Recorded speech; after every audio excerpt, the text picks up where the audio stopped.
dynamic voices, empowered hearts, warriors, kings and queens, forging hope, unity, and beauty, evoking strength, courage, and willpower, crossing boundaries, breaking barriers, speaking our truth with purpose, passion, and persistence, unleashing a reckoning force, creating colossal paths for a change to break the chains of stillness, awakening a burning fire, raging to flame the soul, daring to question the curious minds, letting go, giving in, opportunities await, embracing paths we cross with boldness, fierceness, and compassion.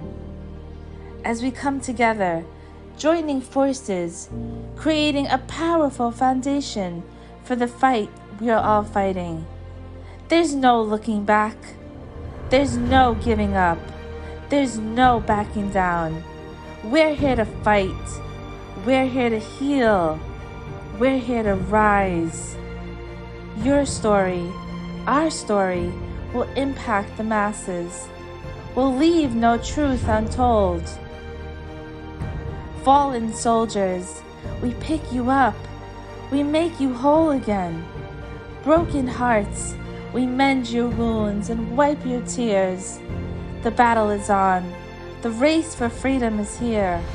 Live your dream. Imagine the hope. Believe in the possible.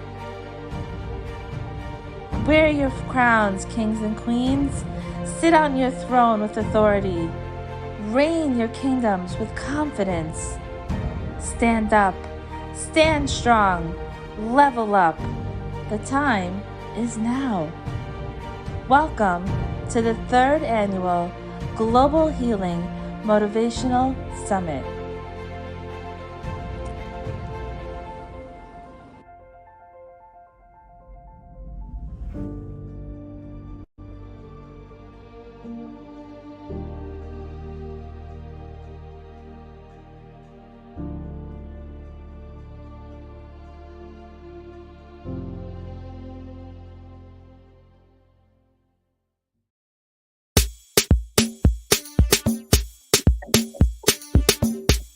Oh my God, we had almost 6,000 views from day one. Yes. Hello, ladies. Woo! Welcome to day Hello, Global ladies! Healing Motivational Summit. Where is Muhammad? Muhammad, bring you up. I'm so excited, everyone. It's day 3. Welcome, everyone.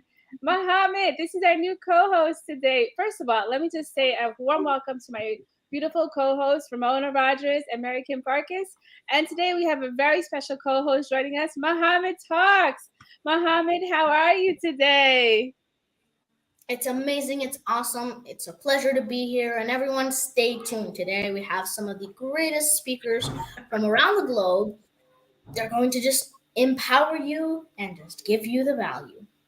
Oh, yes, we cannot wait. We cannot wait to hear from you later on today. Ramona and Mary, how, as the last 2 days have been, how are you feeling empowered and motivated and inspired? Absolutely. It's been so impactful, and we had 6,000 views from day one already. And we are just getting started. Like, we are making such impact, powerful shares, powerful and motivational tips that people can utilize the moment they hear from all of our speakers and our performers. Like, if you have not checked out day one and our Trinidad band who were played like phenomenal, like you need to hire them. They were so fabulous. I cannot wait for today. We've got the men and we got the kids. Like, if you need to be inspired, you definitely need to be here today. The kids are going to blow you away. Yeah. And Muhammad, so grateful that you're here. Like, you are a powerhouse and you're leading the way for all of our kids to show that anything is possible. So grateful that you're here. Yes, I'm really grateful to have Muhammad here as well. It's our Kids Empowerment Day, and we're so excited to have him on board. Remember, everyone, share the lives. We're going live on YouTube. We're on Facebook. We're on LinkedIn. We're on Twitter. We're everywhere we're going live. So make sure you share those lives. Miss Ramona, how are you feeling today on day 3? OMG. I am in awe. I am super excited to kick off day 3. Day 1 went off a bang to kick this summit, the 3rd annual motivational summit, with the title Passion, Purpose, and Persistence. And Muhammad Talks had to bring this young man on as a co-host today on our kids empowerment segment because he too is making an impact, huge impact. In fact, he is an entrepreneur already. He's an author already. He's a motivational speaker already at the age of only 14. And he is definitely a powerhouse. So we are going to see him in the future on much larger stages. I am here for it.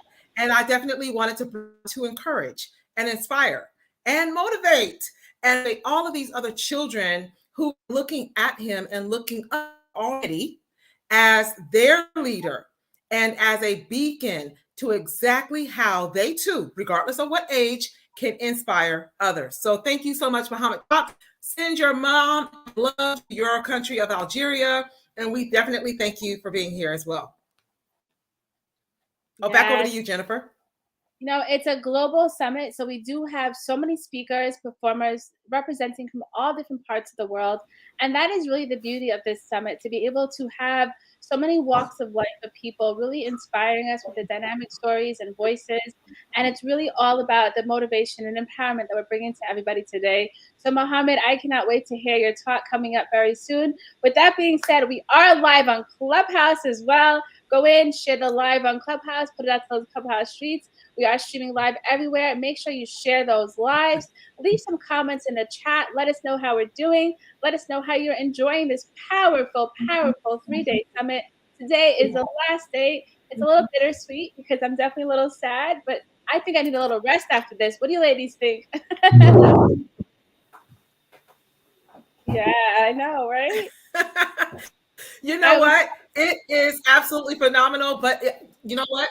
I get energized by just being connected with for you ladies, and then all of these phenomenal speakers and performers. Oh my gosh!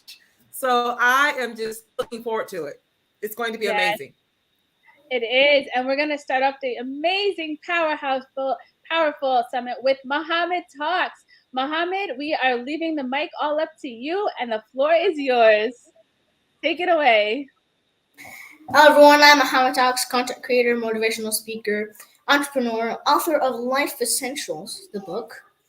And today I'm here going to talk to you guys about the importance of decision making and how making one decision can make up a life. So, today I need to tell you guys one thing. What was the biggest decision you've had to make? You've got to think about it, because the biggest decision you've had to make is a really important one. It's not deciding whether you should buy that ice cream or not.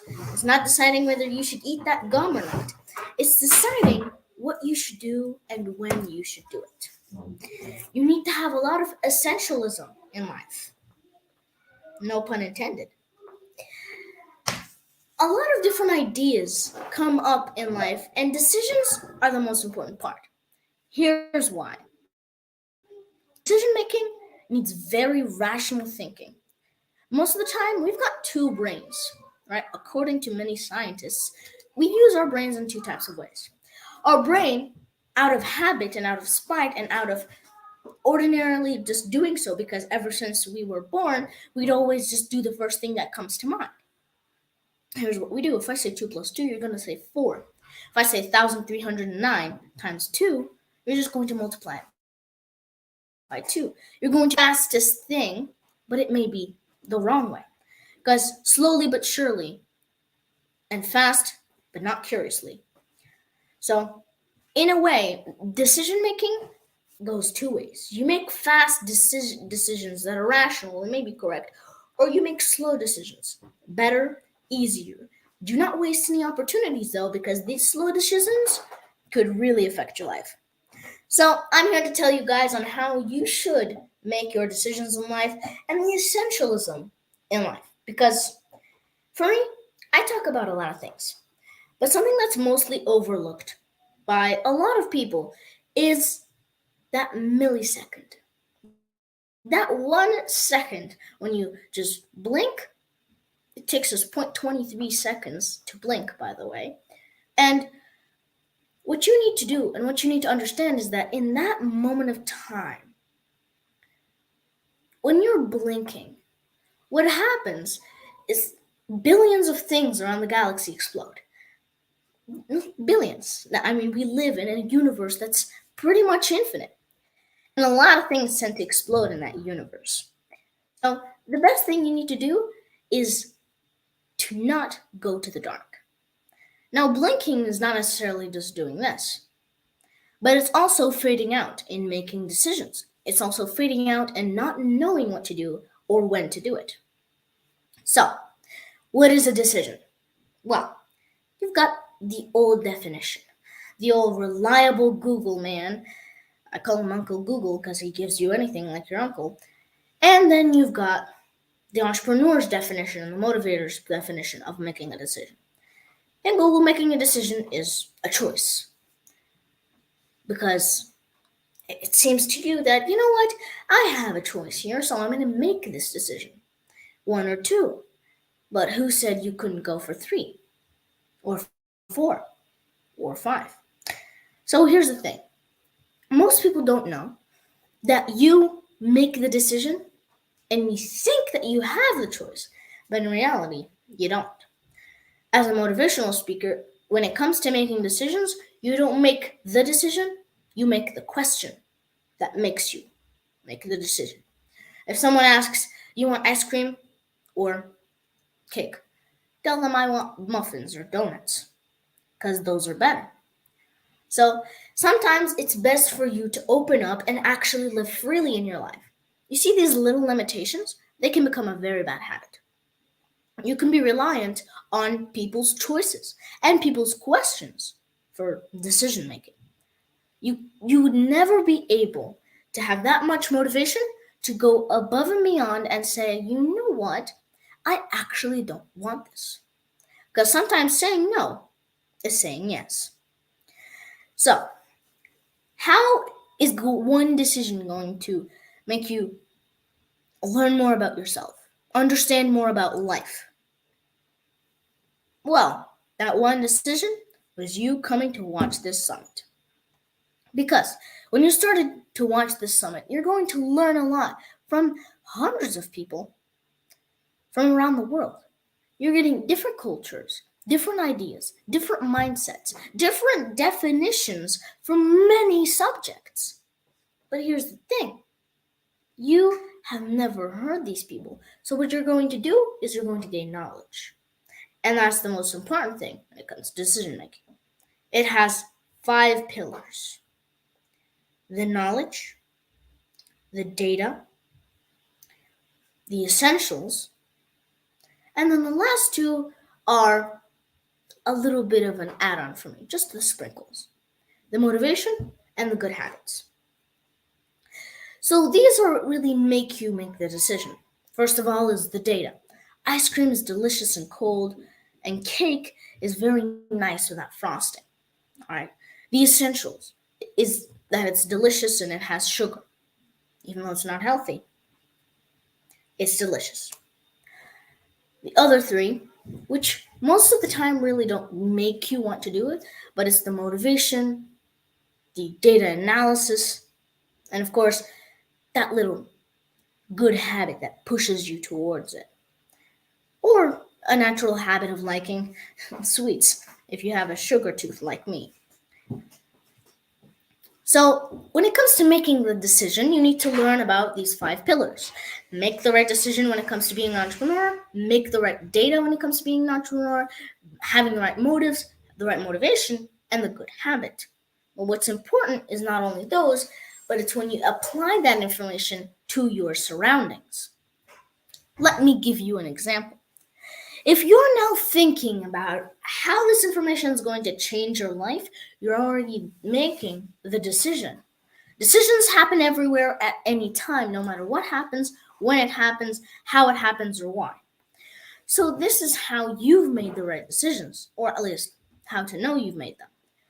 Decision making is all about learning, understanding, comprehending, and then applying. Because education, motivation, anything without education, without application and applying is nothing. Because we apply what we do. Well, we do what we apply. And what we apply comes from our inner information. So, here's a quick tip for you.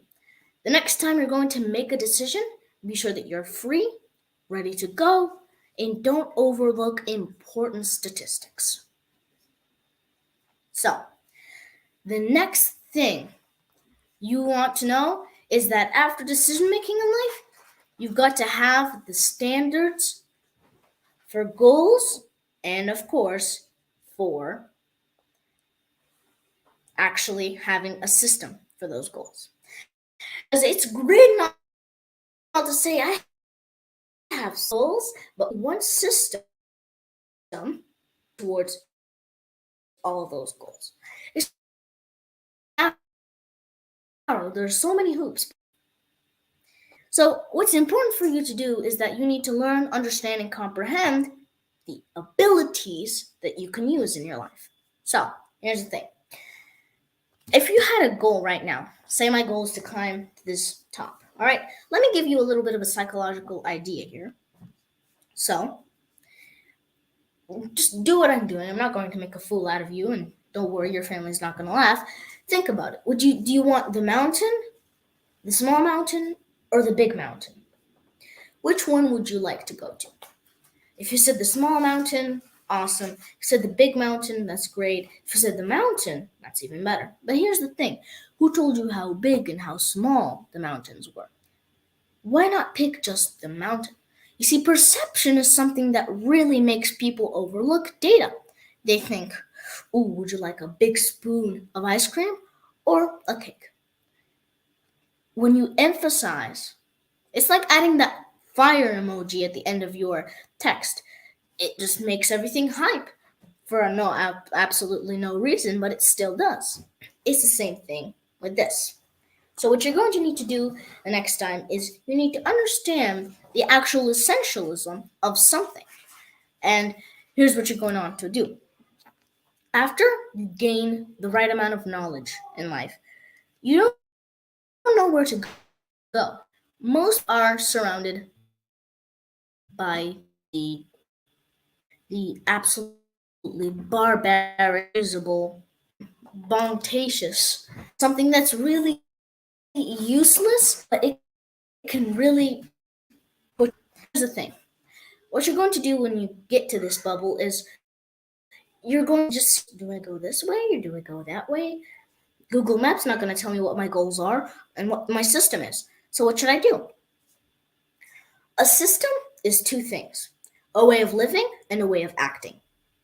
When you know how to live and how to act, that's a system. So if you know the way you're going to do something and how you're going to do it, when you're going to do it, why you're going to do it, that is a system. Because here's how entrepreneurs, successful millionaires and billionaires, like people who are on my podcast, like Miss Ramona Rogers and many people to come, this is how they think. Opportunity comes. They know that it comes and goes. Ideas, everything about this is awesome. Analyze it. Look at the system. Do you have time to put this in your system? Do you have time to put this in your effort? Because there are three types of systems. There's the working system, the effort system, and then the mind system. Don't overwork yourself. Of course, maybe overworking and burnout is a thing, but if you really love what you're doing, you'll never work a day in your life. So, always never overlook details, because some people just go straight ahead and they want to say, you know what, this guy's saying awesome things, I'm just going to comment. Finish that video. Oh, the tutorial's done. It's halfway through. The tutorial's done. Finish that video. This is a football comment that I really love. It's finish your dinner. When a striker or player doesn't finish their shot and misses a chance, it's because they didn't take time. You know how eating is? Eating is one of the most essential biological things we do. The rule for eating applies for everything in life. You chew, you analyze, you taste, and then you swallow. And after that, your body, which is your system, automatically decomposes it and uses what it needs, and the rest, of course, goes to the trash. But that's what happens in real life, is what you're not realizing. Is when you get an idea, you analyze it, you see it, you try to look at it into the future, and then what your system, if you have a lazy system, it's going to say no to a great opportunity that has too much effort. But an amazing and awesome system, and system that's pretty active, the opposite of lazy, is going to say, you know what? I can put this in my effort system and in my work system and my mind system. And they all come to make the goal system. Because if you want to get up here, you're going to need a ladder, a few friends to help, a few pointers, directions, and a lot of other things. So, how are systems and goals going to help us in life? Decision making is the big idea. Because the decisions we make in life change it and shift it in every single way, every which way possible. The system helps you identify the way you're going to live, so you know how to make the right decisions. The last thing is that you have your essentialism in life. And I'm not trying to promote or anything, but it is called life essentials. So, essentialism in life is when you know how to do something. If you answer the why, all of the hows in the world are going to pop up. Why? You may ask again. It's because if you know that you truly want to do something, you're going to start asking for it. If you know that you want to stop watching this, you're going to start asking yourself, am I really going to miss out? Well, yes, you are, on a lot of great things. But don't mind me, I'm not going to stop you from having fun and missing out on life-changing information. But in reality, you must think, because to act rationally is not to act slowly, but to act correctly. And we can never define what correct actions are, so we might as well act slow and act fast. You see, this is the complicated part of motivating. It's when you tell someone to do something, they take it literally for every single part of their life. But listen, I'm not here to tell you how to live or why you should live. I'm here to show you the good part about living, which is being ready, being awesome, subscribing, buying the merch, buying the book, and continuing through this summit, because a lot of great, outstanding, and amazing people. Around 15 minutes are done. Other 15 minutes are coming up. Thank you very much. And yeah, that was Muhammad. Wow, Muhammad. Nothing less Wow, than wow, wow. Amazing. nothing less than phenomenal. So great. So many nuggets. Yes. So many great things. I mean, the information that you just gave and the knowledge that you have is so, the reach is just amazing. Ladies, what do you think about that?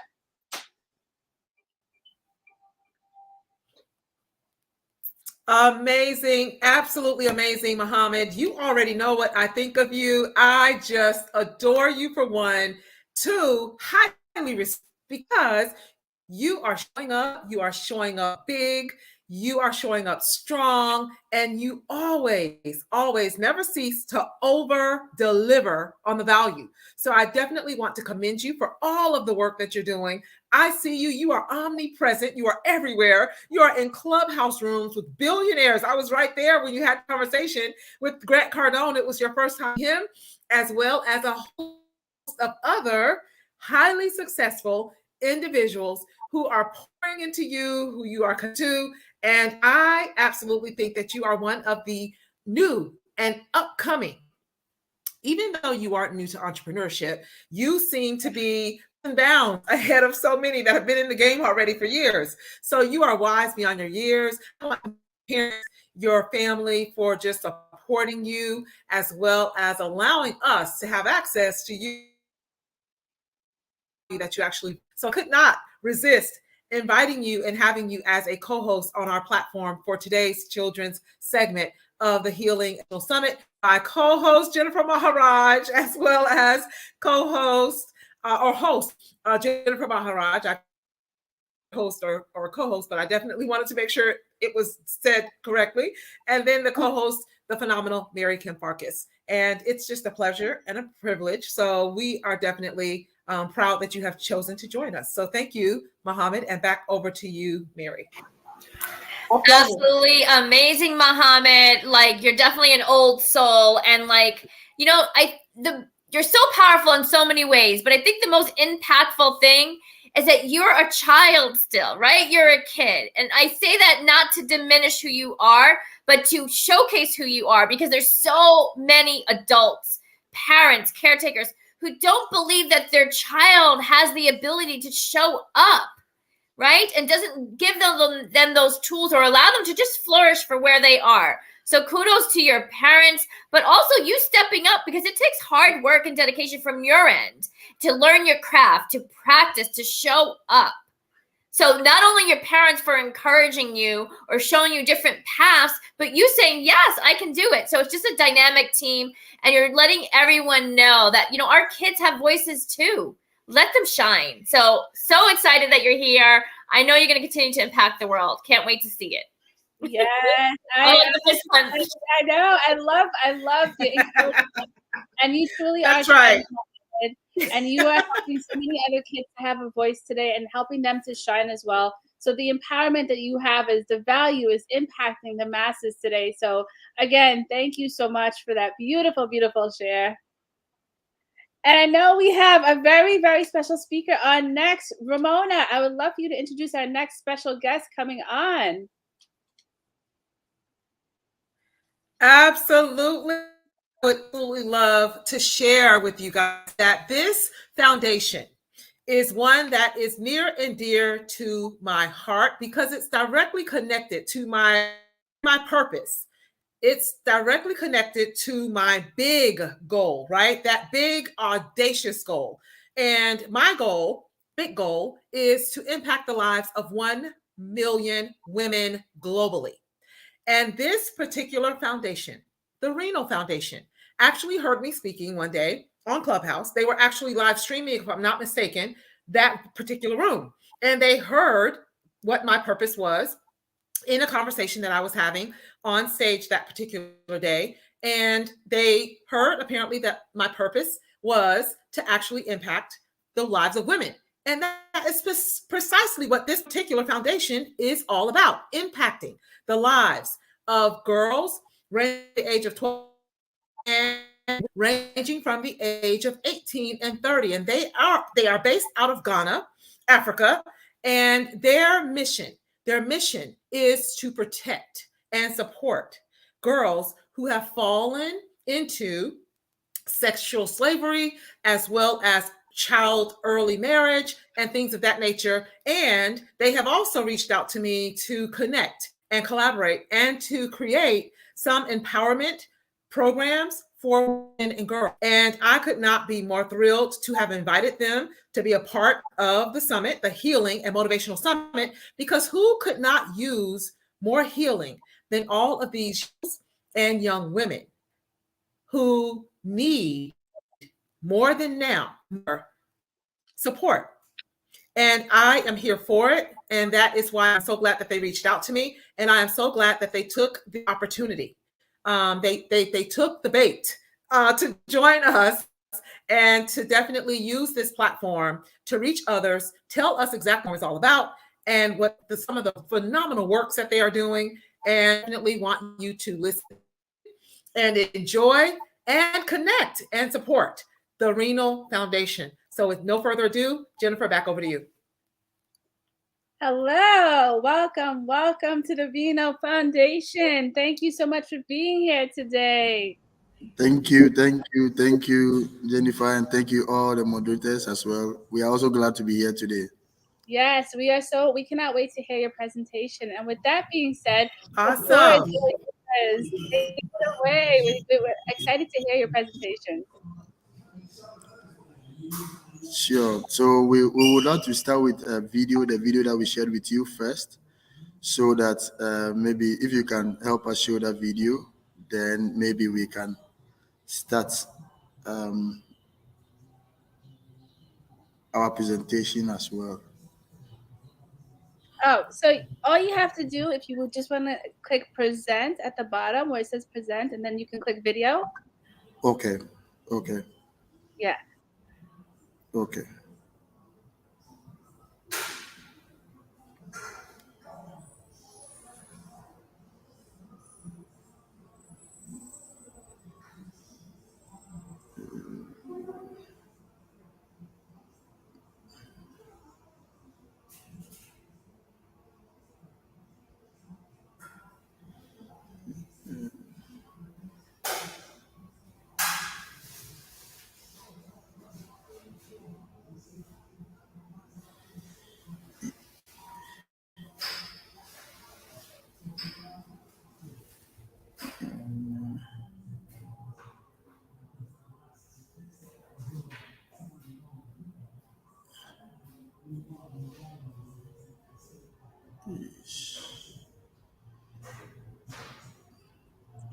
While we're waiting for that, get this presentation set up, I just want to thank you again for being here.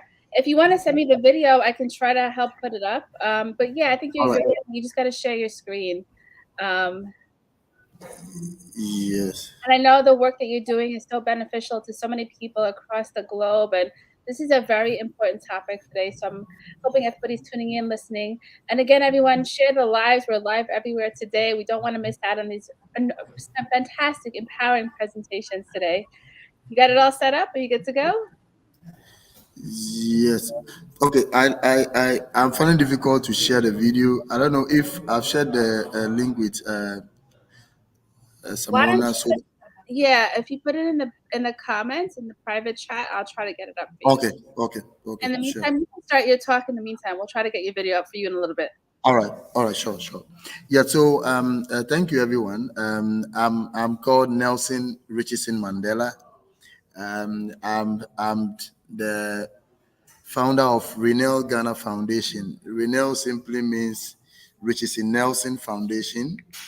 Renel came about. I realized during after my university education, I found myself doing my national service at a hospital in a remote community, and I realized that ladies, especially girls, at the ages of from 10 to 18, always come for antenatal, and they are always being pregnant without knowing the men that get them pregnant.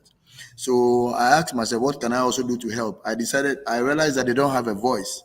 So I decided to be their voice. So that was how come in 2013, I came about with Renel Ghana Foundation just to promote and protect the right of teenage girls, women and children, especially teenage girls below the ages of 18 as well. So that is what Renel Ghana Foundation has been doing for the past 9 years now. And our focus is just simple. We standing for girls, where they realize that they don't have anyone that talk for them. We do rescues about when it comes to issues about child marriage in the part of the world I'm coming from. Young girls at the ages of 10, 11 to 18 usually are being given out to marriage, which is also against our constitutional rule here in Ghana. So we as a foundation, protect and standing for those girls, try to rescue those girls, reintegrate them back into society, give them lives as well, and also support their education as well.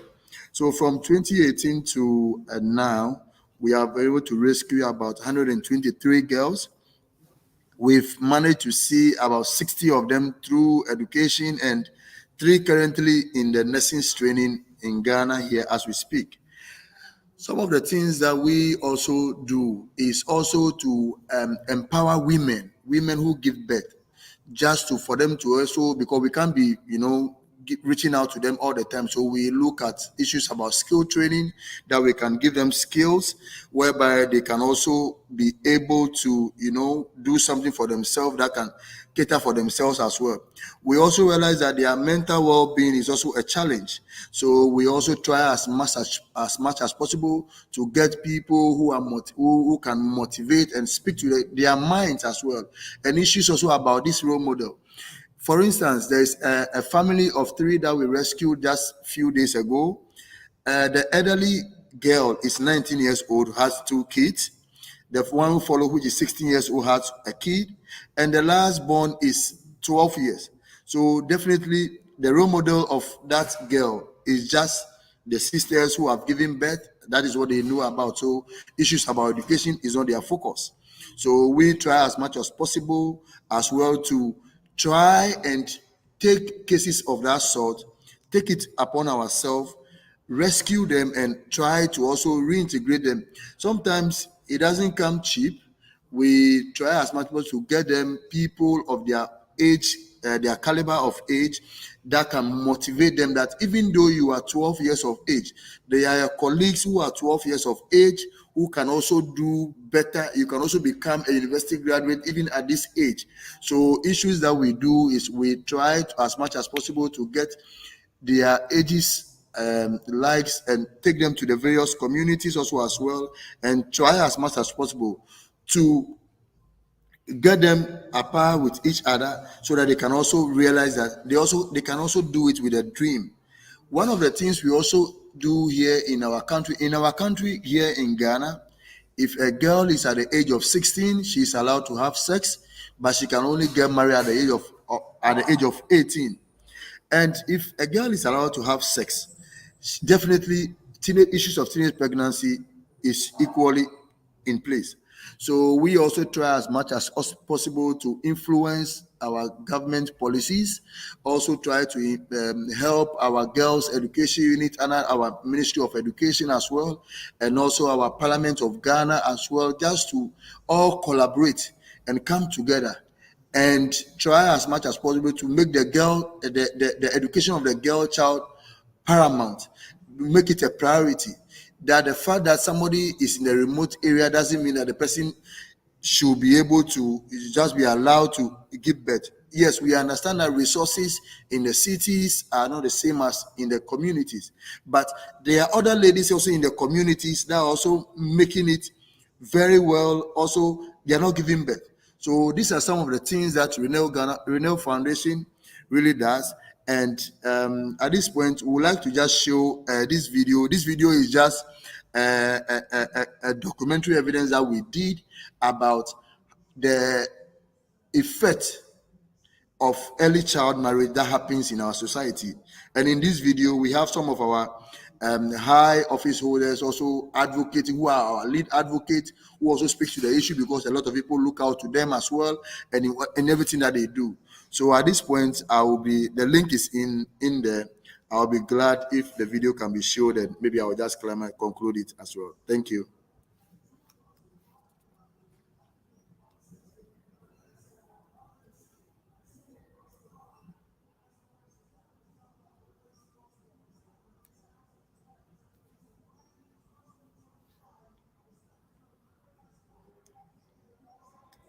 Hello, Jennifer.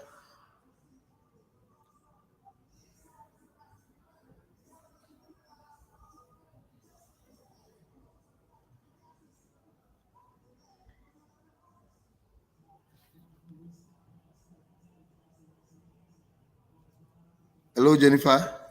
Yes, I'm getting it up. Give me one second. Okay. Sorry for the delay. All right, sure. What a phenomenal talk, and so many great things that you're doing here today. Thank you. Let's see if I can get this up.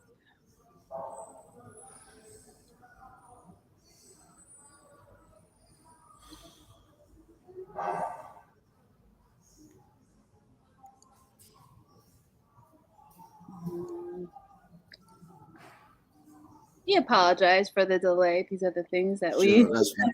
That's fine. Okay, I think I got it up. There we go.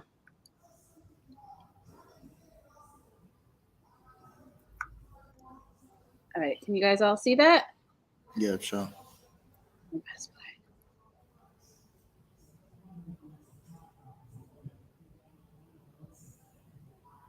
According to UNICEF Global Database 2018, 21% of women aged 20 to 24 years were married before age 18. A breakdown of the above revealed that 37,000 girls under the age of 18 are married each day. 23 girls get married every minute, and a girl gets married every 2 seconds.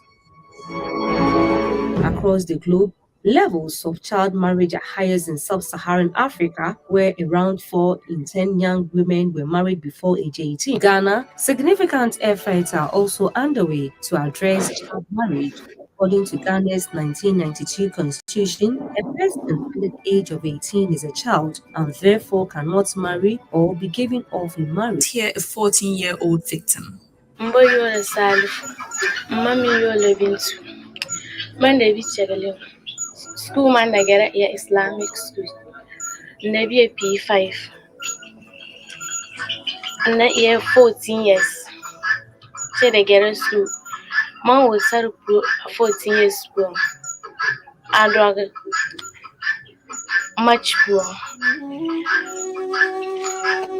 Man, Tampana, Yelana Afro Malaka, Malonyensa and go to school, and Irma, Nemaha. For friends, Ja. Nuba and the chinny.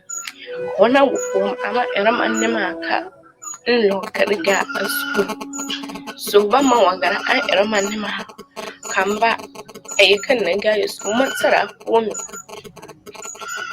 Mba emang ampia pa kanim hakama mammo ka piaje on karama ai ermani mamanya kantie yipo na longa yesu ka biyan wa ego chenen to kan longa su kamba ya ka na ga yesu tinga asu banya ka biyan wa chinen kan ga su maka unwoma to no ni je no mammi Bame ibam basa ka wala na legayus which am mendo force ka naman legayus ku bi down no antara ko na kama we ka legayus ku yonga usur me hin. Opinions on early child marriage. The issue of child marriage in Ghana is a very serious one, very critical issue which has been recognized by UN and measures taken to ensure that this doesn't happen. It is a very bad practice. I know that traditionally some of our people think that young children are pure and innocent and fertile and so on and ought to make good mothers. But the science of the whole thing shows that that is the worst thing to do. Early child marriage is a canker in a society. It is an abomination of human rights. The child is not fully developed and then is born into marriage. And then, in fact, it's really, sort of truncates the development of the child. Marriage is an important social institution for the continuity of society, but it must be done when the lady is ready for it physically, psychologically, socially, and to take up the role of socialization. More importantly, it's not just a matter of giving birth, but the quality of the birth and the quality of the child going forward through socialization. And I'm all against early marriage and infant betrothal. I'm all against. My name is Sheikh Harumi Al-Shai. I'm the spokesperson of the National Chief Imam and also an advisory board member to the National Chief Imam. On the basis of the Islamic principle of Maslahah, the ultimate good of society, Chief Imam supports the call against child marriage to all Muslims. My name is Wahinere Giftianti, and I support Renal Ghana's campaign to ensure that we end early childhood marriages. And I encourage all of us You don't have to be a mother. You don't have to be a woman. All you have to be is to be a human being who understands that a girl's life is worth more than we are exchanging it for. All you have to be is to be a human being who believes in the well-being of others to join this campaign. Renal Ghana Foundation is on a drive to make sure we save our girls. Join us. Okay. Yeah, so thank you very much. So that is a summary of all that we do in Ghana, and those are some of our opinion leaders, our parliamentarians, and our speakers also in Ghana who are also adding their voice. And this issue, people also think that is the Muslims who usually do it. That is why we had our national chief imam in Ghana also, pledging his support for this campaign. So this is what we do. This is Renel Ghana. All we are looking for, if you people who can recommend us to people who can in the diaspora, whether in Africa, wherever across the globe, who are also championing the issues of our women, together we can collaborate and make sure we save girls globally in the world. Thank you for your time. Wow, wow, wow, wow. I can't even tell you, that was such an amazing, amazing, powerful talk that you just brought Wow, together. thank you so much for being here. And thank you for that phenomenal presentation as well. And thank you to each and every one of you out there watching for your patience as well with the technical difficulty of getting the video to run, but you can definitely, as you know, find it on YouTube. Thank you for coming. Much for volunteering information to share with the world in the Human Summit. And I will continue to stay connected and communicate with you on creating additional information and trainings to support your foundation as well as the girls and the young women that you are rescuing there. So thank you again for your efforts, and we appreciate you being here. Yes, that Thank was you. so important to highlight. And now this is something that we really should take an effort, an initiative that we should all look at very closely. We sometimes don't know what's going on around the world. And the fact that you brought it to us today, it's really just so empowering. And I hope everyone will take the action behind it to really help support this beautiful foundation. Thank you again for highlighting this for us. We truly appreciate it.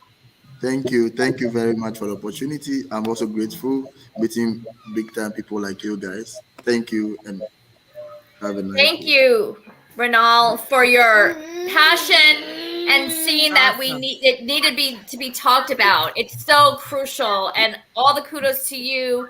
And thank you for allowing us to host this. And Ramona, thank you for bringing him to us. It's so important for us to share this because it happens all over the world. So thank you so much. You're changing women's lives. Thank Yes, you. take Thank you care. as well. Thank you again. Thank you. All right, now we have a very special treat. I see Desi already. Awesome. Thank you. As part of our kids empowerment section. I'm so happy. Mary Kim, this is all you. So we're going to leave the stage to you, the beautiful Desi, and I cannot wait to hear it. All right, Desi. Desi's next. Here we go. All right. All right, look whose handsome face is going to be on there. There you are. Yay. So thank you, everyone, for having my son today, Desideri Kwan Farkas. And he wrote this. He is a nonverbal 9-year-old boy with Down syndrome. He communicates through his communication device and hand over hand where he needs help to hold the utensil in his hand. And today, when Jennifer asked if Desi wanted to participate, I asked him, he said, of course I do. And he wanted to talk about Down syndrome and how all people with Down syndrome can do anything. So this is what he wrote today. Hi, my name is Desiderio Kwan Farkas. If you can see, he wrote this. Desiderio Kwan Farkas. I am a boy with Down syndrome. I am presenting today because it is very important for this world to know we can all make a difference in this world by just being themselves. I will always be me, no matter what others may think of me and what they believe I cannot do. I am a strong advocate for my Down syndrome community to be seen, heard, and told to theirs that I am valued and worthy of living this life. I am here to change mindsets and stigmas.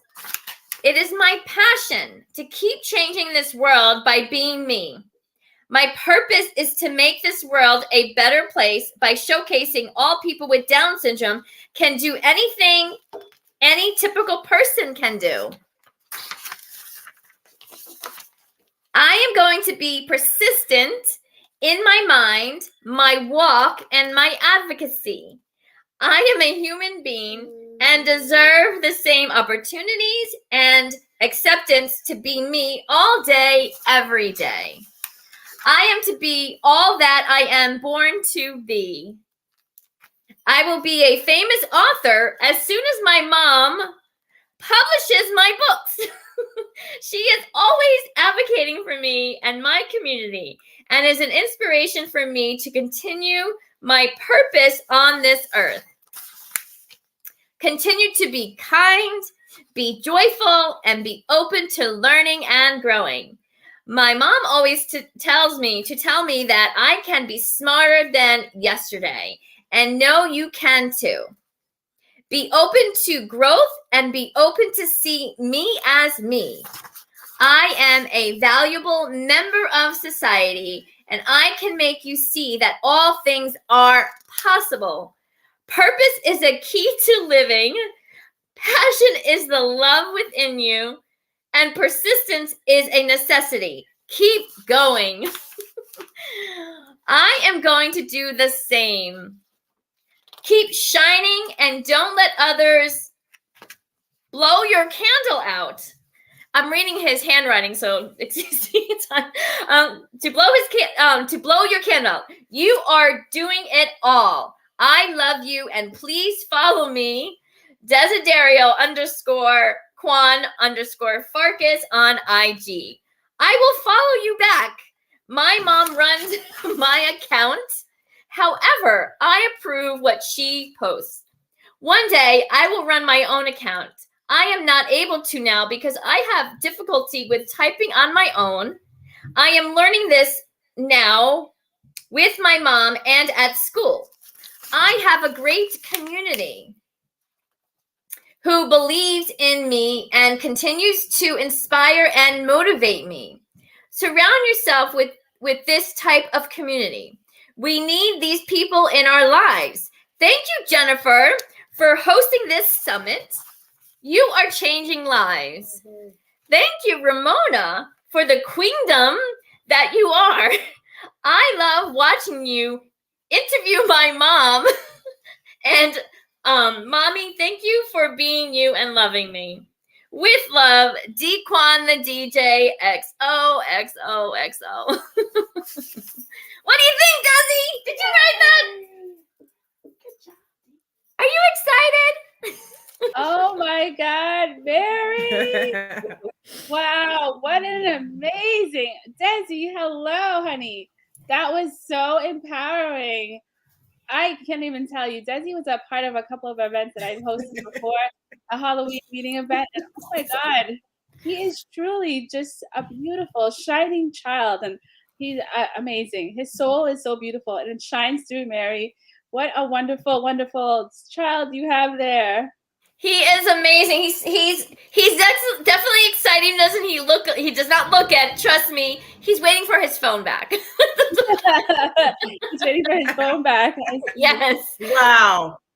Mary, I cannot let this segment leave and finish without actually just highlighting the fact that just last year in second annual, because I mentioned this today, I just really just skimmed the surface of it yesterday because you were on our summit as a speaker for the first time. And I remember you telling your story for the first time, right? Of how you actually lost your mother at 12 years old. Mm-hmm. And went through that entire journey in your story of how when you were in a classroom And this story is going to impact a lot of people. And it did then, and I'm sure it will now. And how, while everyone else, in other words, all of the other kids were writing that they wanted to be policemen and they wanted to be astronauts and they wanted to be performers, you said and wrote, because you had learned, that I want to be a mother. Yes.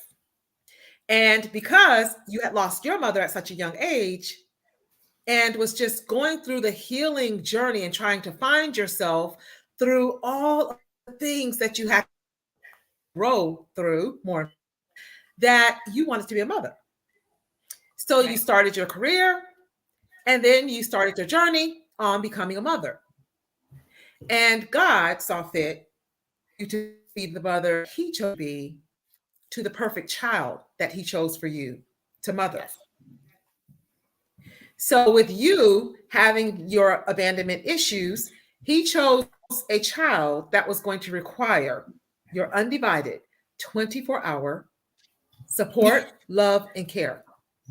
And he in turn now is giving exactly what you were missing all those years, right? And that's what we talked about in my podcast with you last year, right after the summit. And then she shares with me, guys, blows me away one day and says, Ramona, I just have to share this with you. She took a picture of it, actually. I kept hearing voices. She's like Ramona. That sounds like Ramona talking, coming from.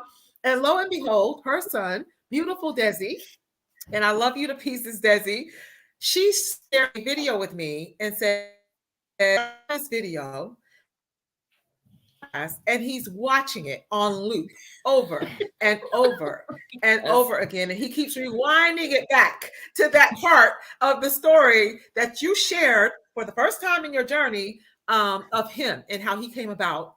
And it was heartwarming.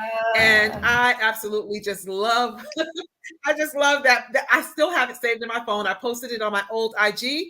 So I'm going to post that like today, of catching him watching that story, that of you and I speaking about him and how he came about and on your journey. So I definitely just wanted to highlight that you never know whose life your story will change.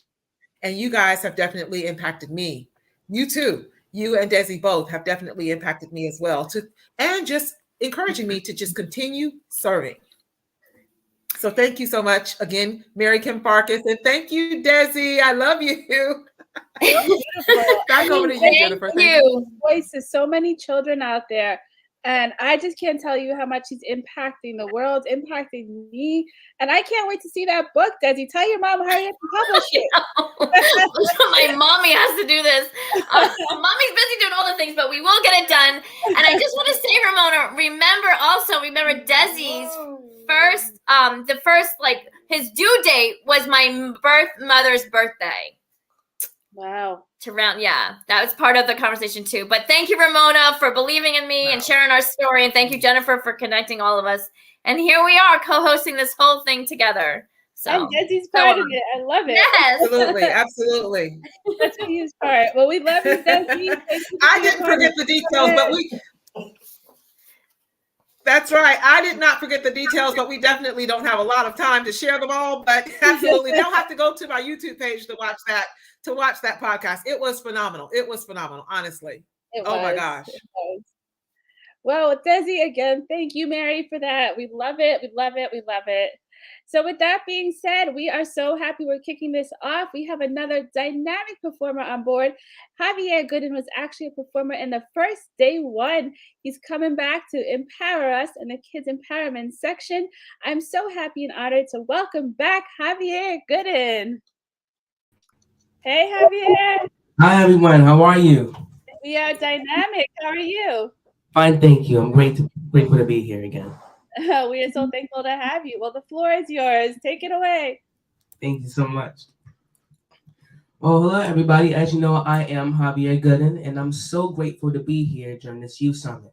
Hopefully, I can help empower and even inspire my fellow peers. But you know what? This song right here could say it better than I ever could. Let's get into it. Yes. Oh yes, my flow sinister. Preacher fast cities, haters might as well call me a minister. Illest kid to ever do a brother. Look, cause when they see me, they gonna forget you even the senses. Singing nothing is on it, ain't but nothing, you can't define me. Spectacularly dismantling all the lies about me. Humor circles, my religions, anybody. This real hip hop gotta speak and got you feeling real. People saying hip hop is dead, but I know it's not a fact. Independence, my brother and sister, I'm here to bring it back. And original, I'm not your typical, don't call me rap. Let it step back, call me honesty that you want that. I'm telling them and damn real enough. Illmatic in my veins, they ain't on my level. Starting this so while I'm young, so I know I'll be a bag. I'm not here using only text, I'm just using the pen. Think about that. Hit you so hard to go back to your ectoplasm particular. Getting greater but better, that's my only curriculum. Getting greater but better, that's my only curriculum. Keep my eye to the sky, you'll be only going up. Hit you so hard to go back to your ectoplasm particular. Getting greater but better, that's my only curriculum. Getting greater but better, that's my only curriculum. Yeah. Yeah, I like that one. But this next one right here, which I do know that the hosts know, allows me to flip feeling like I'm impossible, but instead start believing that I am possible. Believe that I am a young king who wears his crown. So now, I always win. No dream impossible, greatness is attainable. We will rise up, I'm never gonna give up. I will, yeah. I will, yeah. Whoa. I'll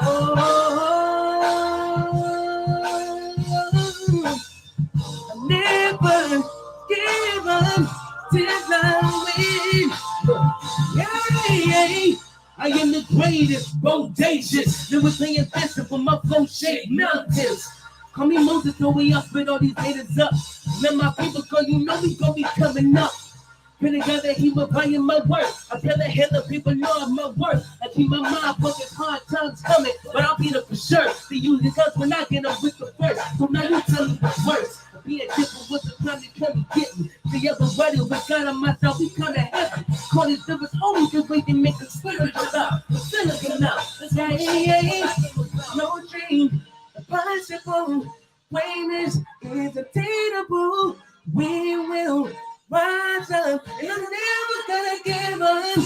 I will, no. I will, yeah.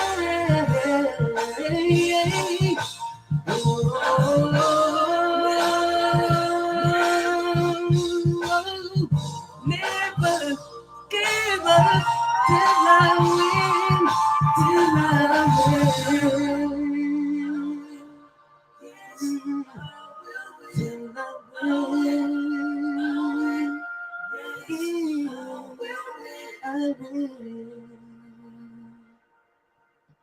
Thank you guys for having me. Peace. Wow, Javier. That was so beautiful, amazing. I always, whenever I hear you sing, and it blows me away each time. You're so empowering and you're doing such a great thing out for the community. I mean, it's so dynamic, Javier. So dynamic. Hello, Javier. Wow. Phenomenal. I definitely gave you some love in the chat. Beautiful voice, great performance. You know what's even more special here? You can be anywhere right now, anywhere doing anything, and you are here.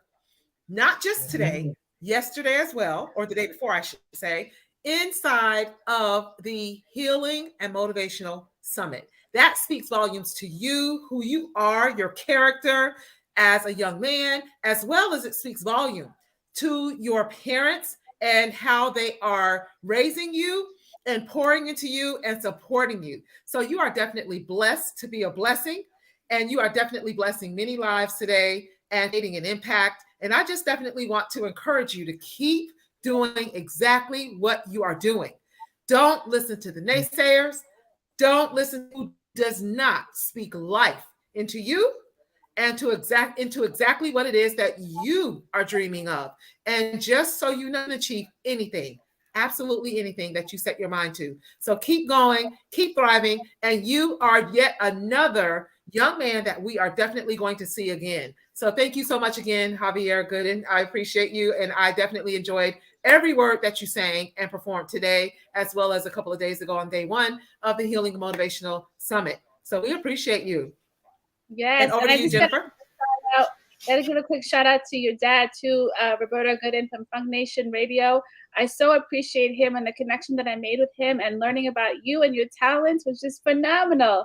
So a shout out to you and your dad, and of course your mom, which is your manager, doing a wonderful job. Mary Kim, over to you. Thank you so much.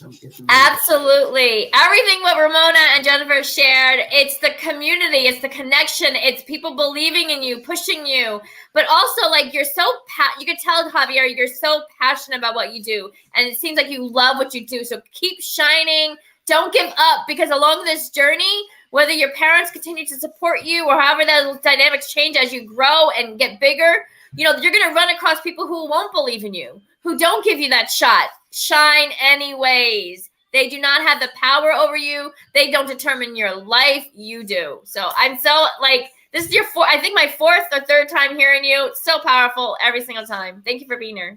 Yes. Allow me to be on this forum. It's amazing. Have a great day, everyone. Thank you, Javier. Take care. Wow, the performers are getting better and better each time, right, ladies? Yes, absolutely. Well, we're gonna go to a short break. Just do some commercials. Go ahead, Ramona. I wanted to definitely just add a comment. I just wanted to add a comment on the fact that you, Jennifer, save a specific day and specific space just for kids. They are the future, right? And it's a responsibility and a duty, I think, that we all have to not criticize, to not critique, to not judge, but to speak life and give them and share this very same platform and any platform that all of us have access to with them. Pick them up, push them forward, give them the mic, give them the limelight, because they could be anywhere, but they are here. And it is a responsibility that we have, especially considering that mental health, as with kids right now, especially being 2.5 years into the pandemic. And now here we are facing a recession, which is definitely not only going to impact their parents, but impact the school systems. It's going to impact states, cities, all over. And that is exactly where our kids thrive the most. So that is why I think that there is no better time than now to definitely push them forward into the limelight, especially when they are showing their love for creativity, music, and whatever else that they actually think that they want to be or do in life, but show them that anything is possible. So I definitely wanted to commend you as well, Jennifer, for just creating this day and this platform for each and every one of these children, life over, and to just how more importantly, motivate and inspire. From the Desis to the Javiers to the Muhammad Talks, anything, absolutely anything is the message. And I love that we are just a small part of creating memories that they'll never forget. So thank you so much again, Jennifer. And yes, Ramona, thank you for that. Yeah, you know, it's really important that we highlight the kids. They are the future of our generation. We must give them a voice, a dynamic voice to truly inspire and empower, because they have so much to offer the world. So of course, we'd have to have our Kids Empowerment Day, right? So with that being said, we're going to take a really short break to thank some of our sponsors. We will be back to continue this dynamic show, the last day of the Global Healing Motivational Summit. A little bittersweet, but here we go. Come check this. Come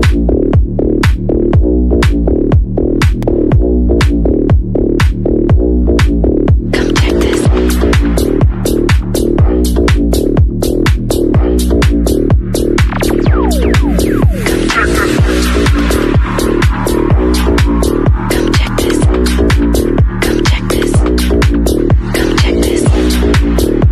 this.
right. A special thank you to all of our sponsors here today.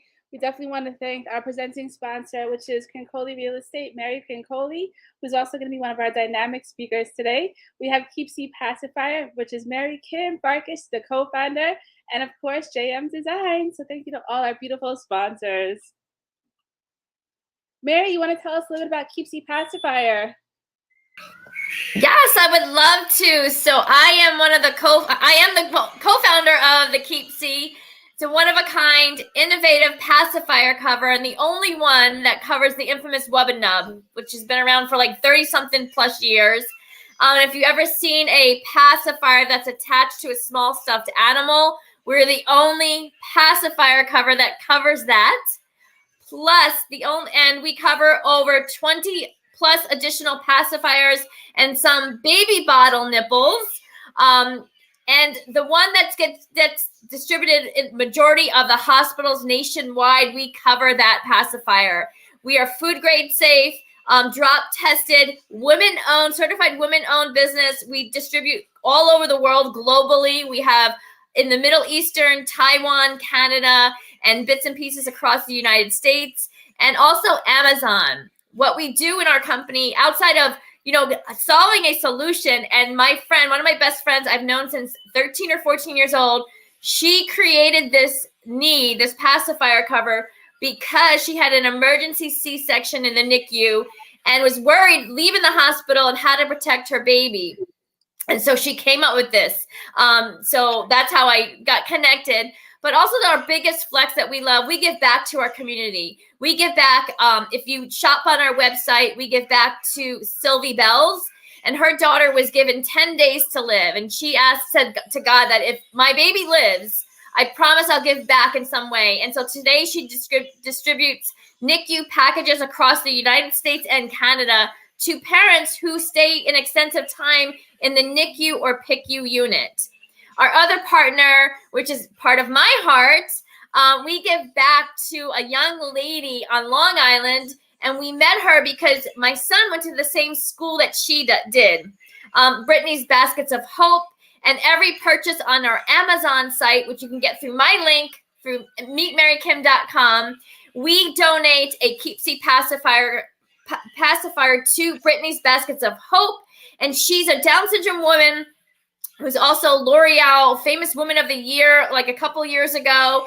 And she gives Baskets of Hope to parents who just birthed a baby with Down syndrome, and now they get a Keep Seat pacifier in there. So we're big about, not only supporting other women-owned businesses, but also giving back. It's what we do. So part of our business, we give back, and we're looking to impact I forget how many millions of lives by 2024.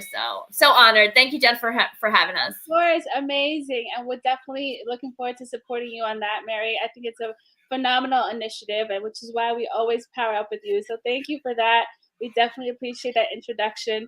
And we'll have Ramona tell us a bit about what she's got going on in a little bit as well. We want to make sure we're giving Ramona the opportunity because she is a powerhouse in her own right. She has so much to offer the world. So we will come back with Ramona in the next session as well. But we are going to move on to the next session. This is called the Empowering Minds Team, which is actually a group of women that I founded together. These are two really good friends of mine. And we have sessions that we do, monthly sessions. And I'm so happy to present to you today the Empowering Minds team.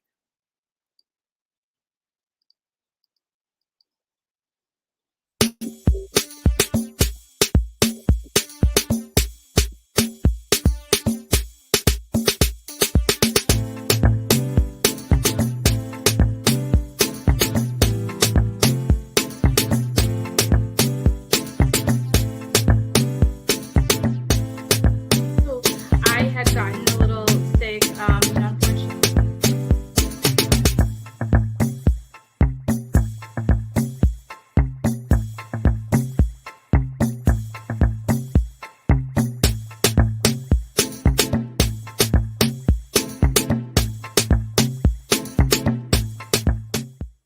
Welcome, everyone, to the Empowering Minds team. I'm so happy to have the whole crew back together again. We got Jenny Valina and Laura Rambaros in the house. What's going on, ladies? Hello. It's been a while, so I'm happy to be here with you ladies. Thank you I for know. the invite. It has been. The Empowering Minds team is dearly missed. We definitely got to get back our sessions going. Laura, what's going on down in Florida over there? How are you? Oh my gosh, well, we're having our first cold front. I guess you can call it that. Yeah, you were But saying that. I'm really feeling it and embracing it, and I'm like, it finally is beginning to feel like fall. Yes, I love it. Right? Yeah, it's Well, amazing. a little bit of that fall weather, that New York weather that we're getting down here. Exactly. Yeah, so it's so great to have the Empowering Minds team. Just for everybody who's listening in, the Empowering Minds team was started a few years ago, and we've been doing our monthly webinars and just really educating and bringing some awareness to the community on a bunch of different topics, and we were doing so well with it. So we definitely got to start back our monthly sessions, ladies, because it's dearly missed. But for sure. Yeah, but I'm so happy to have you all joining the third annual Global Healing Motivational Summit. Thank you for coming on board.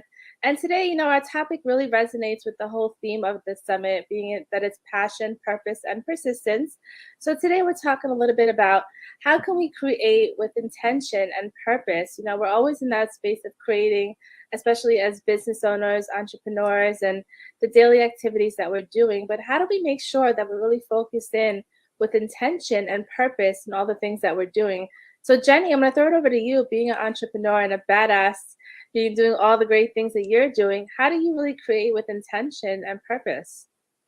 A lot of hard work and resilience. Of course, you know that.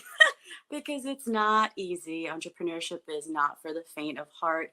You gain clients, you lose clients. You want to keep that money rolling in every month, right? To create an amazing life, create a life that you love, create a life that with purpose and intention, which is our topic today. So it does take a lot of hard work. I feel that what it comes down to is really digging deep inside of yourself and asking yourself, like, what is it that you love to do, right? Because we all have interests, we all have hobbies, right? But like that saying, it's something like life is too short to just pay bills and die, right?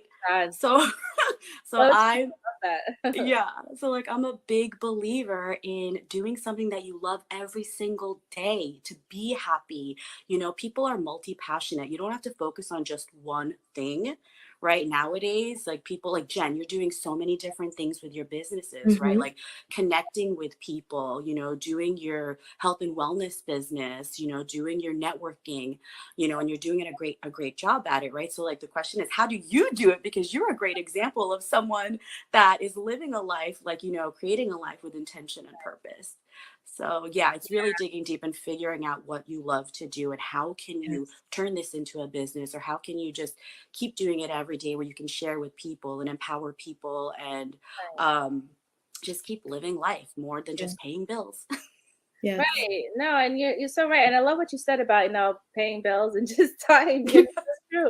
I feel like that's like the story of everyone's life listening in right now. Like that's what we're told to do. That's kind of what the whole routine, the mundane routine of it is, right, Laura? Right. I know we were just talking, Laura, before we came on to record that, a lot of the things that you're doing and a lot of the spaces that you're in, it's so overwhelming, and just finding that balance. And so how are you keeping it all together, Laura? I don't know. Honestly, I'm just like every day I'm like, why am I doing this anyone again? know? Exactly. And I'm feeling that I'm realizing that I'm not the only one. Like a lot of people feel this way. Like they feel like a lot of pressure, like overworked and just a lot of responsibilities like just thrown at them. And they're like, okay, what do we do with all of this? It's like, I don't know. So I think a lot of like finding the intent, finding the purpose is finding your why. Yeah. What is your why? Like, why did you start in the first place? Like get back to like that essence, that core of really who you truly are and what your purpose, the whole point of it really is. So it's a matter of getting back to like, why did I start this again? Oh, okay, that was why.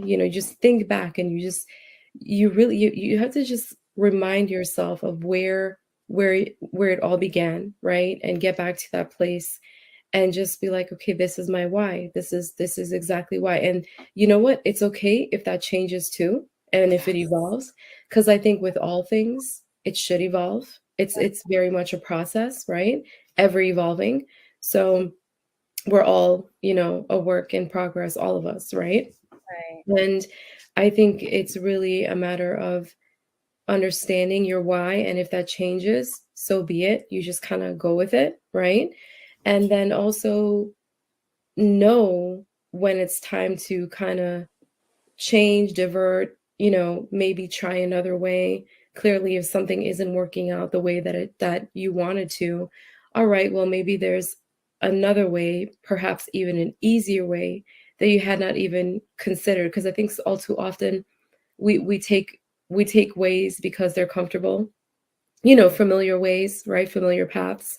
And we see them as, okay, this is comfortable. I know this. It hasn't failed me before, but just because it's easy and familiar, right? It doesn't mean it's the best way. You know, maybe there really is another way of accomplishing and doing things. So I think it's a matter of taking the time to figure that out and really asking yourself, you know, what do you want out of the entire process? Like, what do you see? What do you want your vision to be? And you'll figure it out. Right. Really, Yeah, yeah. and I love what Mhm. you said about the why, and because that is really the key component of Yeah. everything you're doing is Yes. really figuring out what your why is, what your purpose is, and why is it that you are doing what you're doing, and why are you spending so much energy towards it? Because remember, wherever you're putting your energy towards, that's exactly what you're going to manifest and what you're going to get back into the universe. Yeah. So it's so important that we just understand how we're expending our energy, where Yeah. it's going to, and if it's actually worth it. You know, we also have to know when it's time to let go of something and Mhm. give up too much of our time and energy, right? I mean, Yeah. I know I've been doing this for a long time and so many different projects that I start, I create so many different things. And Jenny, I'm sure you can attest to the same thing. And sometimes we just realize that the whole day has gone by just working on one project or thinking about this new idea instead of maybe just focusing in on the one thing that Yeah. really we're passionate about and that Mhm. we actually deem to see that this is going to be fruitful. This is exactly where my intentions lay. So how do we figure out like what that why actually is? I think a part of that is really by going through all the things that we experience in our journey. You know, Yes. all the Yeah. hardships, all the ups, all the downs, all those little things that we sometimes want to bury and push away. Those Mhm. are actually all the experiences that help us to shape exactly what our why could be, right? Yes. Yeah. I Yes. think that starting anything or building a business, your why is very important, you know, Mhm. and you have to know why you're starting something. And like Laura mentioned also earlier, that things sometimes you pivot, right? Because it's a walk of life, it's your journey. Things are going to Mhm. change throughout your life. You're going to have different experiences. So, yes, knowing your why is very important. Yeah. Absolutely. 100%. And for me, it's like I ask myself this all the time, you know, being a professor, I'm involved in like all these different clubs now and advising like all these different, like being on all these committees. And I'm like, okay, why am I doing this again? Making myself crazy, you know? And then I think back and I'm like, you know, I was first generation, you know, to attend college and I didn't have the classic academic experience. Right. And I didn't have anyone guiding me to kind of navigate and know what to do. And that's my why. And I Yeah. realized that. I'm like, I didn't have that. So I want to be that for others, for these new students, especially because I have so many first generation students, you know? So I'm like, I've been there, I know, and I understand. And this is where I am, and this is where you could possibly be. And just building these connections and networking Yeah. and just It's important. yes, yes. And just instilling that in them so that they understand that now is the time to do it, you know? And I realize like that's why I do it. That's why I'm so committed in my role. So beautiful that you realize that you come to Yes. commit because you know what? Not many people can say that they actually they can like articulate their why just so Yeah. beautifully and eloquently like you just did, Laura. It takes people a lot of time and a lot of energy to figure out what that Mhm. why and purpose is. And like you said, it continuously can evolve. It can Yes. also change because sometimes we're always on that path that we think is the right path and then we get knocked off or something unexpected happens in our life to Mhm. throw us off balance that can actually lead us to another purpose and another why. So I think, in the terms of creating with intent and purpose, it's really always about focusing on your why, like you all ladies both saying. And then also, I think the most important thing as well is to just stay on top of exactly what you're passionate about, what drives you, what motivates you. That desire that you have every morning that you get up, are you actually happy about it? Do you feel that energy within you? Do you feel that passion driving you? I know both of you, from understanding what you both are doing and how you create, you both are very passionate about what you do and you love it. Hey, you have to. You have to. You have to be. Because, like I mentioned earlier, it's hard. Life happens, things get in the way, you get distracted, but you have to be able to focus. And if you know your why, then that's what your driving force to show up every single day. And we've talked about this in previous webinars, how we're super women, right? And we try to be super women and we think we can do it all. But you know what? The reality is we shouldn't have to freaking do it all. Okay, we shouldn't, and we cannot do it all, right? So that's why I'm a big believer also in magnifying other people's strengths. And if you are able to outsource, if you're able to bring people in to help you to drive your vision forward, and your business forward, then you should definitely be doing that. Oh my God, you're so right. And I've been realizing that so much now as I'm building this summit out and doing all the things that I'm doing. Jenny, we've spoken about this so many times, just building out that team of people that support you, support your vision, support your why, support your purpose.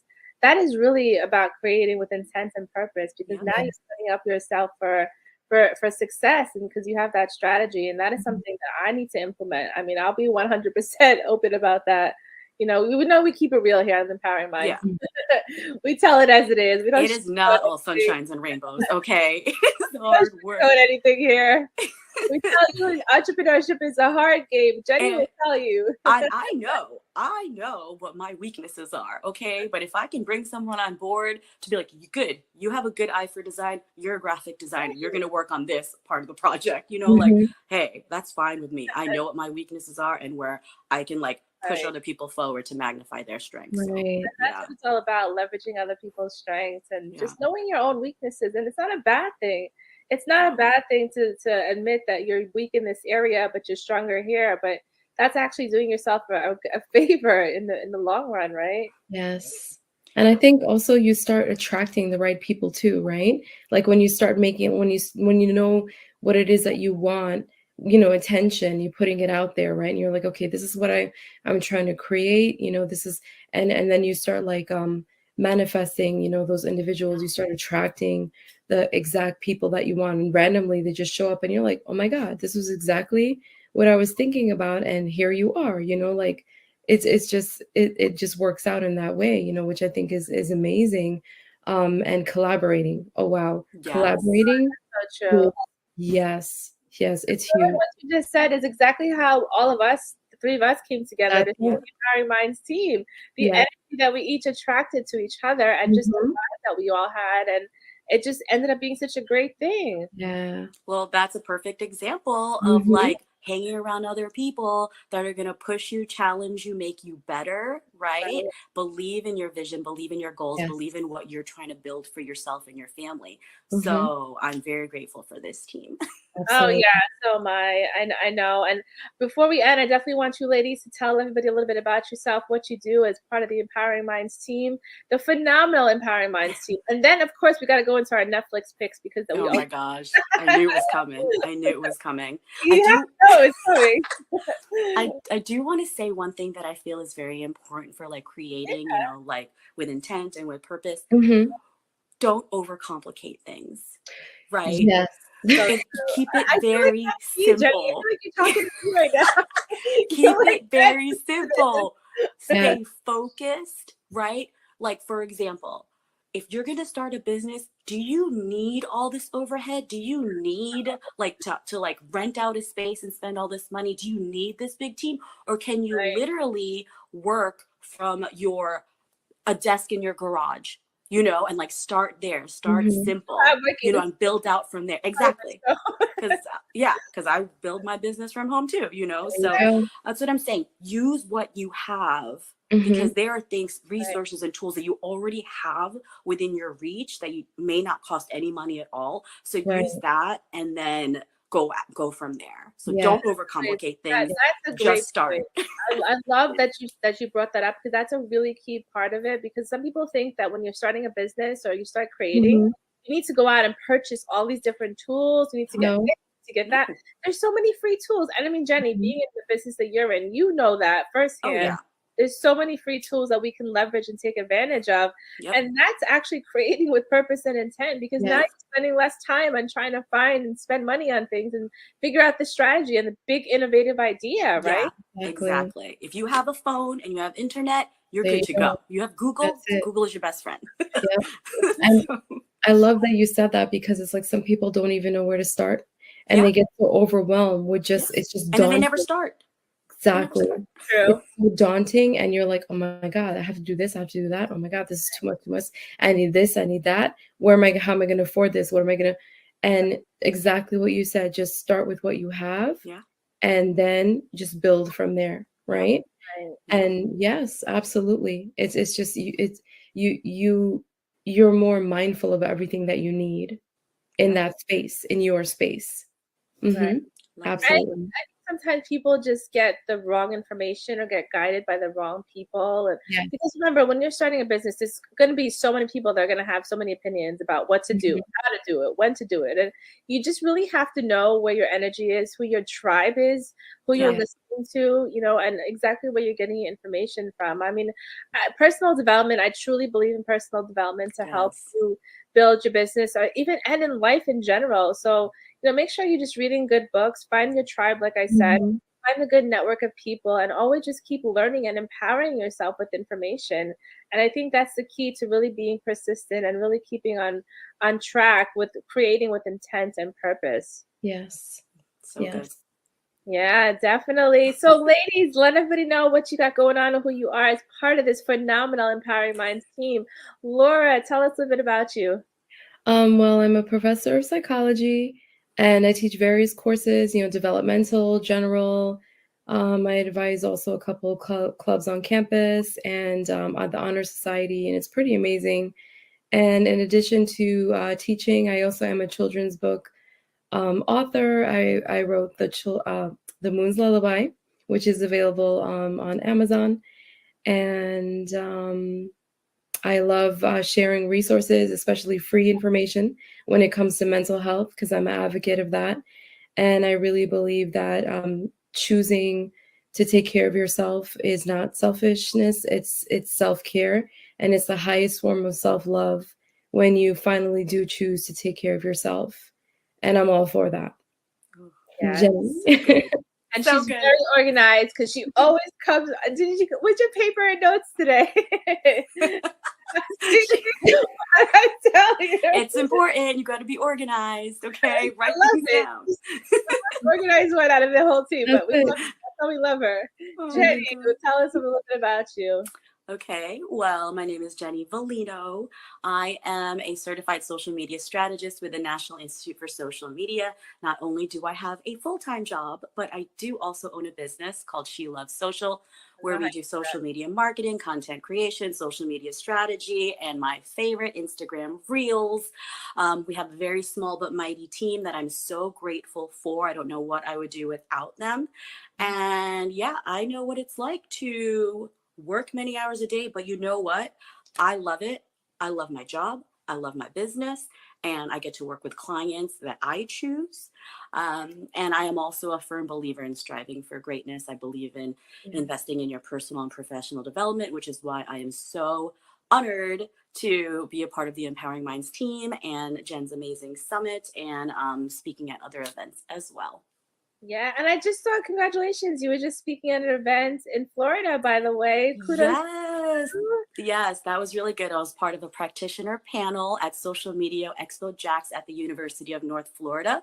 So that Love was it. a sold out event, and I was just really happy to be God, among I'm so all proud of these of other you. professionals. Look at you. Oh my Yeah, God. thank That's so you. Exciting. Thank I you. love to it. learn from her. Love it. Jenny. Oh my I God. learned from them for sure, and I learned from you ladies all the time. So I never know, stop learning. You always that's have to the have thing. that I attitude. feel like we so teach each other so many things, and we vibe off each other Yeah. so well. There's just so many things that we can Every learn day from you each learn other. something. Mhm. Yeah, it's so true. So what y'all been learning on Netflix? Let me hear. So funny because I haven't been watching Netflix. Maybe because I've just been busy, not too much. or so I haven't been watching anything. You You guys know have to what? share. Because the Empowering Minds team hasn't done a session in so long. That's yeah. Next time I'll be prepared and I'll watch something just for our session. Laura, what have you been watching Netflix, or you've been? Yeah, I've watched The King's Jester. So good. Oh, I Hassan Minaj, yeah, Good check. amazing. So good, so good. I Nice. love it. And if I don't know if you have Prime, but I've been The Rings of Power is pretty good. That sounds Yeah, you know Lord of the Rings. Anybody? Yeah, it's like the prequel to how it all came together. You know, so it's really cool to see like how it all like how do they even come together to decide to make the rings in the first place? You know, it's pretty Right. cool. Yeah. Nice. Well, I'm glad you're keeping up with Netflix because I'm I'm trying. you are doing such a great job. Laura's having fun, okay? She knows how to incorporate that into living a life. You gotta with, take like, a year before. I just have to have that time to just kind of be like, I need to escape into like my fantasy world, you know, with like LOTR and like like I need to do this, right? You know, it's so important that you just gotta take that step back. And I tell you, when this summit is all over, I feel like I'm going to sleep for days and just good binge on rest is Netflix. important. Yep. It's Yes. not all about work. I Gotta know. have No, you're fun. so right. We gotta have that balance, and that's part of creating. That's part of creating with intent and purpose. Having a good balance. So. I definitely appreciate you ladies so much. This was a phenomenal session, as always. There you have it, joining the 3rd annual Global Healing Motivational Summit. The whole team of the Empowering Minds, Jenny Valino, Laura Ambrose, and of course yours truly. Thank you, ladies. I so appreciate you, and I look forward to many, many more sessions together. Thank you Jen. so much Congrats for to having you. us. Thank you. Thank you. All right, that was the Empowering Minds team, all back at it at the 3rd annual Global Healing Motivational Summit. How did you ladies enjoy our session? You ladies are always empowering, but I love your connection and how you guys just flow together and just, changing lives by doing that, right? But the collaboration that you guys do all the time, and like you could feel like the energy, the love, and the respect for one another. I love that. Yeah, we've known each other for a very long time, and every time we come together, even if we haven't seen or spoken to each other in a while, we so vibe with each other. We just have fun. We speak from our hearts, and that's what the Empowering Minds team was all about.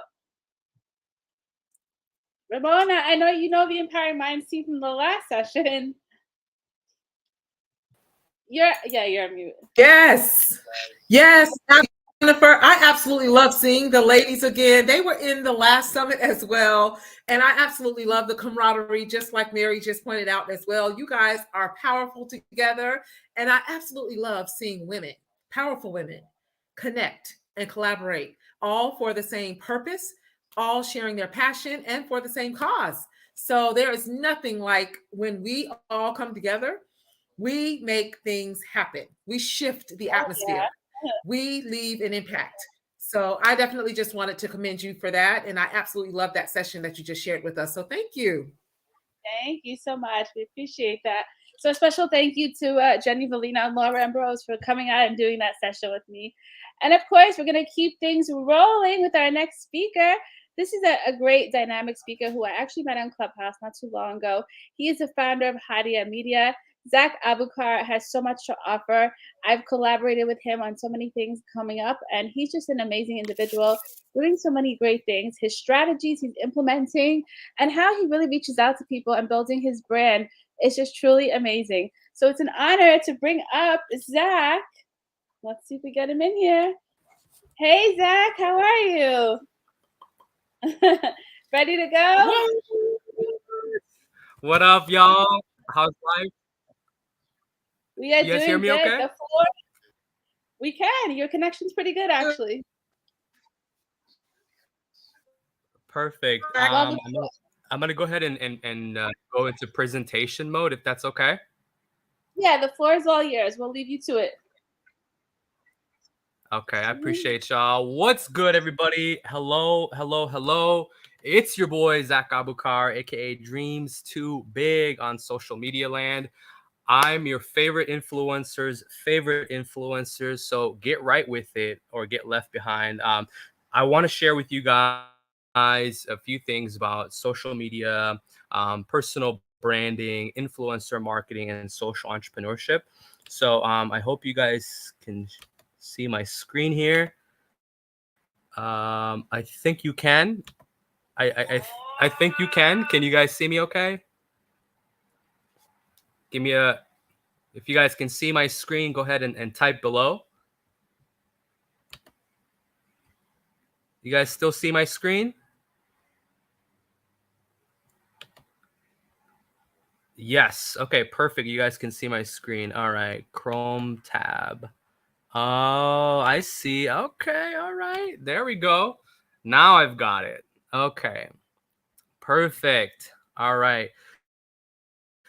So, you guys are getting to see a course that I had been working on for quite some time. So, I wanted to share with you guys a little bit about personal branding and what that entails. So, this is a mega course. It's huge. So, this is going to be my academy. So, I will welcome you guys in, and anybody that is looking to sign up, you guys can definitely do that at the very end. So, write down as many questions as you guys can. So let me go ahead and take you through how I got started in personal branding first and foremost. So I was working in corporate America. I worked in upscale hospitality management, latter part of my life in corporate. And then also I was working in business to business technology sales. So having a lot of fun, enjoying that. I studied people for quite some time, so I just didn't know how to leverage that for myself. I was learning a little bit about it. I got tapped into network marketing initially, and I saw the value of that. Okay, you've got products, you've got services that you need to move. Okay, and all I have to do is leverage my influence, with the few people that I have around me. All right, that makes sense. Let's go ahead and start selling to mom and dad. Let's start selling to friends, and get them online. So problem was in 2012, Amazon wasn't Amazon yet. So I was looking crazy to everybody. What do you mean I can purchase my groceries through you? I can just go down to the grocery store. What the heck? So that was way before what online marketing and online business is now. So guys, it's a huge opportunity that's open right now. More people than ever before are going into entrepreneurship. More people than ever before are going into the influencer marketplace and really taking advantage of their own personal brands and starting to leverage that in terms of social entrepreneurship, though. Okay, not just regular entrepreneurship. These are people that are giving back. These are people that wanted to make a difference in the world, and so on and so forth. So before I go too far into it, there we go. Perfect. So with personal branding, I started to recognize, okay, I do have influence. I do have all these products and services that I can go ahead and start sharing with other people because I don't have to hold inventory. This is a brand deal. So I want to get you guys around the idea of what is influencer marketing, what is personal branding, and so on and so forth. So with personal branding, um, initially it's just you being able now to leverage your influence out here in the marketplace, right? All this here, that's all that is, right? So how is it that I can be an artist? How is it that I personally work with entertainment, athletics, fashion, finance, real estate, and hospitality industries, and working with those individuals to leverage their influence, leverage their knowledge, leverage their experiences to go get brand deals. So, I wanted to take you guys through some of this stuff, and this is the really, really important stuff here, though. So, the very basics of this is how do I build a personal brand? What is a personal brand, right? You and your knowledge base, your specific expertise, all of that, right? All your experiences, hobbies, fun things you like to do that make you uniquely who you are as a person, right? So now, once you start to leverage that, other people will see the value of what it is you do. Myself, I got fired in 2018. I worked in upscale hospitality management. I knew branding, I knew marketing, I knew sales. I just didn't know how to do it for myself. And I'm sure a lot of you are also having that same problem as well. Well, Zach, that's great. All these other people are doing it. How can I do it? So let me share my story with you as we're going through this here. I just wanted to kind of show you guys this. This is the very basic fundamentals of personal branding 101. So I'm going to go ahead and share with you guys the actual presentation for that. So like I said, this is a mega course. So right, personal brand. There we go. Okay. So now I was at a crossroads. Do I go back to corporate America after being fired, after 3 years of my life has essentially just been siphoned from me? Do I go back? I said, heck no. That's right. I had 6 months in savings and I was like, let's do this. Let me go learn about consulting. Let me go learn about speaking. Let me go learn about coaching. Let me go learn how to be an author. And let me go learn how to create courses. Those are major things for you as a personal brand. If you're not already doing that, if you're not coaching in some capacity, if you're not consulting in some capacity, if you're not speaking in some capacity, if you haven't wrote a book or something in some capacity, or have built a course in some capacity, what is you doing, baby? This is the time. This is the time for you to be out here doing that. Go learn it, right? All of the stuff that you learned in school, guess what? You can apply it in your own life. That's right. You can apply it in your own life, guys. So let's go ahead a little bit deeper into this. So with personal branding, what does that really consist of? Okay. So with personal branding, like I was saying before, just being able to leverage your own self. Okay. Whatever you learn, whatever you experience, whatever hobbies you got, whatever makes you uniquely who you are. That's right, baby. We can leverage that now, right? It's not just a bunch of people that have mega influence, right, that have this opportunity. It's all of us now, everyday average individual. If you're at home, homemaking, yes, you too can do this. Okay. If you like cooking, whatever it is you like to do, there's other people that like that as well. They want that. They want to do what you're doing. So essentially, you are a conduit to them doing that thing, right? So super fun, super fun. So now being able to get that reputation out there, right? Being able to be this individual very comfortably, just enjoying your life, right?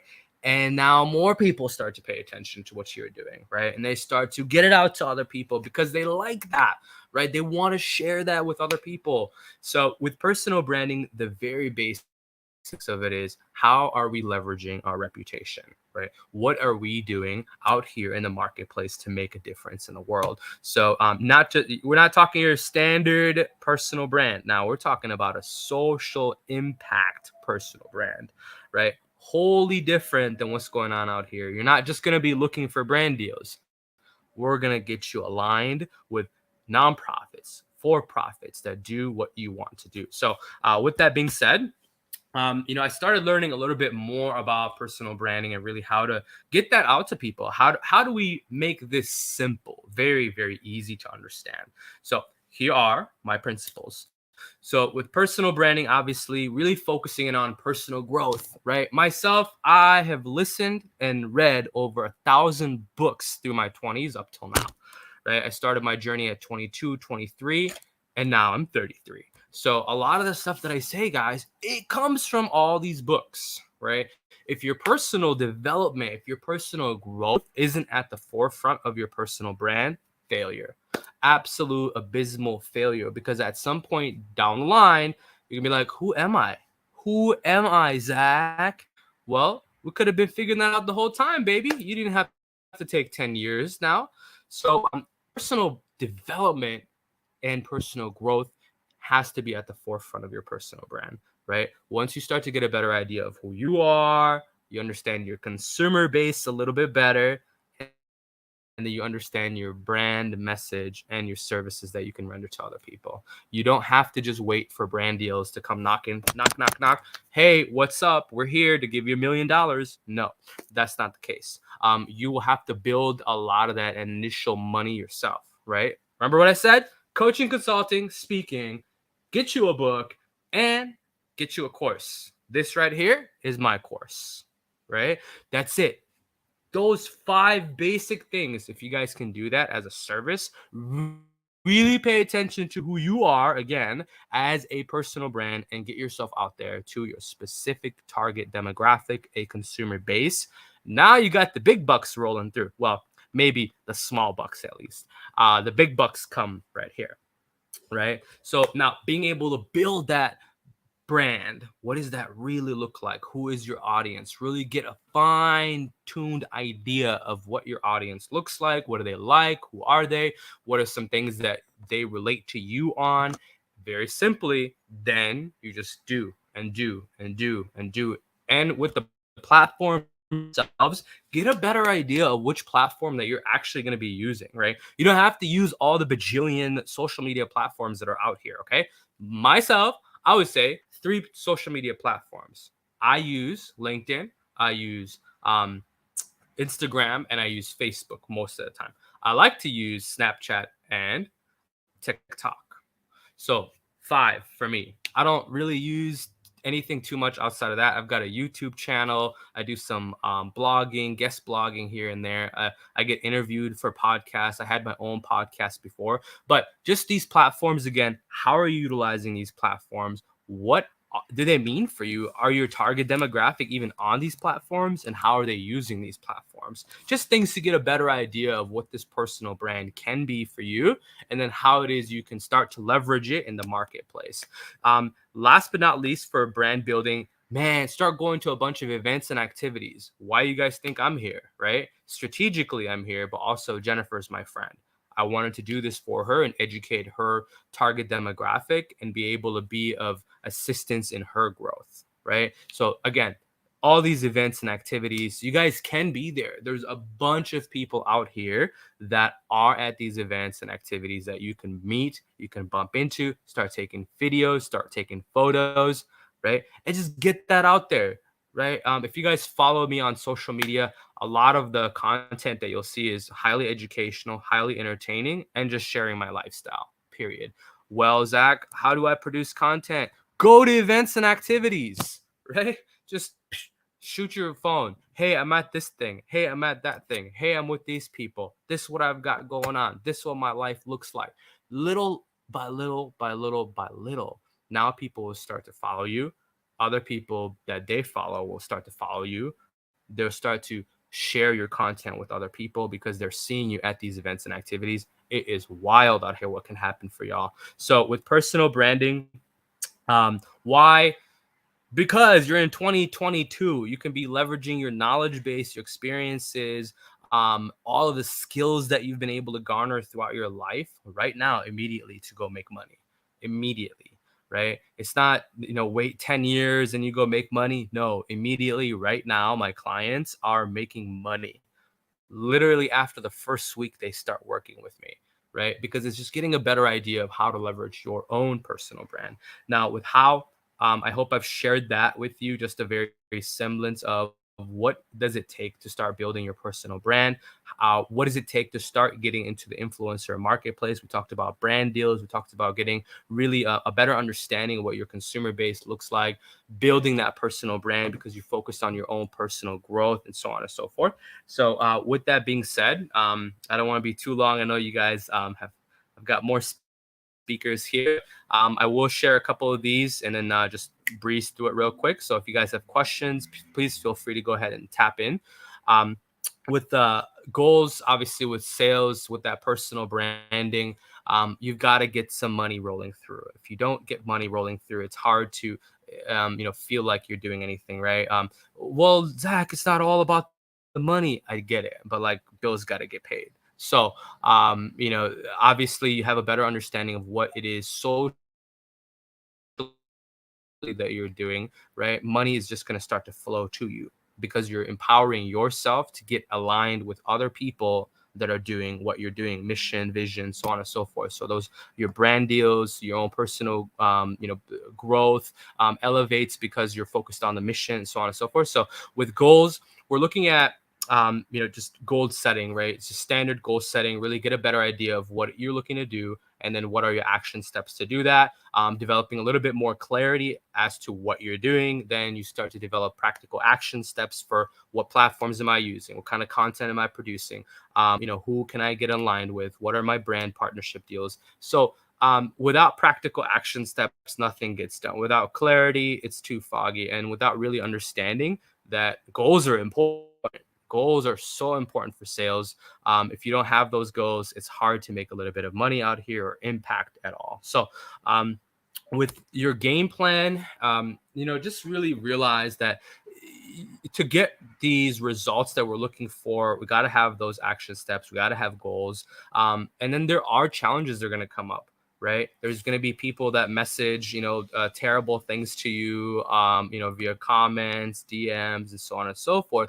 You're going to have challenges in terms of utilizing the different platforms, but having a game plan really reduces that the many challenges that you guys face. You'll still face challenges, but to get some of those results, you'll have to have a game plan.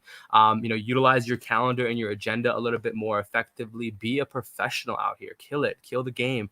But no one's going to trust you if you don't have your own calendar and agenda in line.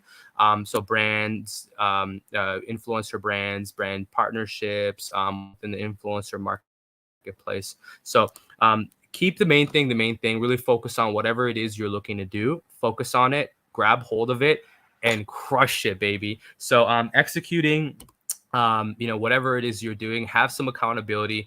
With long-term execution, you have to have that game plan laid out. What are you long-term looking to do? Short-term execution as well. What do you need to do this week? What do you need to do today? So on and so forth. So I go a little bit deeper into these, during my workshops, but I want to be respectful to your guys' time here. So one last thing I want you guys to definitely keep in mind is with effective brand building, everything right now moving forward, it has been forever, but now I think we like stories now that grab our attention. Very detailed story. People tell you, like my own story. I was telling you a little bit about that, but this is more again, how is it that we can start to leverage that to gain more attention, right? How do we make it more authentic, more appealing to a certain target demographic? Because there are ways to tell your story as well. So make sure that there's always a call to action, right? I've been preparing you guys for a call to action the whole time. I did it in the very beginning. So as you're telling your story, make sure that people resonate with it, and also get them to take action, get them to go do stuff with you, right? All your social media content. Hey guys, great, awesome, appreciate you for being here.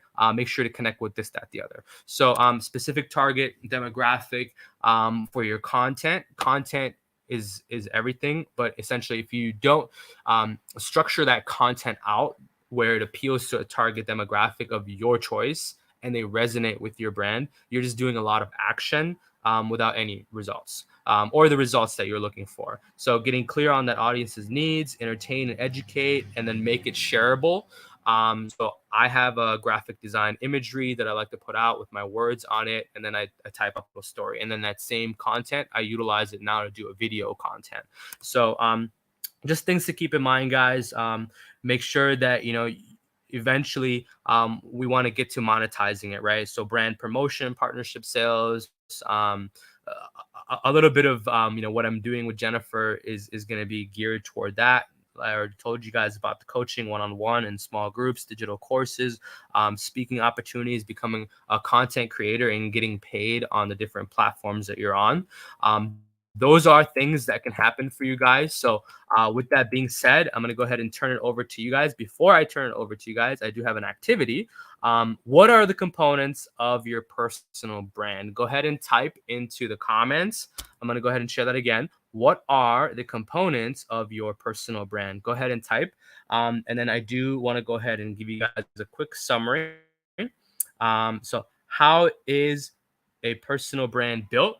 like we said, make sure you get a better idea of what your personal brand is, who you are, get your growth game up, okay? Get a better idea of who your specific target demographic is, okay? How are you then educating them? How are you inspiring them?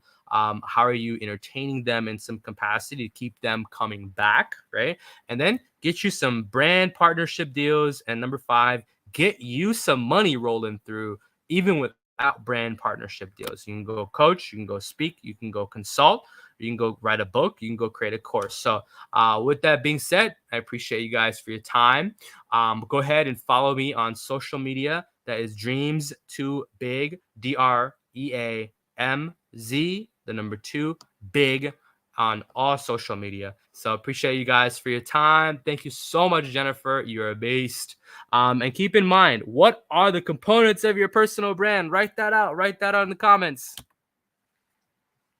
Oh, Zach, wow. The value you just brought here. I mean, that was an amazing presentation.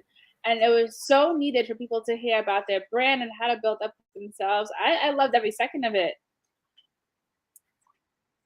Really dynamic. Mary Got Kim. you, girl. Come on, y'all. Let's go get this money out here and go make a difference.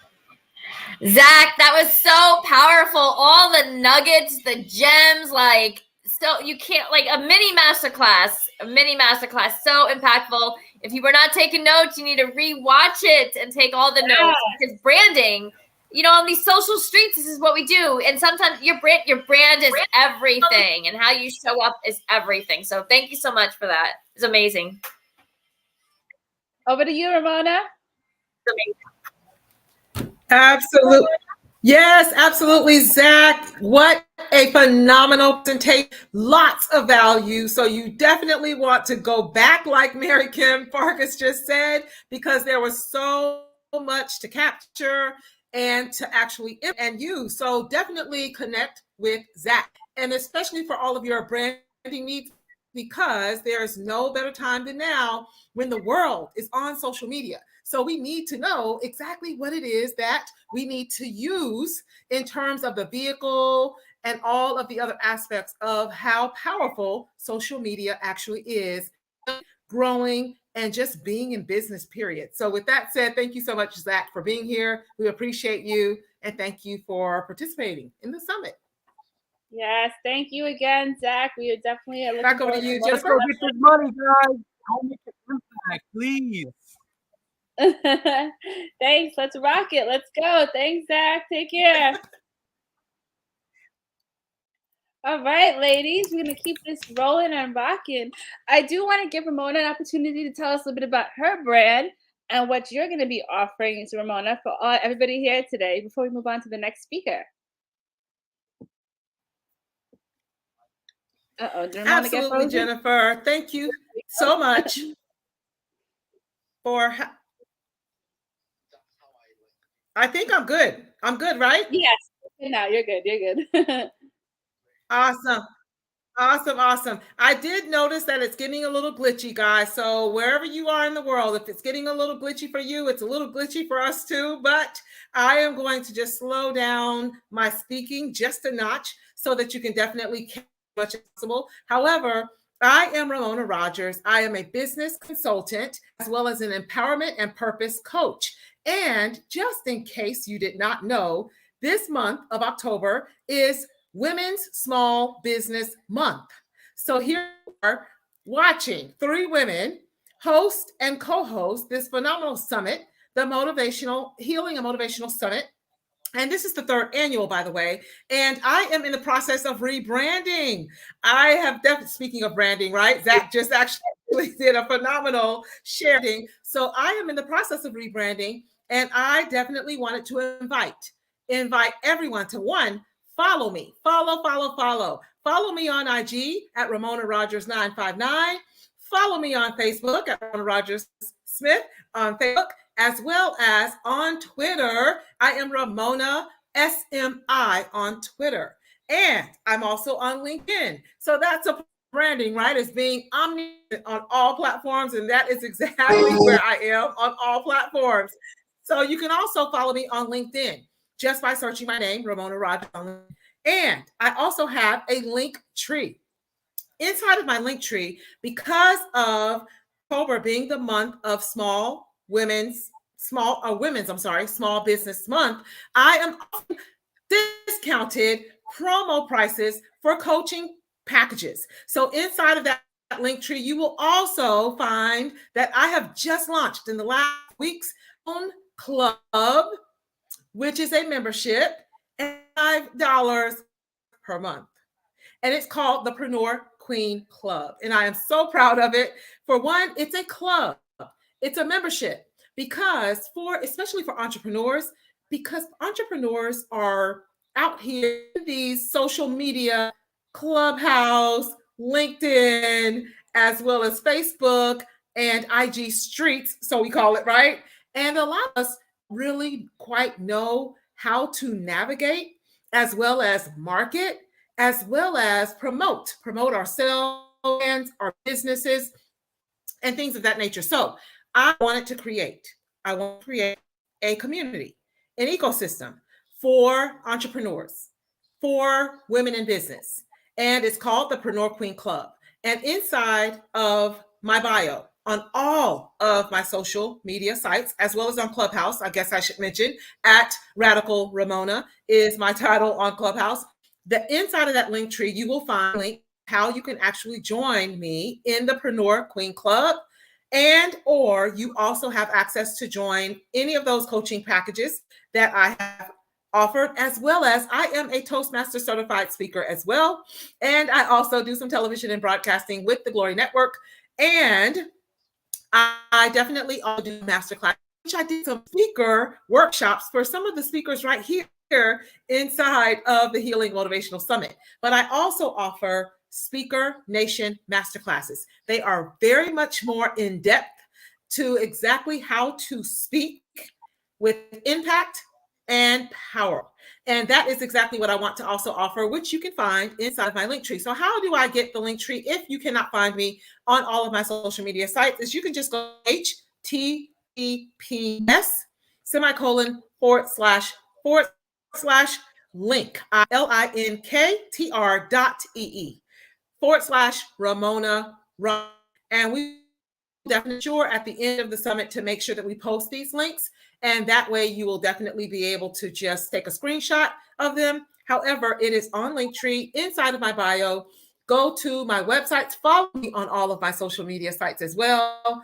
And that will continuously update any packages or promo prices or anything of that nature that I offer in terms of speaking master classes, in terms of my actual club right now, which is only $5 per month, where you will get masterclass on a monthly basis. You will get masterminds, you will get workshops, as well as you will be able to connect and collaborate with other like-minded entrepreneurs so that you can actually have to go out there and do it. So with that said, I definitely just wanted to just share just a few things that I have going on. And there's going to be some upcoming investment opportunities where I am the executive director with Luck Marketing Management. It is a luxury brand that I have just connected and collaborated with as well. And that will be launching in January of 2023. So you definitely want me on all social media sites so that you can definitely be forefront of what's new, upcoming, and what's launching very soon. So that is why I said that I am in the process of rebranding, and it's definitely going to be big. And I definitely expect to stay connected and continue to collaborate with each and every one of you, especially Jennifer Maharaj, who I intend to bring along with me on all of these future ventures, as well as Mary Kim Farkas. So we are definitely connected, and I look forward to collaborating as well. So again, follow me on all social media sites, and I will be more than happy to connect and follow you back as well. So thank you so much, Jennifer Maharaj, for having me as a co-host on your third annual Healing and Motivational Summit. I am Ramona Rogers, official. So thank you, and back over to you, Jennifer. Oh, Ramona, thank you for letting us know how we can definitely tap in with you and all the great projects that you're working on, all the great collaborations that you're offering. We truly are. We're looking forward to all of that. Make sure everyone taps in with Ramona. Give her a follow wherever she is on her social media profiles. We just love working with Ramona. We really do. With that being said, Mary, I also want to talk quickly about our upcoming events. I want to show everybody the initial commercial that we're just going to be doing, and then we'll quickly talk about it before we move on to our next speaker. Yes, let me just pour into Ramona for 1 minute. Ramona, I'm so proud of you. And like I've worked beside you. I've seen what you in action for $5. Like everyone needs to get on it. That's all I have to say. So proud of you. Keep elevating. But yes, Jennifer, let's go. All right, let's do it. So this is an event, Mary. So what I would like to do you mind if I just share a second, Jennifer? No, not at all. Okay, let me explain why it's $5, because some people tend to think that when something is priced or on the lower end of the scale, that it doesn't have as much value. But let me share why. I put it at that particular price point because it's the launch price point, right? I'm just launching. It's something new. Not only that, I bring 20 years of corporate experience. So I already know my value. So when you know your value, you don't necessarily have to prove it, right? And that is what I did that for. I priced it at a price because I don't want anyone to have the excuse of not getting this value. The value of a masterclass every month for $5, the value of a mastermind that you can connect with like-minded individuals just like YouTube on a regular basis, priceless. So if I really truly priced it at what I was really worth, that would mean that there's some women potentially out there that needs this value that wouldn't necessarily be able to get it. So I wanted to make sure that I brought as many network and be able to over deliver and under promise and be able to speak life and support other women primarily, but anyone, of course, but other women primarily in business, which is exactly why I never hesitate to join Jennifer Maharaj anytime that she approaches, right there, like absolutely, because that is exactly what it's all about. Collaboration is the new domination. You can go fast alone, but you can go far together.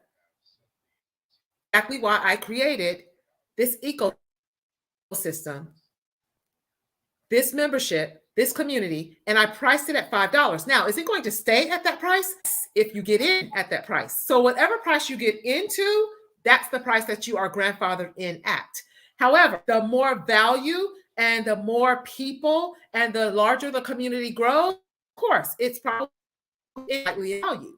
So I definitely just wanted to, on that great point that Mary Kim Park has just added, that yes, it's starting out and launching at that price because for one, we're in the middle of a recession, right? The price of food has doubled and tripled. People are paying out every single month a lot more money than they have coming in. So I don't want to put any squeeze or pressure on anyone. And if there's brand new entrepreneurs, small business owners coming into the space or the field, I definitely want it to be a beacon. I want it to be a source of, I want it to give them something of value that they can afford, that they won't necessarily have to break the bank for. Now, if you get into my coaching program, then yes, it's going to definitely take somewhat of an investment. And that is the best investment you can make is an investment in. So that's really what I wanted to just end with, Jennifer. And thank you so much again for having me. And thank you so much, Mary Kim Farkas, for pointing that out as well. So I appreciate you both. Thank you. And speaking of collaborations and networking, Mary Kim Farkas and myself are definitely planning an in-person event coming up very soon this year. So I'm just going to play this quick video and then we'll quickly talk about it before we move on to our speakers.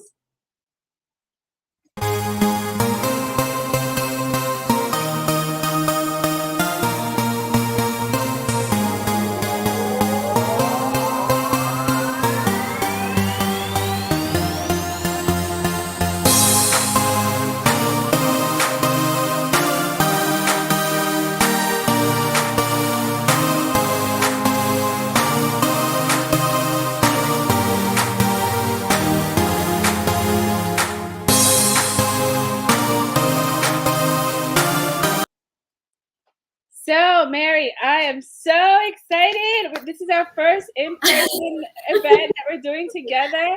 And Yes. so I told Mary that I was going to do a virtual networking event at like a holiday mix and mingle.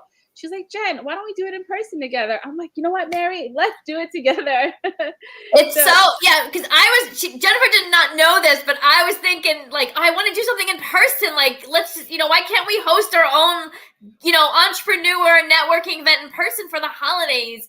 And she shared that with me. I'm like, let's do it. So here we are. I'm super excited. Like many of you may know, we know so many entrepreneurs or like moms or families doing these side hustles just because it's challenging. And I think that's like the largest number of like entrepreneurs have launched this year, especially women entrepreneurs. And we networking and connecting. This is how we grow. And basically that's where it stemmed from, because we see the growth in each other by connecting and collaborating, just the three of us, right? But also without us, like other people that we're connecting and collaborating with. Right. So this is for the holidays and beyond. It's our first one. It's going to be in New York, in Long Island. Awesome. We will get a confirmation of the exact location. I'm just waiting for the lady to get back to me. But besides networking to grow your business, there'll be marketing, in-person networking, raffle prizes, light lunch. Like lunch will be included for the vendors. For sure. So whoever participates, because it's going to be like a 4 or 5 hour thing. So you're not going to have to sit there and starve. You get to eat beforehand. That's part of it. Table, chair, all the things.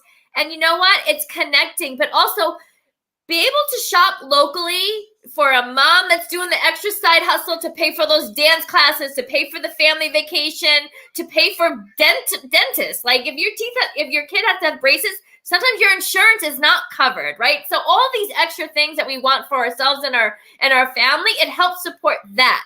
So instead of supporting the Kardashians or anyone who's famous on what they're doing, let's find a local mom or male-owned business and support them, because you know what? They're going to care. They're going to be like, oh my God, I love you so much. I'm going to take care of you. And you're going to get that customer service. Where, do we need to make the famous more rich? They're already rich, right? Let's support the people we know. And so that's the concept. And I'm super excited, but also to connect in person. Like there's such a vibe with that and that energy. I cannot wait. It's going to be great. I mean, there's so many people that we just really want to meet in person. And this is going to be a dynamic first in-person event where we get to truly collaborate, connect, we get to support each other. So if you are interested, before the summit is over, connect with Mary or myself to get that early bird discount price, because we are definitely going to be doing this event coming up in November. So definitely check us out. I'm so excited. It's going to be fabulous. Can't wait. With that being said, I know we have I am so you too. I am so proud of you two for connecting and collaborating. If you're in the New York area, you heard them. You guys are in for a treat with these two powerhouses having a holiday event right in your own backyard. Be on the lookout. Definitely follow them and definitely get connected and join their holiday networking upcoming event. So back over to you, ladies. Yes, definitely. With that being said, it is my honor and pleasure to bring on our next speaker, Bobby Perry from Bobby Perry Films, an amazing individual doing some great things. And I cannot wait to hear his presentation today. He has come on today to really give us some tips and strategies. Bobby, it is a pleasure to have you on today. Hello, how are you? Hi guys, I'm doing good. How are you guys? Good. Thank you so much for your patience backstage. We appreciate it. Of course, so much amazing talent and wisdom and so much art in one space. It's just amazing. The floor is all yours, Bobby. Take it away. Thank you. All right. Hello, everyone. My name is Bobby Perry. I am the CEO of B. Perry Films, which is named after me, Bobby Perry, but everyone refers to me as Bobby L. Perry for performance reasons. And I'm also the artistic creator of the Artistic Creator Academy, which is trademarked, and it's just an amazing platform to bring back art into the community and connect with people in a personal way. I wanted to thank everyone who got me to be a part of this, being a part of something that's annual every year, the annual Global Healing Motivational Summit.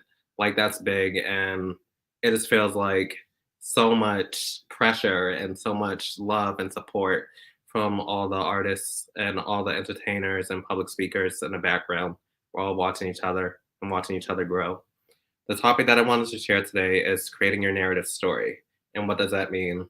I have a background in performing arts. Everyone knows me as a dancer, choreographer based in Boston, Mass. And my career started at age 3. I came from a performing arts home. My sisters used to do tap, jazz, ballet, and all that good stuff. And I told my parents, I want to do that too. So we went to go see the Nutcracker for the first time.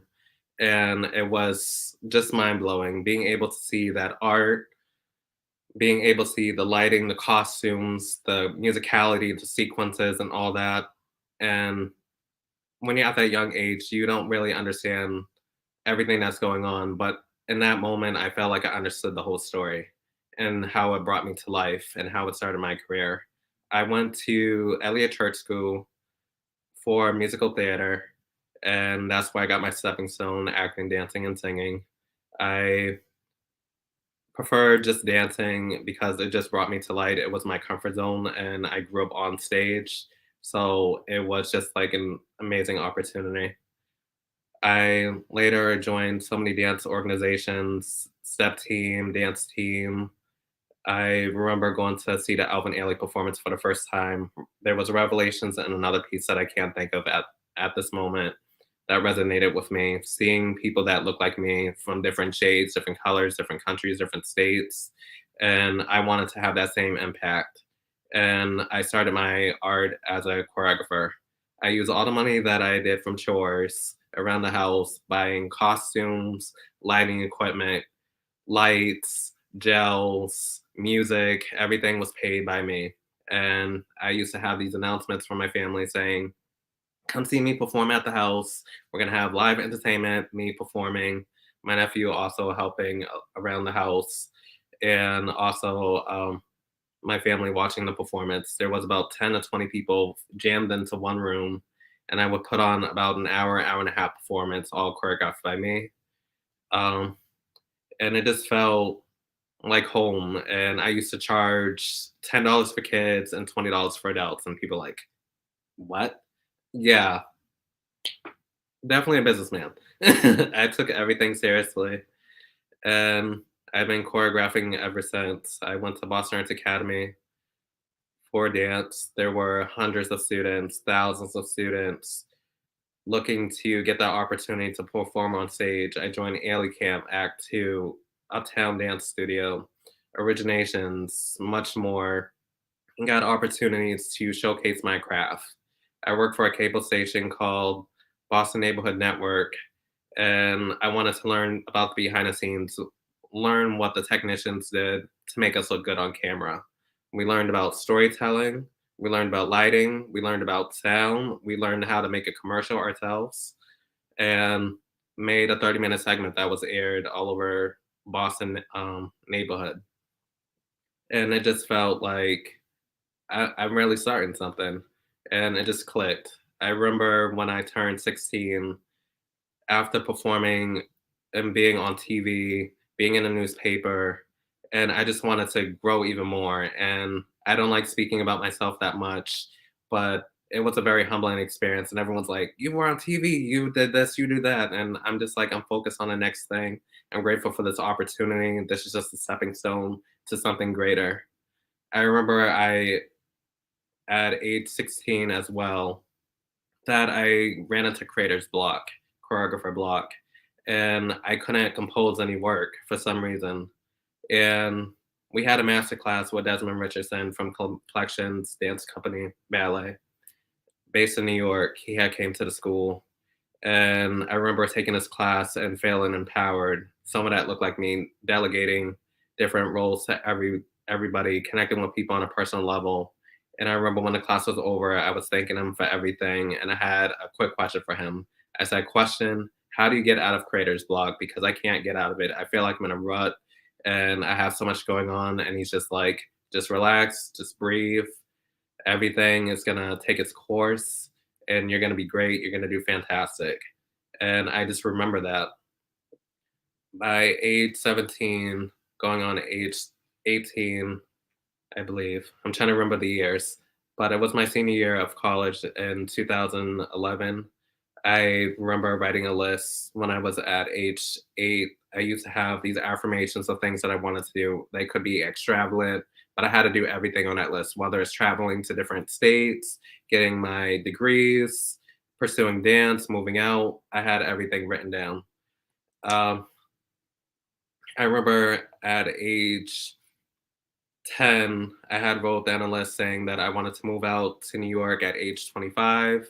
I wanted to pursue dance full time. I wanted to start my own business.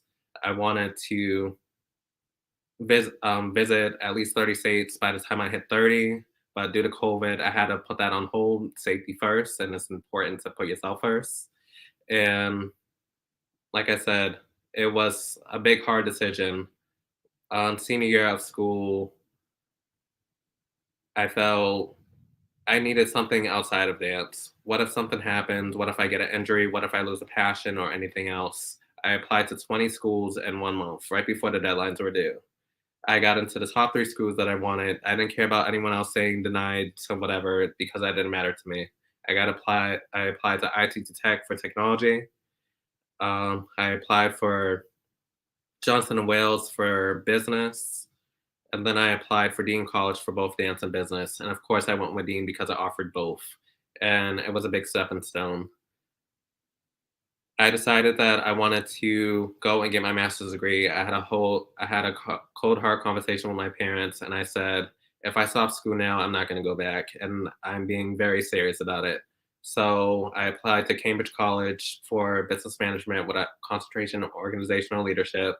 I told them that here's my transcript. I'm going to do this program in 1 year, and we're going to make this happen. And I'm going to graduate with a 3.8 GPA.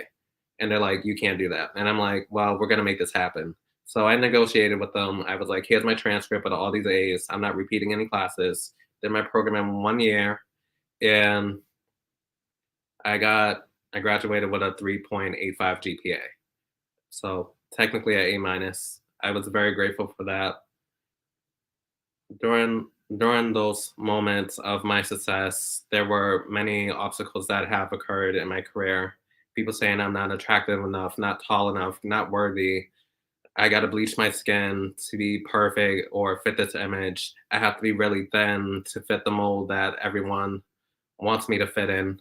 And I remember watching Lizzo's show. I'm probably late to the show, but seeing all those dancers of different skin complexions, different sizes that are not the norm for traditional dance, feeling uplifted and showcasing their art, showing that they can run the world and be whatever that they choose to be.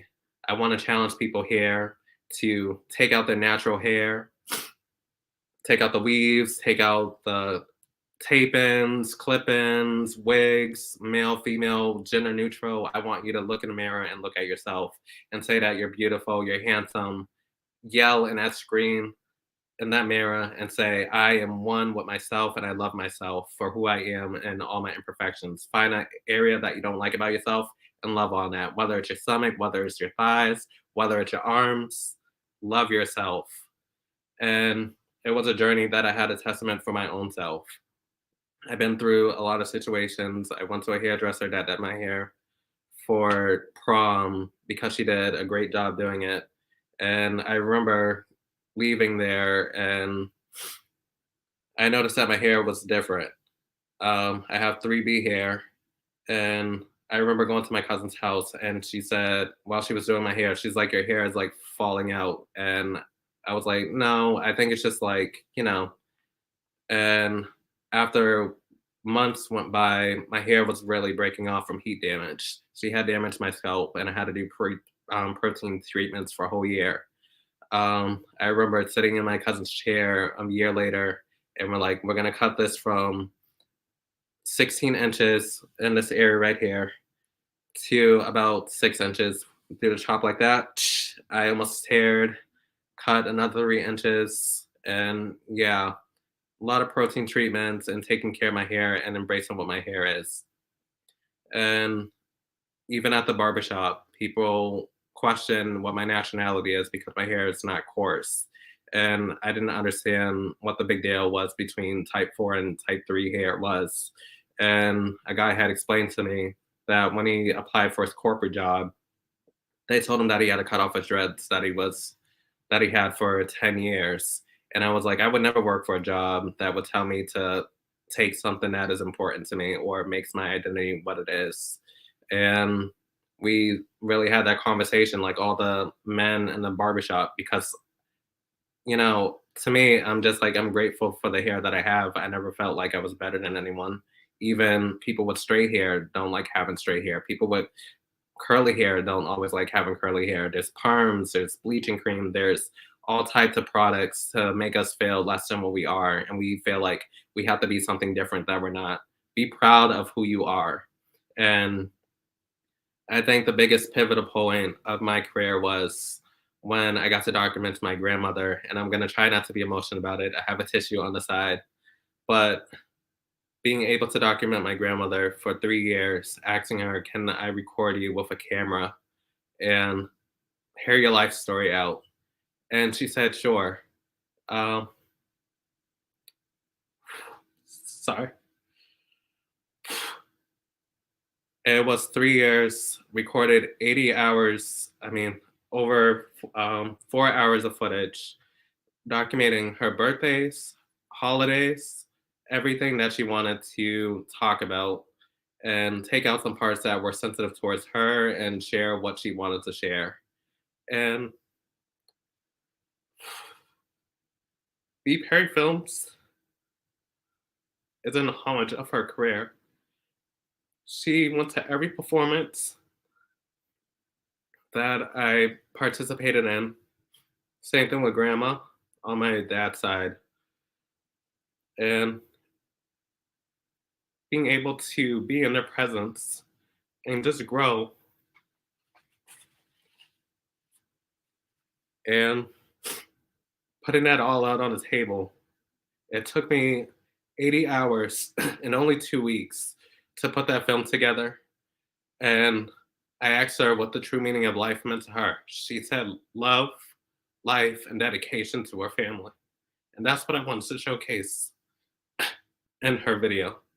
I created B. Perry Films because I felt like storytelling was definitely important.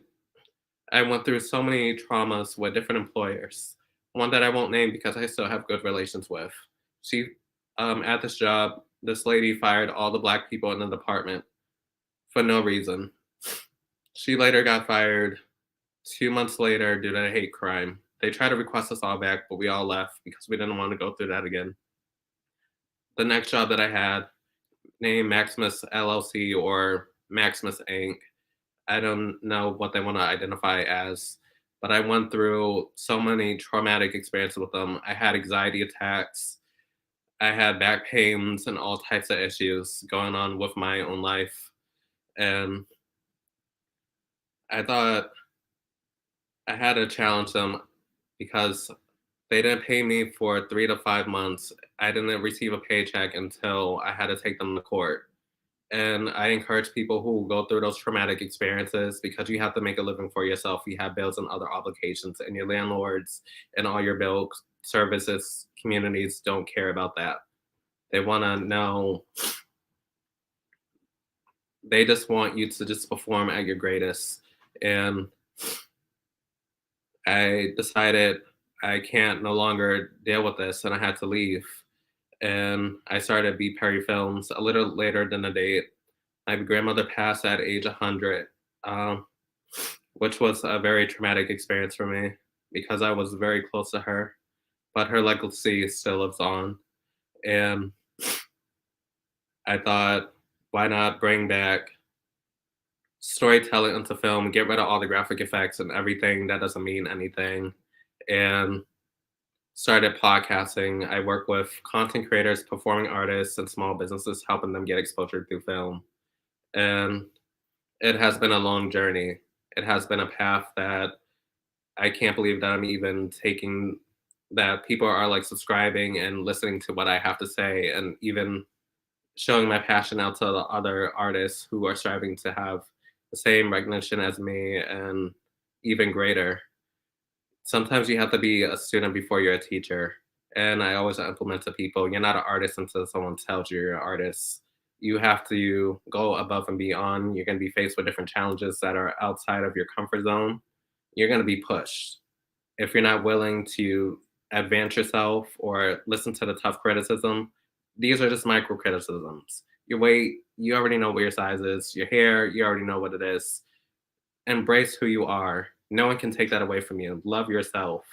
And it was a challenge for me to look in the mirror sometimes and say, I love me for who I am, and not look at all the things that people have said to me negatively and all the experiences I had negatively. After I graduated from school, I went through a burnout for a whole year, anxiety attacks and everything. And I just promised myself that I would never try to tear people from their hopes and dreams and collaborate with people the best that I can. And I thought, why not create a course called the Artistic Creator Academy and give back to people who are looking to become artists, scholars, entrepreneurs, small business owners, and more, and showcase that it takes hard work and effort, and people don't want to listen to that. You have to manifest your dreams, make it possible. Like I said, I started at age 8 saying that I wanted to be a choreographer. My uncle told me, how are you going to be a choreographer if you can't even public speak in front of people and you're too shy and timid? And I proved that to this day. I'm getting in front of the camera. I'm doing speaking engagements. I have worked with brands such as Bosser's Academy. I work with WeWork, Thinkific, which I'm running my course on. So many brands and so many. It's. I just can't wait to see what this company will look like in the next year or two, or even a decade from now. I got to meet DMC from Run DMC, and I asked him a question. Where do you see art, and what do you think people should leave away with? And he said, create original stories. I think people focus too much on the likes and the subscribers and all the big numbers and all these different things. But if you're not true to yourself and staying consistent with yourself and saying, this is my story and not no one else's, not all Black people are struggling. Not all Black people are thugs. Not all of us are arrested or have a criminal record. There's very successful people. Not all white people are privileged. Not all white people live in a fancy house and home. They struggle too. And we need to see beyond color and different things, you know? There's like a lot that I want to say, but there's only so much time that I can say. But I want people to join me through the 4 stages of my business growing. Phase 1 was focusing on rebranding. I remember writing at the beginning of the year, the word was to start. And start, everyone's like, what does that mean? What are you going to do? For me, it meant that I'm going to start speaking up for myself and I'm going to start making action happen. I'm not going to tell people what I'm going to do. I'm all about action. I'm going to write down all my goals and everything that I want to do and I'm going to accomplish it on my terms. It might not be tomorrow, it might not be the day after, but it's going to get done. And I can't wait to turn 30, and I'm already writing out my 10-year plan, and hopefully everything, well, not hopefully, but will happen over the next decade. And I just encourage you to be true to yourself. Don't let anyone tell you that you can't do it, because you can. You're hearing it from me. You're hearing it from these motivational speakers. You're hearing it from your coaches and even your friends. And don't be afraid to ask for help when you need it. I know a lot of us content creators, performing artists, and people who run their own companies or looking to run a business always talk about loneliness, but this is an opportunity for you to join a community of like-minded and support. Join the Artistic Creator Academy. Jennifer will send you guys the link. Hopefully she's sending that right now. Yes. No, And also join the community called the Creator Space, which I own, and be around people who talk about their testimonies, their milestones, feeling free to ask questions and being independent and working collaboratively. Because I know as an artist, I really struggled finding support, and I had to conquer the world on my own. And just be you, be authentically you. And You're creating your own narrative story is just implementing life and creating your own timeline. Thank you so much, Bobby. Wow. I mean, your talk was just truly, truly inspiring. I loved everything that you said and so many nuggets that you dropped and so many gems and really empowering. And everything that you said is truly just amazing. And we thank you for your time today and for being who you are and for being authentically real and being courageous, being vulnerable and honest about your story and coming out here today and just really empowering the masses. That was a phenomenal dynamic story, Bobby. Thank you. It means a lot. Yes. Thank you again, Bobby. We'll definitely make sure you drop your links in the chat. Awesome. Thank you. Thank you so much, Bobby, for being here. And thank you for sharing your story. Very powerful message. Awesome, awesome, awesome. Yes. And I just want to say, I know we, Over to you, Jennifer. today's a Global Healing Motivational Summit. We really have dynamic speakers, and I wish that we had more time to truly highlight each and every speaker for all the gems, but we would be here until probably tomorrow. That's true. And we just want to say that we are so grateful for every speaker coming on. We know your value. We truly are so grateful for everybody who's here today. And I just want to give my heartfelt thanks to all of you and just know that you are truly appreciated. So just understand that. But we definitely want to make sure we're keeping things moving here. This next speaker is a dear friend of mine. He is truly a motivational speaker, so just to put it in thoughts. He is amazing. He is truly inspiring. He's always out there pouring into other people. He's a big mental health advocate. I can't say enough about this next person. Nick Loriano, Only the Motivated, is truly a dynamic individual. And he is so powerful. I suggest you guys get your notes pens. Right? We cannot wait. So cannot wait. It's so incredible. Cannot wait. So without further ado, everyone, get your pens and papers ready. Let's bring up this dynamic, inspiring individual, Nick Loriano, Only the Motivated. Nick, woo! Yes, so up, guys? excited. How you guys doing? Woo! How you guys doing? Amazing. I'm thankful to be here. I'm honored. I'm honored to be here. Honored to be here. Yes, Nick, the floor is all yours. We cannot wait to hear from you. Thank you so much. Thank you so much. So, thank you everybody for tuning into the Healing Motivational Summit. Thank you so much to Jennifer for allowing me, of all people, to be on a platform like this. I'm so thankful. I'm grateful. Bobby, I was watching your stream and I just want to say, brother, truly inspiring. Keep inspiring the masses, be an impact to those around us, and never, never change who you are, because that alone is something to be proud of. Being authentically, unapologetically yourself, my brother. I'm proud of you, man. Keep going, keep being you, and great things are coming your way. But with that being said, for those that do not know me, my name is Nick Loriano. I'm a motivational speaker. I'm an actor, content creator, influencer. I own a clothing brand by the name of Only the Motivated, a brand I started from scratch. I am from Boston, Massachusetts, and I'm so, so thankful to be on this. I was looking forward to this all weekend. I was supposed to be on it on Saturday, but hey, things came up. I had a wedding to go to, but hey, today I'm going to be talking about challenges, adversities, struggles, and overcoming the subconscious mind. What I want to start with you today is this. A lot of times in life, right, we think we have everything figured out. We think that everything is going our way all the time.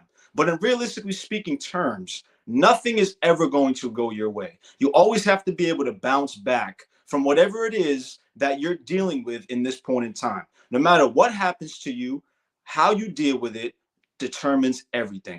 The way you bounce back from a setback, from a challenge, from adversity is going to determine what is next for you moving forward. You can sit there, complain, and be stagnant, or you can get up, do what's best for you and your happiness, and figure out what this thing called life really means to you, and being who you are, walking in your truth, knowing your purpose. But I'll be honest with you, you're not going to know your purpose right away. You're not going to know what it is you're meant to do right away. And that's perfectly okay. You don't have to have everything figured out. Every great thing takes time. You don't have to be started You don't have to be great to get started, but you have to get started to be great. In order for you to walk in your truth and your purpose, you have to figure out what it is you know best. And what that means is bringing out the better in you in situations where you feel like you cannot. You have to do things every single day that other people are not willing to do. You're going to deal with people doubting you. You're going to deal with people disrespecting you. You're going to deal with people leaving you in the dirt and leaving you there to rot. But you have to be able to bounce back from that. People are going to push you down. They're going to punch you. They're going to throw all their traumas and misery onto you and make it seem like it is your fault. But I'm here to tell you this. None of that is your fault. What you've been through in your past and what you've dealt with and what you've endured is not your fault. But what is going to be your fault is if you don't heal from those things that you've been through. You have to make sure you heal and become who you need to be by making sure you heal and making sure you don't bleed on other people that did not cut you. You got to do your due diligence. And what I mean that is take as much time as you need. Restart, refocus, rejuvenate, and come back as a better you every single day. You have one objective every day when you wake up, and that's just to show up.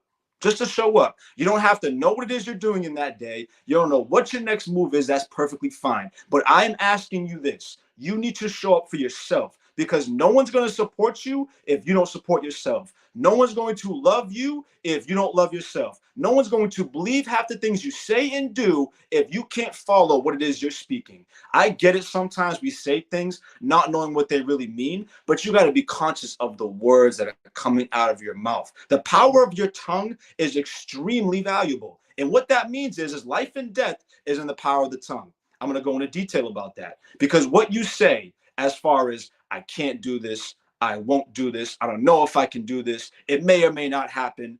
What do you think your outcome is going to be? In order for you to be the man, woman, entrepreneur, or in profession that you are striving for, you have to believe the words that are coming out of your mouth. You have to say, I can do this. I will bounce back. I will figure it out. I will get it done. But in order for you to believe that, you have to train your mindset to believe what comes out of your mouth. Because again, life and death is in the power of the tongue. But I'm not saying you got to have it all figured out. Life is not easy for any of us, and none of us sit high enough to look down on anybody. In order for you to be who you want to be, you got to do what the 1% always does, and that's do it anyway. I want you to challenge yourself when you go into tomorrow. When tomorrow comes, I want you to challenge yourself.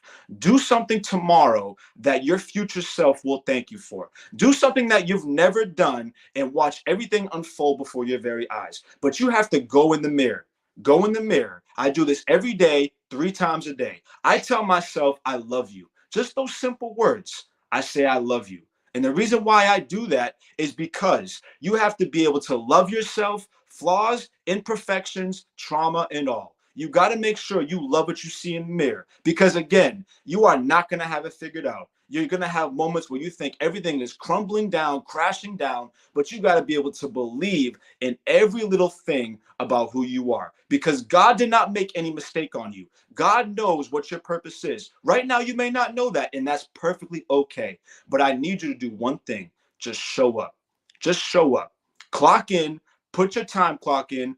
Put the ticket in and get to work. You have a due diligence every day. Every day is a new opportunity. It doesn't matter what happened yesterday. It doesn't matter what so-and-so said about you. It doesn't matter what you said about yourself. But you have to make sure, no matter what setbacks you face, what challenges you face, what adversity you face, you need to show up for yourself every single day, every minute, every hour, every week, every month, and every year, 365. You need to do that for yourself. Because again, we all say that we want success. We all say that we want to be something and then some. But in order for you to do that, you have to be willing to do something that your future self is going to thank you for and not doubt yourself because you're not in the circumstance that you want to be. Sometimes you're going to be tested by your faith, your strength, and how much you can take.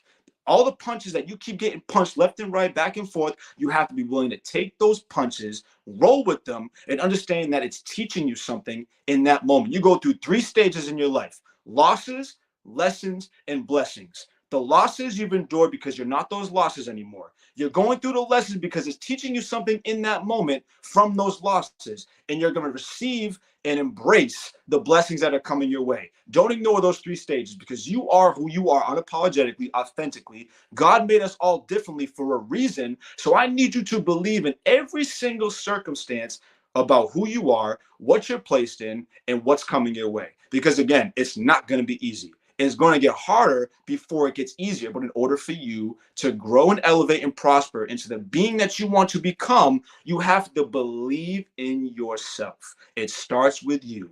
If you don't believe in yourself, no one's going to believe in you. If you don't want to do the work, you can't expect others to pour into you. You can't expect to always be there for everybody else, pouring into everybody else's cup from your gallon and not giving that same love to you. You got to make sure you are straight. You got to make sure you are good and always show up for you. People can give you all the advice and knowledge that they want, but it's if you're going to take that knowledge and advice and apply that pressure to your life. Because again, I may think I know it all. I may think that I'm this, that, and the third, but I'm always in a humble state. I take things from a state of gratitude because no matter what comes my way, if I fail, if I hit rock bottom, if I tell myself it's not going to work, I'm going to have a negative outcome. And believe it or not, rock bottom, you learn so much about yourself that life itself cannot teach you. You learn about what makes you happy, sad, angry, ambitious, driven. I'd rather be placed at rock bottom 1,000 times because every time I get there, I'm going to learn more and more about myself and what my purpose really entails. But in order for me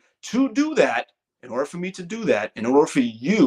do that, you got to show up. You got to be there for you. You got to clap for yourself. You got to go in the mirror and say, I can do this. Every single day you have a decision to make. Right now, in this very moment, as you're watching this, I need you to understand one thing I'm about to say. Everything I said, I want you to listen to. But this one thing that I'm about to say, I want you to hear me out. You are not what you went through. You are not your past. You overcame your past. You're being present in your present, preparing for your future. You're embracing who you are right now. Don't get so far ahead and set unrealistic expectations for yourself and set deadlines that you cannot meet. Don't raise the bar so high that you cannot reach that bar. You got to make sure that you set it little by little, day by day, minute by minute. Enjoy the small wins because it's going to add up to the big wins. But learn to enjoy the person that you've outgrown because, again, a lot of us have overcome somebody that we never thought we'd come back from. We always look back at our past, we reminisce and think about how we can go back and change it. We cannot change the past. We cannot change who we were. We cannot change other people. What already happened, happened. You got to accept that. You got to accept that. You always got to be in a state of growth and learning because, again, you're going to learn more about yourself every single day than what you think. But you cannot use your trauma and what you've been through as an excuse to not move forward because it already happened. You cannot change it. You shouldn't want to change it. You shouldn't want to change people. Change yourself. Be open-minded to the change. Be open-minded to that there is more in life than what you think. But right now you may be going through something so severe. You may have all these demons in your head, all these thoughts in your head telling you that you're not going to amount to it, that you're not going to do it. You're never going to be anything. I myself have been through that too. But I will tell you this. Don't let it consume you. Don't eat bad foods because bad foods actually cause mental health issues. Drink plenty of water, show up every day, work hard, be ambitious, be driven, and just show up. Just show up. I'm telling you, if you just show up every day and punch in, that alone, everything will be figured out. But you got to make the effort. Nobody can want it more than you. Nobody can tell you what they think is best for you. You know what's best for you. Take things day by day. Take it step by step. Enjoy the process. Enjoy every failure. Enjoy every setback. If you can get knocked down, if you can look up in the sky, you can get up. You can get up. Keep punching, keep fighting, fight the good fight, and just believe in yourself. Because again, if you don't believe in yourself, nobody's going to believe in you. If you can't bounce back from setback, failure, adversity, and challenges, you got to ask yourself this stuff. I have conversations with myself every single day. I always tell myself, what can I do to improve? Have those one-on-one conversations with yourself. Because again, no one's going to go what you go through but you.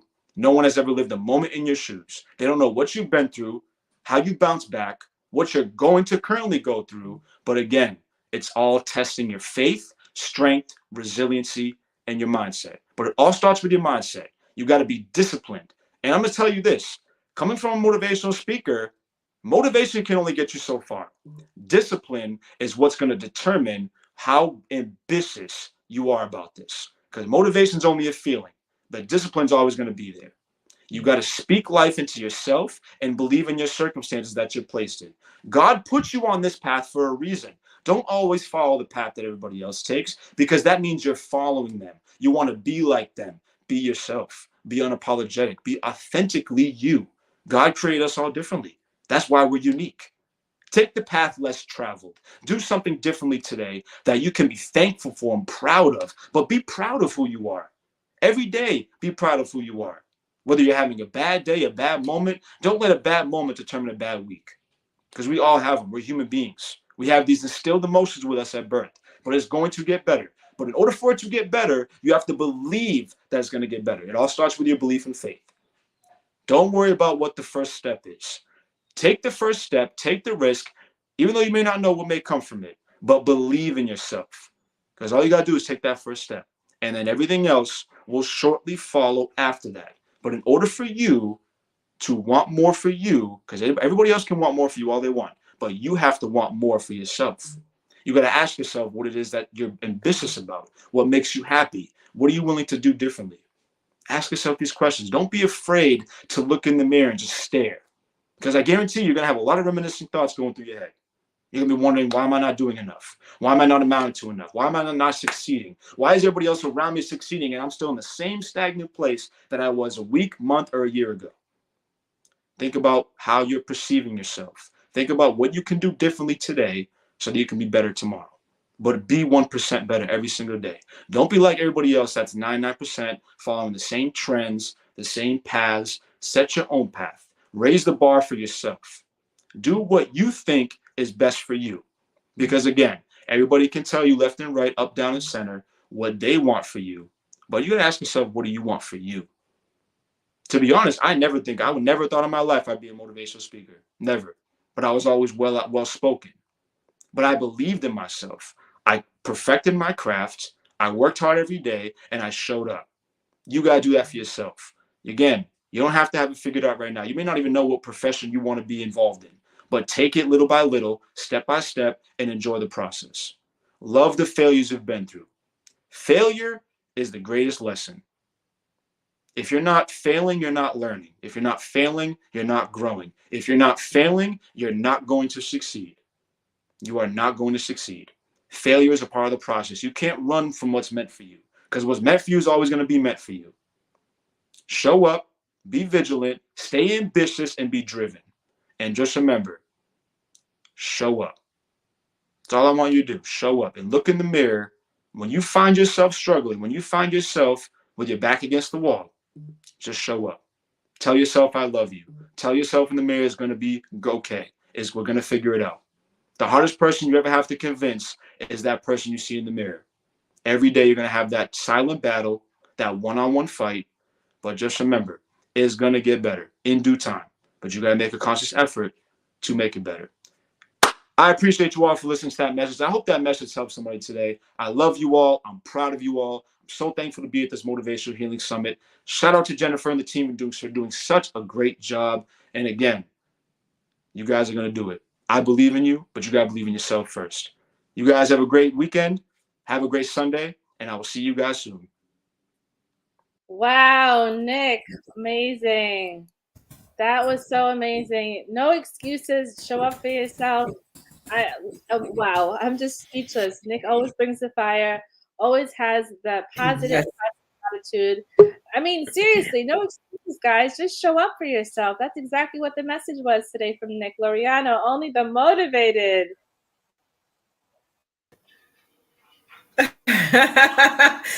He is always delivering the major value, and every time he shows up and he speaks, it is such a powerful message, and impact. He never fails to impact with his powerful punches, in his punchlines, and his messages, as well as his motivation. which So is powerful. why I'm sure he calls himself Only the Motivated. So follow Nick Lorian on all social media sites, and you will be in for a treat. So thank you so much. Back over to you, Jennifer. Mary, what are your thoughts? You know, nothing short of amazing as always from Nick. He's all, like Ramona said, always bringing the fire. But you know what? It really is. It starts with you. You truly have the power in and out every single day. It does not matter who's by your side, who said what to you. You decide.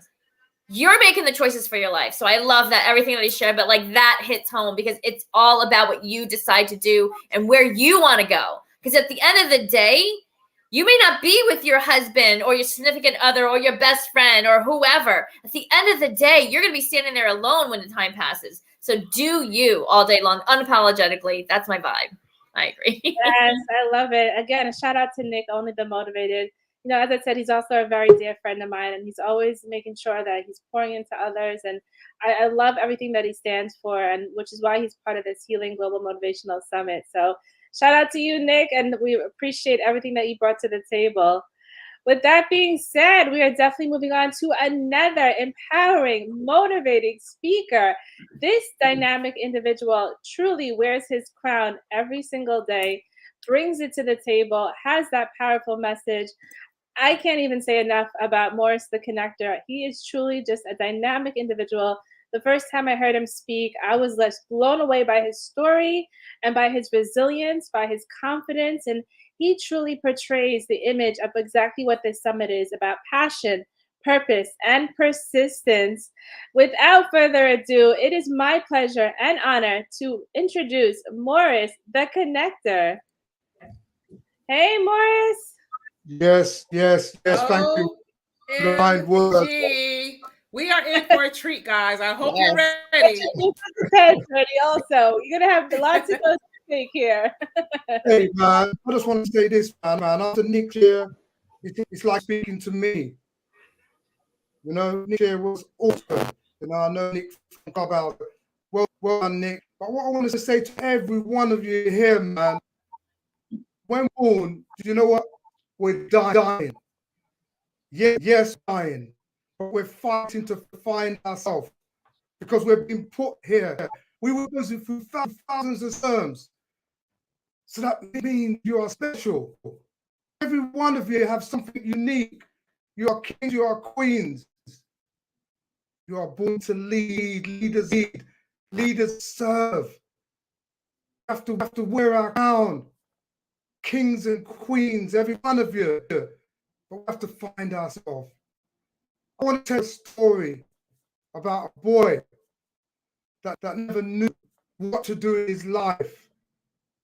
He grew up with his mom and 5 siblings. He struggled. His dad left home. Fast forward, he was going to school, getting bullied.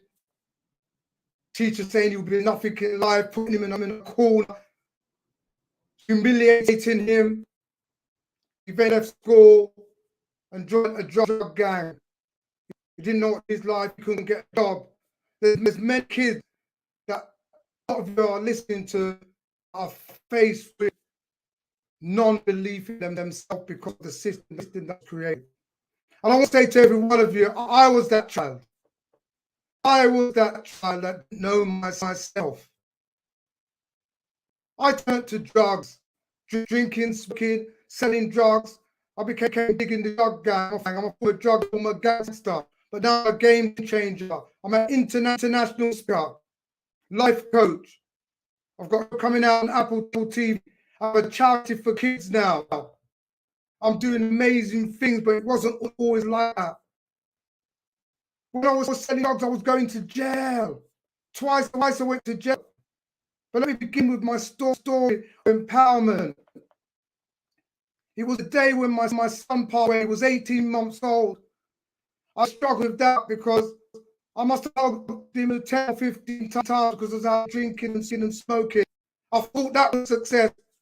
But success, everyone, is finding yourself, to know yourself and doing the right thing. It's been 35 years I've smoked marijuana, 35 years I've drank alcohol. My mom used to say, come to Morris, I used to think got time. But here I was faced with this makes some what I'm going to say. I wanted to end my life.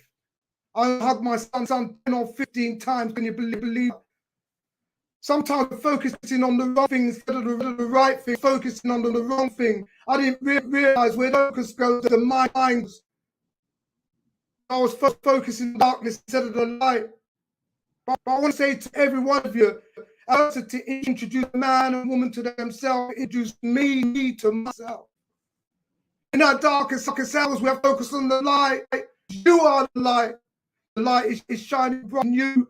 And I took the baby steps into church. I just want to be somebody. My rest of the kids. I started to work. Everybody laughed when I started to work. Any job would do. Going to church. And as I was working, going to church, the light got brighter and brighter. Like Bruce Lee says, hard work has given the underdog chance to be a champion. I started to work hard. With 7 years, I was able to set up my chauffeur company. That chauffeur company drive Justin Bieber, Beyonce, Whitney Houston's in 2010, Usher, Kings of Leon, you name it. The company was doing it. This gangster became a businessman. Anything is possible, but I never knew it was possible because of my awareness, my surroundings. Show me your friends and I'll show you your future. I was a product of our environment, which I was, but I took myself away from that. That was amazing. That doesn't stop things from happening in life. Like I said, we have to focus on the light, and I just focused on light. I started to believe in God, and things started to happen in my life. But I want to say to every one of you, life is happening for you, not to you. This may trigger. In 2007, I lost my sister, my queen. It was a family. Then in 2010, I lost my mum. Enough respect. We didn't have a lot. There was a lot of love. Love is the key to life, everyone. She gave me so much love. We would say, hey, we started dad. At least our dad was alive. Then 2007, my dad passed away. Down again. No. Because when they say ashes to ashes, to dust, connect to rise is like a phoenix. Through ashes. And I carry on. But in 2015, the biggest blow was my wife committed suicide. We was together for 5 years. She left a 13-year-old. 30-year-old. This was dark times then. 3 months of depression. Saying to God, why me? Why me? But I want to say to every one of you, now I say, try me. It had to be me. It had to be me. Make me be the real me. I'm going to say to every one of you, whatever you're going, pain you're going through, it's like going to the gym. I go to build muscle. Got a little bit.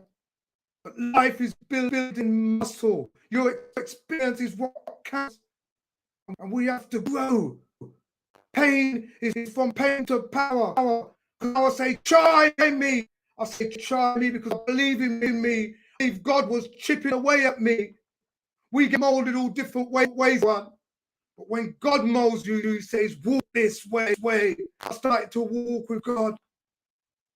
I started to believe it was possible. I want to say to every one of you, fear is a word that's proclaiming to be real. Fear is a reaction. Courage is a choice. I inhale confidence now. I exhale doubt. And I continued on my journey, fighting through everything because God given you the resilience. Every one of us, and the power to embrace everything. 2018, I was a nurse, down, but not out. I say to every one of you, where I'm going through a storm, where I'm in a storm, where I'm coming out of a storm. This is life. I've learned to know the power that God has in me is in you. It's not me no more. It's about we. I'm going to say that again. It's about we. Love that I have in going through what I've been through. Know that's the power of knowing, understand and overstand. I understand everything now. I know I'm meant to do and why. I know my must. And when you know your why must, which is why it had to be me. What I must do. And I know I must listen from the front. Because leaders are not manipulators. We are here to serve. Like Ali said, that the service to others is to pay for being in this world. I thank God every day for making me pay my rent and getting to know myself. The adversity I had to go through from pain to power. I want to say to every one of you, Winston Churchill said, success isn't final. Failure isn't fatal. It's the courage we should show to get up and start it again. There's no failure if you get up, start. I just want to say, everyone, get up and stand up as if you're right, because you have a reason to be in this world. You are called to be successful. I'm a child of the abundant universe. It's my birthright. It's your birthright. You'll never see a bird that can't fly, a fish that can't swim. The trees blossom. Everything is successful in this world. So are you. It's taking time out to find out who you really are. Get rid of people around you. If you're the smartest in your find a new group. We have to find that love with yourself. Because with love, there's no hate. We just elevate, speculate, to relate, then associate, then collaborate. Like Bob Marley said, one love. That's the highest frequency. I have so much love. I have all the ingredients: determination, desire, dedication. I make the right choices, and I stay committed to what I need to do. If I was a cake one, a Jamaican cake, I would eat myself so much. Love that I have is for you, for every one of you. I just want every one of you to realize who you really are, because you are unique. Everything you want is inside of you, waiting to come out. I am a force for good now. I just want to say to every one of you, let's do it. Do it. Do it. Do it. Do it. Don't stop doing it and you'll get it. But be careful what you want, because you'll get it. We have to get rid of the habits, change the habits, which will change you. We live in a bit tattoo world, hard for me to say, but we live in a sort of world. Everything's about habit. Everything we do, we don't think about the real habit inside of us. We need to get rid of them. And that will change you. I want to say to you, I'm connected to source. I have the right vibrations to get the energy back, to give to you all. I just want to say, man, thank you for listening. Do the right thing in your thinking, because you become what you think about. I'll say that again. You become what you think about. Life is by design. You could design your life right now. And the secret about getting ahead is getting started today. Listening to the motivational speakers, the people who have been through it. Gives me the right to be here and speak. I went to university on the streets. I never knew I was going to be this person. I could be this person. I thank God every day for the breath He's given me. to make a difference, because we're all different. I go to schools and I speak life to the children and telling them they are special. In every follower, there's a leader waiting them out. I'm a connector. I've never done speaking. Mum and dad used to call me out when I was 7 years old. I used to cry, everyone. Now I get speaking. This is my gift. This is my purpose. I'm going to say to each of you, thank you for having me. I'm done speaking. Thank you.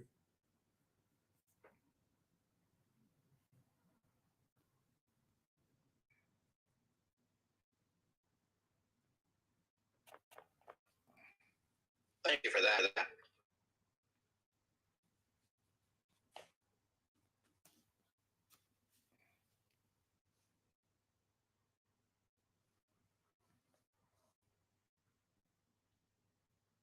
Wow, Morris. Amazing. Oh. Sorry, Wow. Amazing. Absolutely amazing. Always incredible, Morris. Thank you. Always powerful. Absolutely amazing, Morris. Oh my gosh. That was phenomenal. Real talk, man. Real talk, man. Come from within, honestly. I'm like a child again. I'm playing then. I'm up in my everything again. And that's what I'm saying. One man, twice a child. We have to get back to a child life self and enjoy life. Life is for you, everyone. Yeah. So true. Oh, Morris, the messages that you just delivered was so powerful. I hope everybody truly puts that into action, Morris. Thank you again for being here. Thank you for your wonderful message, your wonderful story. So powerful. So powerful. Oh my God, that was so powerful. I love the best is go back to like so much. while you were as a child. There were nothing stopped us when we were a kid, right? We just did and lived and loved and just did what we felt we wanted to do. And that's such a powerful thing to do as adults. So thank you for that reminder so much, Morris. So powerful. And again, I want to thank all the speakers. Absolutely. Everyone has delivered such a powerful message. And with that being said, we definitely want to keep things rolling. We know people have a full day ahead tomorrow, and this is our day 3 of this beautiful summit. So we are so happy to bring on our next speaker. Allison Friedman is really just a great supporter. She's always doing so many things in her space as a fashion designer. She's truly an icon in the fashion industry. She lives out here in New York as well. And I'm just so blessed and grateful to have her as a great friend of mine. And she always supports everything that we do. And I just can't even tell you how much and express how much gratitude I have for her. With that being said, it is my honor and pleasure to bring up Allison Friedman. Hey, Allison. Hello, Allison. The floor is yours, hon. All you. Thank you. Absolutely. So, hey, Jennifer. I am going to be talking about fashion and sustainability, the impact that it has on the environment. And usually I would be walking the streets of Manhattan where I will tell somebody, okay, there are always handbags on the ground in New York for very cheap prices, about $4.99. You can get yourself a great Chanel handbag. And it's made of polyester, synthetic materials, etc. And what most people don't know is that while for a tourist, it's a great opportunity to save some money in New York while getting a Chanel handbag. It is so, so, so important to understand. It takes, for these little size handbags, and it doesn't matter what brand, 13,000 liters or more to make one. And this is the water footprint for making a handbag. And we know what carbon footprints are. We don't know what water footprints are. And it's something that goes into the sustainability practices in the fashion industry. And this is what happens. we do like to get things. Saving money is what we do when, especially during a time like this. But those bags are not real Chanel or Gucci, etc. And I'm not knocking the brands at all. On the side of the street, the vendors are trying to make money, and what they're using is replicas. There are replicas everywhere. In fact, it takes less water for the replicas, for the water footprint, and then for the genuine authentic brands. So rather than to go into what it takes for just a handbag, when I went to school for fashion design, I had absolutely no idea what I was going into. Absolutely no idea. I loved the idea of it, what I wanted to do. I knew where I was going. And the things that I did not know, you learn the tools. You learn how to sketch. You learn pattern drafting. You meet amazing people. I went all the way from Connecticut across the country to Los Angeles without knowing anybody. I didn't know anybody except my grandmother in Orange County at the time. Now she is deceased. And I wasn't going to be spending time with my grandmother.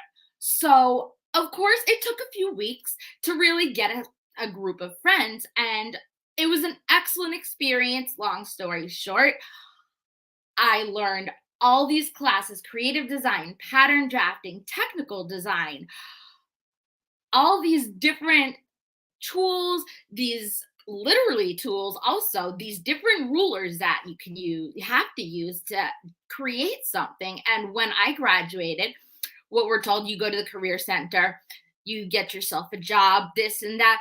But networking is so important, and we didn't learn that. We have to learn it on our own, and so many people have touched upon that. We didn't learn that when we were in pattern drafting class and we make these garments, that we should be taking the fabric and composting it.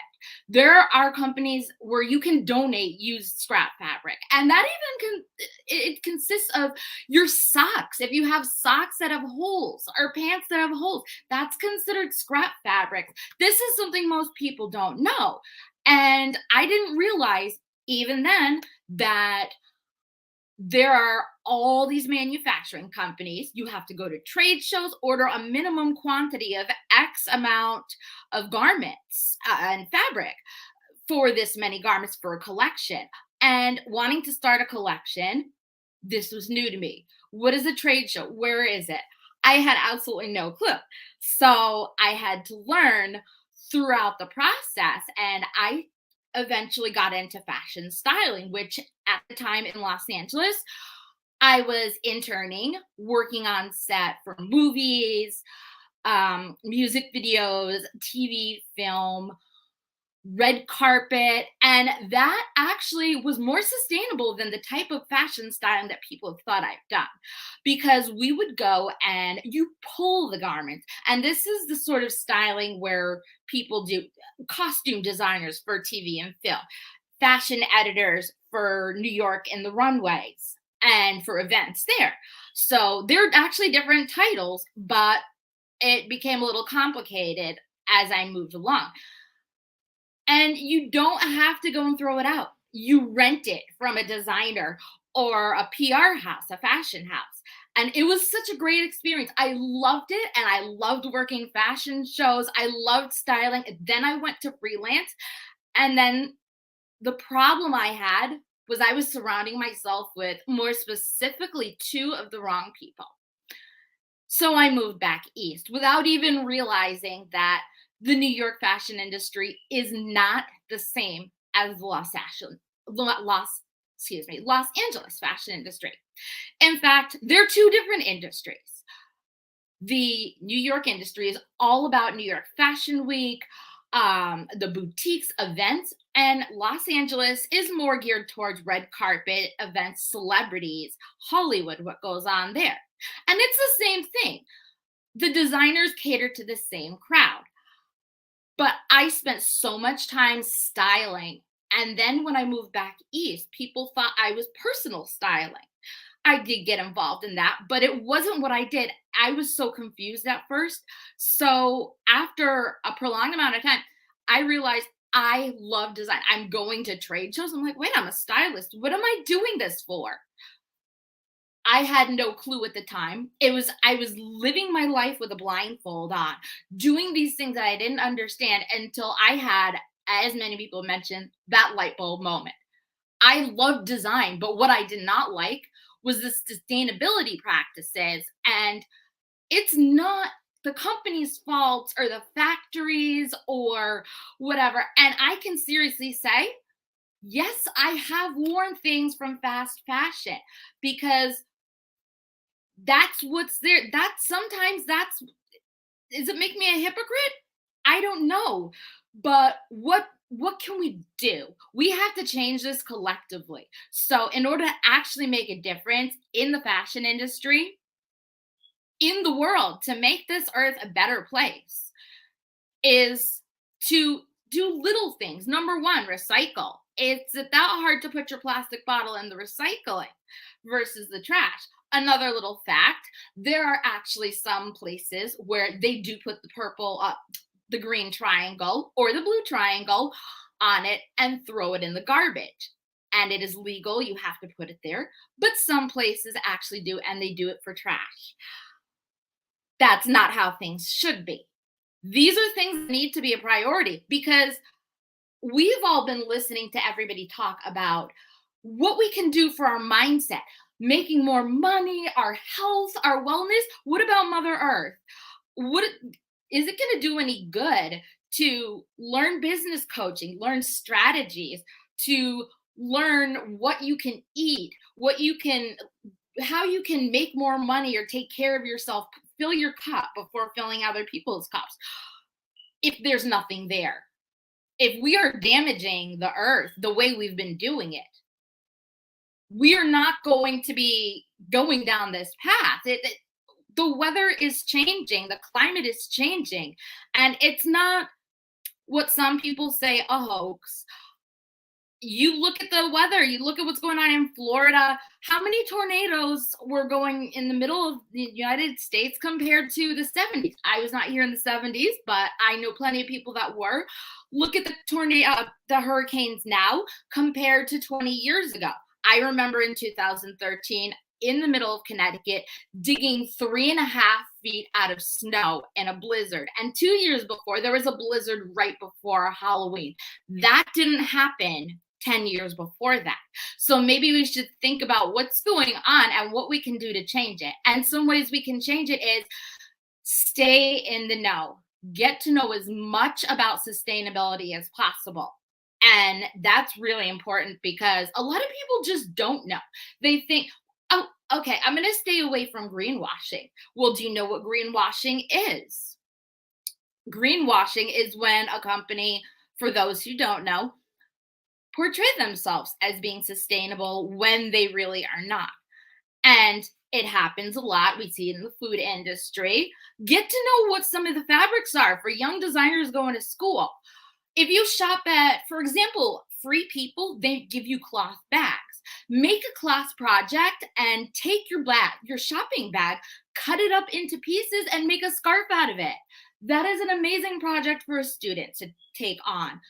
Just something sustainable and that you can do with what you have. These are little resources. I could go on for an hour about this, but I know I have limited time. And so, there are so many places where you can donate clothes, not just Goodwill, but you can actually donate your bags, your jewelry, and you can get a check up front for what the value is. If you don't know what that's worth, then it's worth looking into. And you can always ask me. I have my social media available, my Instagram, my website, Facebook, LinkedIn, and Clubhouse.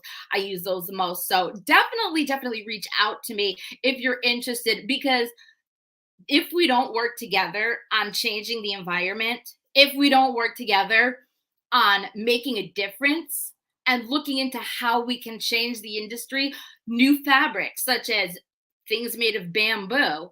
You might be saying, oh my gosh, Allison, I eat bamboo in my Chinese food dishes. Okay, yeah, but if you take your leftovers home, then you're also eating microplastics or micro something from the containers that they give it to you in. So that's another thing worth thinking about. And think about when you wash your clothes in the machine, how many people know that you do a rinse cycle? And when you do that rinse cycle, all the microfibers go into the environment, into the ground. So we are literally drinking microfibers on a daily basis. And these are just a few facts about sustainability. And then I'm asked, okay, if you know this, why do you want to even create a collection? That's a good question, because there are new innovative ways to do that. And I don't have to go and mass produce. I can create one garment that makes a difference with a purpose. Something that will show people, even if it's just to display in a museum. And of course, it's going to take some time before I go and create a garment that's just going into a museum, because that does not happen right away. There's new technologies. My favorite book, right here, Otherworldly. There is so much information in that book that I never would have found out about if I did not look it up online. And I'm not promoting, but I just found the information so amazing. And then it led me to new information and then even more information. And I found, I think I know where I want to go, because if there's futuristic stuff out there and we can actually change this, the only way to do it is together. And we're all going to slip up. We're going to slip up. We're going to throw our plastic in the garbage. I had a plastic straw that I was drinking water out of for like 2 days. And it takes 200 years for that to decompose. It takes 500 years for a cotton t-shirt to decompose. Those are just a few statistics there. But we have to understand that when we slip up, just give yourself grace. Literally.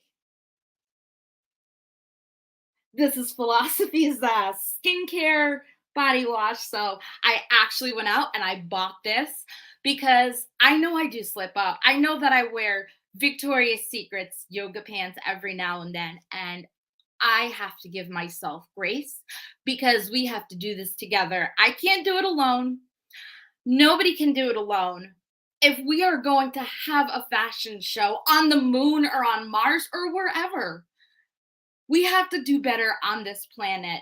And I even thought of that. My dreams in my childhood were living in the movie Avatar. The second one comes out in just 2 months. And so I'm so excited for that. We have to work together so we can live in Avatar. I'm Allison. Thank you guys so much for listening. Allison, wow. Wow, wow, wow. I mean, I love your passion that you bring to the table when you're talking about fashion and how compassionate you really are. I know that every time we have these conversations, you just bring the power to the table. And I loved your talk today. I really did. I think it was so much needed. And you're always in that space of empowering others and letting them know how we can truly help each other. And you're right, we do have to come together as a community to make it happen. So I loved every second of what you shared. Thank you.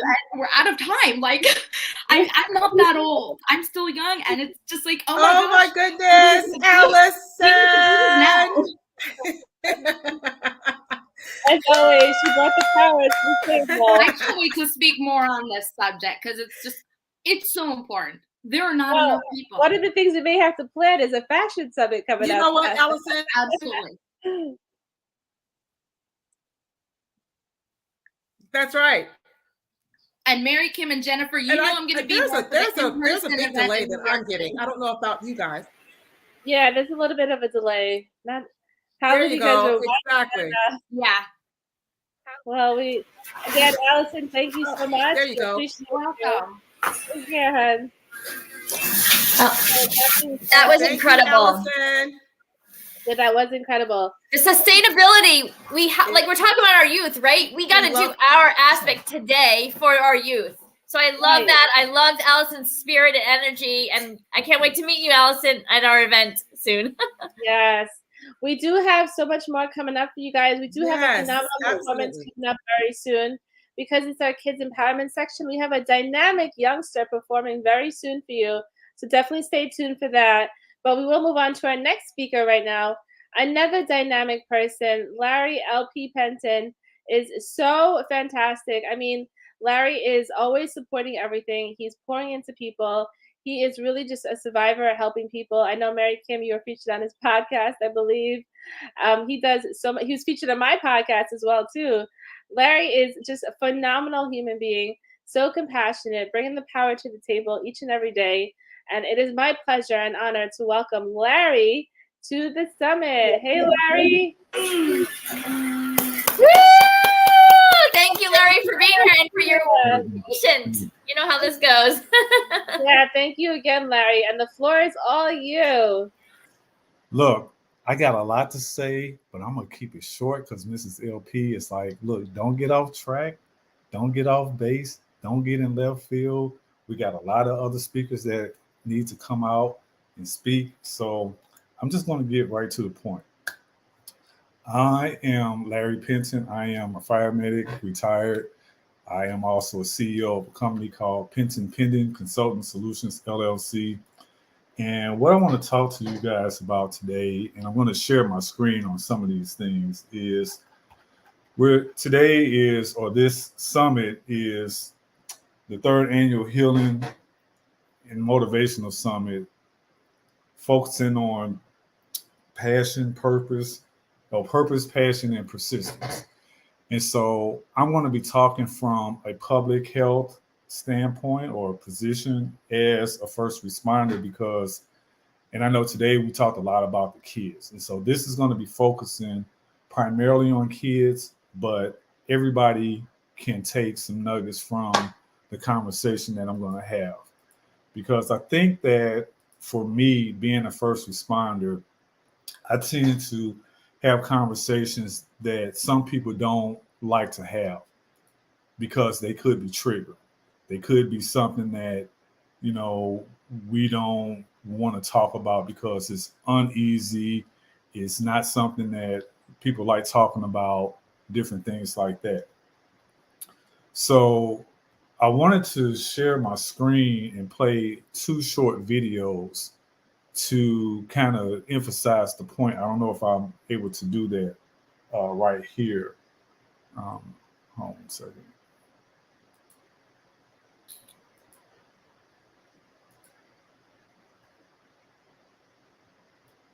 I don't know if it'll let me do it or not.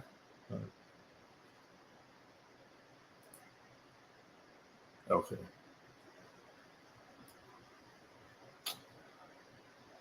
These are 2 news stories that I'm going to play that I just want you to listen to the stories.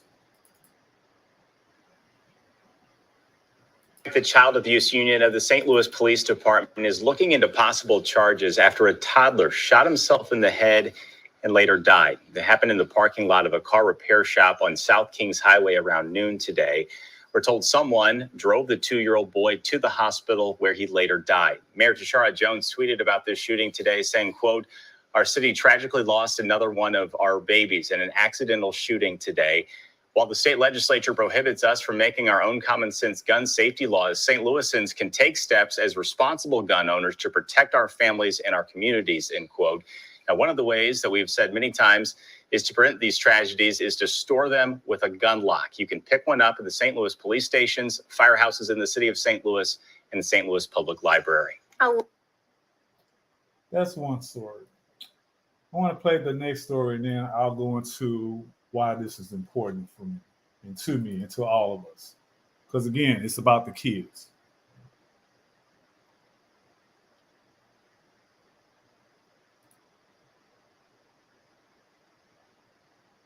My parents can always check my glucose levels just by looking at their cell phones. I share my numbers with my wife and my daughter. And if I'm out in the yard working or busy, she'll come out and tell me, hey, you're going too low. If I'm working hard, it makes me feel good that they're watching. And locking and securing your firearm could have avoided this. Almost 2 months to the day since a tragedy in Altamont Springs. 21-year-old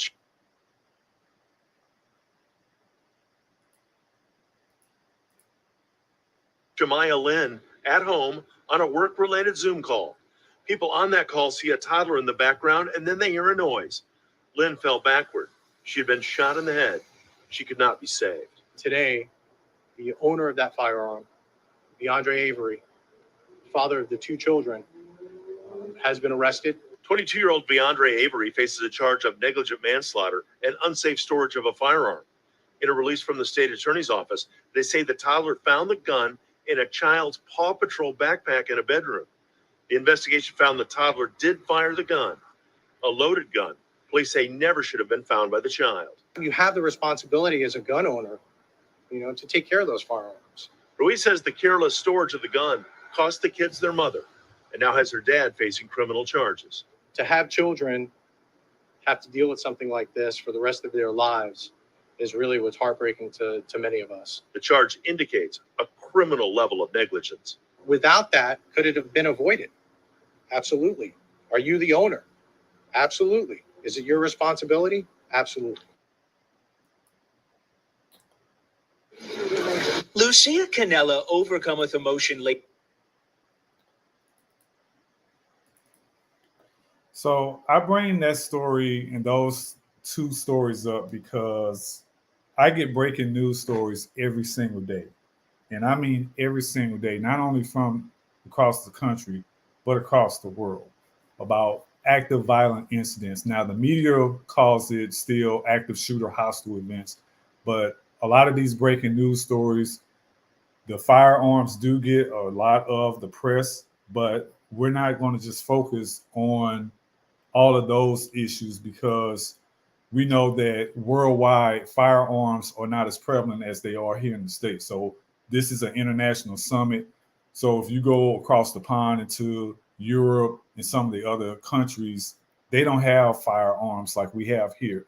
A lot of the crimes and a lot of the active violent incidents happen with knives or pointy weapons and different things like that. In this country, we're going to talk about guns and gun safety. Now, I don't get into the 2A or the Second Amendment conversations because I'm not a political science person. That's for other people. I like focusing on common sense and commonality when it comes to public safety issues from an EMS perspective. So this content may be triggering that we're going to be talking about. So I just want to forewarn you all that maybe just joining. When I saw that first news story that I played, one thing that popped in my head was, wow, I just couldn't believe it. So here are these kids sitting in a car waiting for their caregiver to come out from wherever they were in this store, and they find this loaded, unlocked gun. And I say to myself, well, man, how is that even possible? And then I got to thinking about the other story that I just played. And then I thought about other stories that I've gotten access to. So I went on my social media and I posted a comment, and basically I'm just going to paraphrase. I said, when we talk about safety with kids, we buy these plastic caps that you see right here for the outlets to prevent what? Kids from taking something like a pair of scissors or a fork or something like that and sticking them in the outlet to get electrocuted. We buy smoke detectors and carbon monoxide detectors. We buy fire extinguishers. This is a picture of one of the sprinkler systems in my apartment building. They're spread out through the whole apartment building in each unit, to prevent fires. We got car seats, booster seats. We got seat belts. Why? To keep people from getting ejected from cars in the event that there is a rollover or any other damage that might happen in a motor vehicle accident. We talk about, hey, you don't play with the stove. You don't play with matches. You don't play with accelerants like gasoline and oils and different things like that. But when it comes to guns, we don't have the same conversation as parents and caregivers as we do with these other items. And I thought that's really interesting because let me ask everybody that's listening, when was the last time that you heard or saw a breaking news story where a 2-year-old, for example, or any kid got electrocuted because they took a pair of scissors and they stuck them in the outlet. You don't hear those stories. You know why? Because pretty much the moment that a kid can say dada or mama or whatever, we teach them and almost threaten them within an inch of their life. You don't touch an outlet. You don't put nothing in an outlet. Don't look at an outlet. Don't breathe next to an outlet or anything like that. I remember saying some of those same things to my children when they were younger. Don't play with fire. Don't play with matches. Don't touch this. Don't do the, when it comes to all of these things, make sure you get look, this car is not moving until everybody's strapped in. Twice a year, when you got daylight savings time, I'm a firefighter. Change your batteries in your smoke detector. So when I'm talking to people, when I hear the constant chirping every 15 seconds in the background, I'm like, when are you going to change your smoke detector batteries? And so I have these conversations with people because I say to them, you know what? When it comes to safety, we pay more attention to those things than when it comes to firearms. And so when I think about that, I said, I'm going to do some research. Because when it comes to guns, I got a picture on the screen right now of a gun lock. This gun lock is $5 at a Home Depot. I got some more pictures here. These gun locks that are on the screen, and also I got a picture of a gun safe. You can't pay enough money for safety. We're talking about people's lives. And so when I think about these kids having access to these loaded, unlocked guns, I say to myself, as parents, we're failing our kids. I don't want to see another breaking news story about a kid getting a loaded, unlocked gun. You can go and like the first story that I played, that was just in St. Louis. And remember what he said. You can go to the police department. You can go to the fire department. You can even go to some libraries and get a free gun lock like the ones you see on the screen here. This safe that you see on the screen right here, I actually have that safe right here. It cost me about $150. It has biometrics on it. It has a 4-code password that you put inside of it. There's some other safety features that are part of this safe, this gun safe. But I always say to people, the best thing in the world is knowledge when it comes to safety.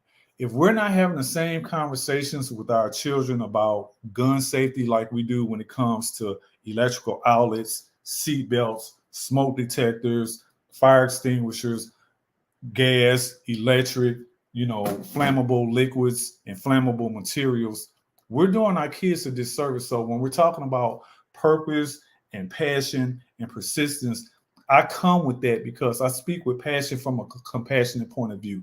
This is not to down or denigrate or cause hurtful words to those parents who lost their children. This is not to put down anyone who has lost their lives to an accidental discharge. This is me coming to you all wanting to raise awareness about, if we're talking about healing, if we're talking about healing on a global level, we got to think about our mental health. We got to think about our public health. We got to think about our safety. I always say when it comes to mental health crisis is the world's oldest continuous pandemic that's been around since the beginning of time, and it ain't going nowhere. The last summit that I was on, we talked about the 4 universal safety rules when it comes to firearm. I gave you the acronym BANK. So be sure of your target and what's beyond it. A, always treat every weapon that you come across as if it's loaded. And never point the muzzle at anything that you're not willing to destroy. And K, keep your finger off the trigger and outside the trigger guard until you have acquired your target and are ready to shoot. If you don't know those 4 universal safety rules, there should not be any actual loaded gun in your household or on you, have one of these. You can get this off of eBay. It's a plastic mock of a Glock, no metal, no moving parts, no ammo or anything like that. It's $13. I use this as a training guide when I'm talking to people because I want parents and caregivers and kids and teenagers and anybody who may have access to a gun to understand you have a responsibility once you put your hands on that weapon in particular.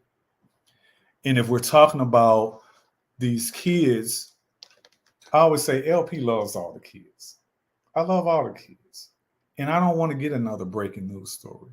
I'm a person who is a Stop the Bleed instructor. So I travel across the country teaching Stop the Bleed classes to corporations, to schools, hospitals, the community at large. So when situations like Uvalde in Texas came into play, or the situation that happened in Brooklyn or Buffalo or anywhere, especially here in the United States, I get called upon for my subject matter expertise because I'm a consultant for those things.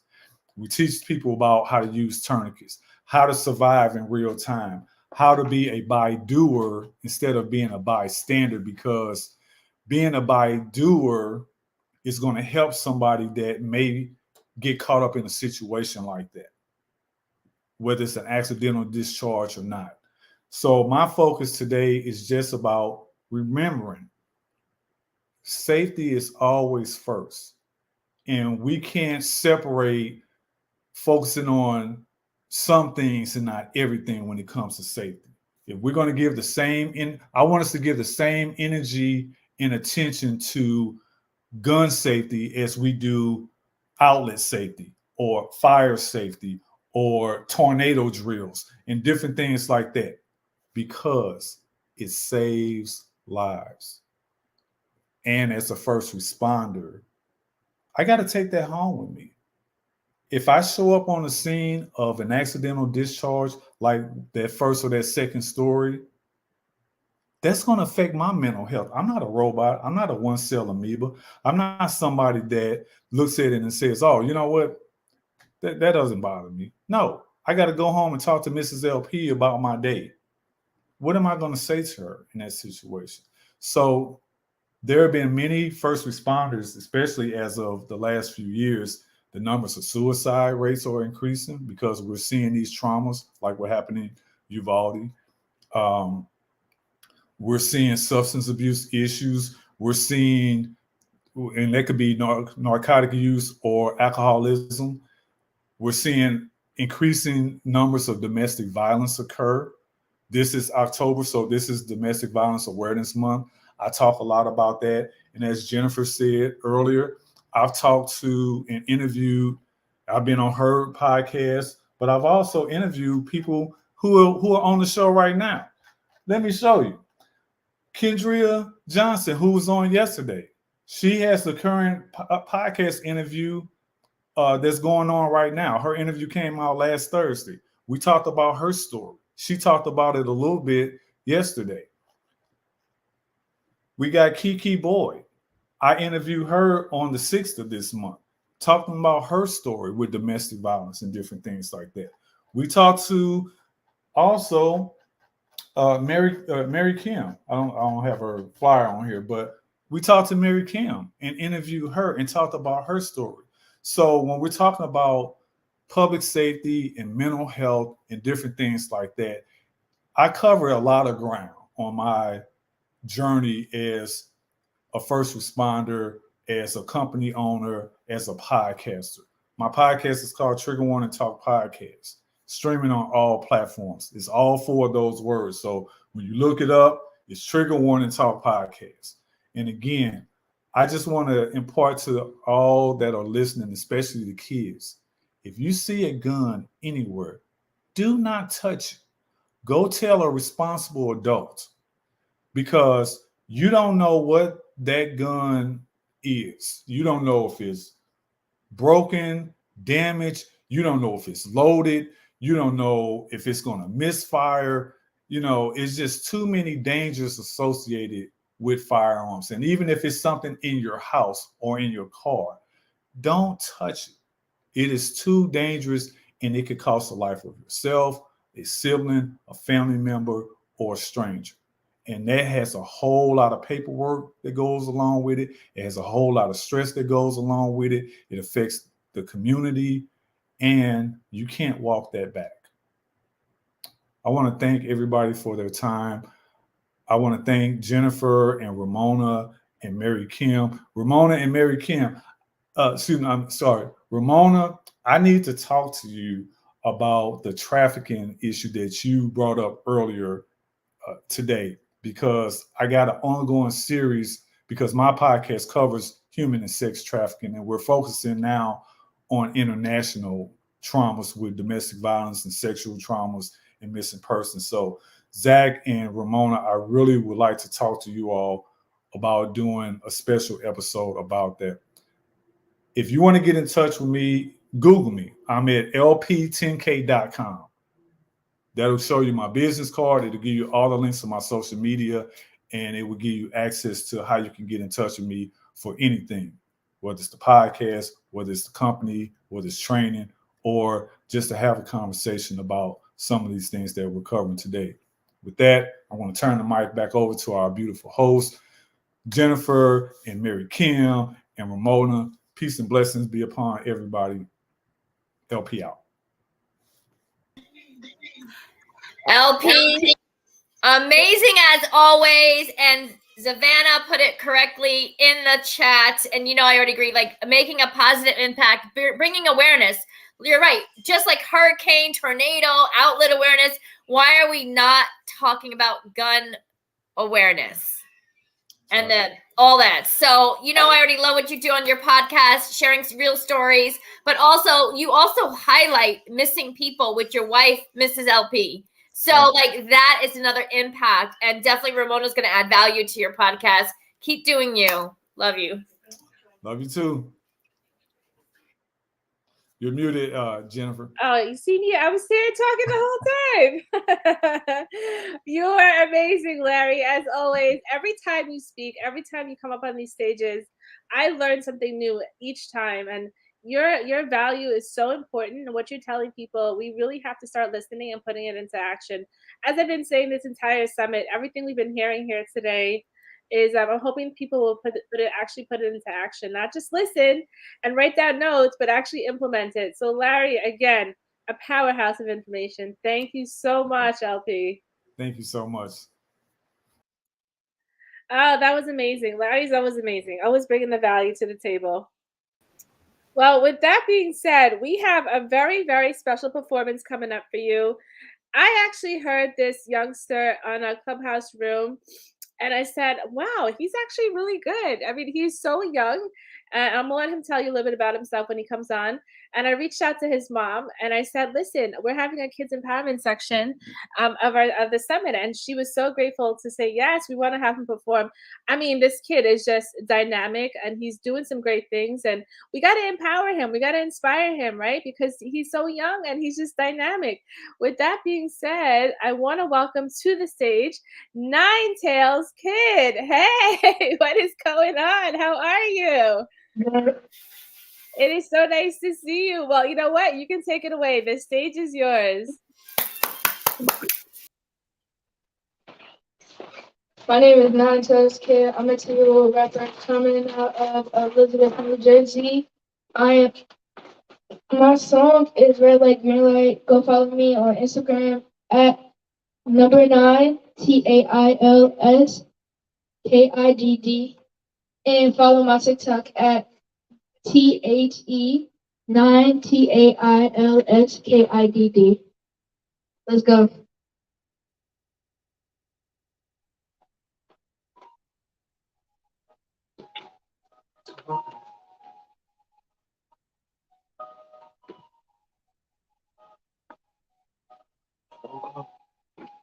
Yeah, I'll be on red light, green light. Check my drip, my head down to my soul. Yeah, I'll be on red light, green light. Check my drip, my head down to my soul. She ain't shine like an ornament.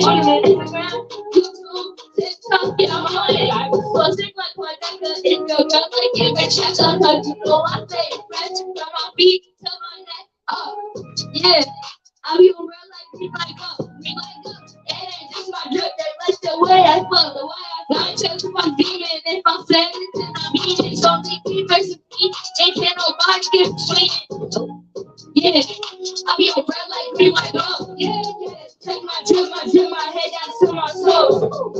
Yeah, I be on real like me like up. Real like up. Take my drip, my head down to my toes. Yeah, I be on real like me like up. Yeah, take my drip, my head down to my toes.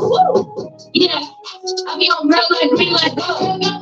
Take my drip, my head down to my toes. Yeah. And nobody can do what you do, or if nobody out here ain't flyer than you. Like he said, whoa, whoa, whoa, whoa, whoa, whoa, whoa. If nobody can do what you do, or if nobody out here ain't flyer than you. Let me say, whoa, whoa, whoa, whoa, yeah. I be on real like me like go. Check my drip, my head down to my toes. Yeah, I be on real like me like go. Check my drip, my head down to my toes. Yeah, I be on real like me like go. Check my drip, my head down to my toes. Yeah, I be on real like me like go. Check my drip, my head down to my toes. Yeah.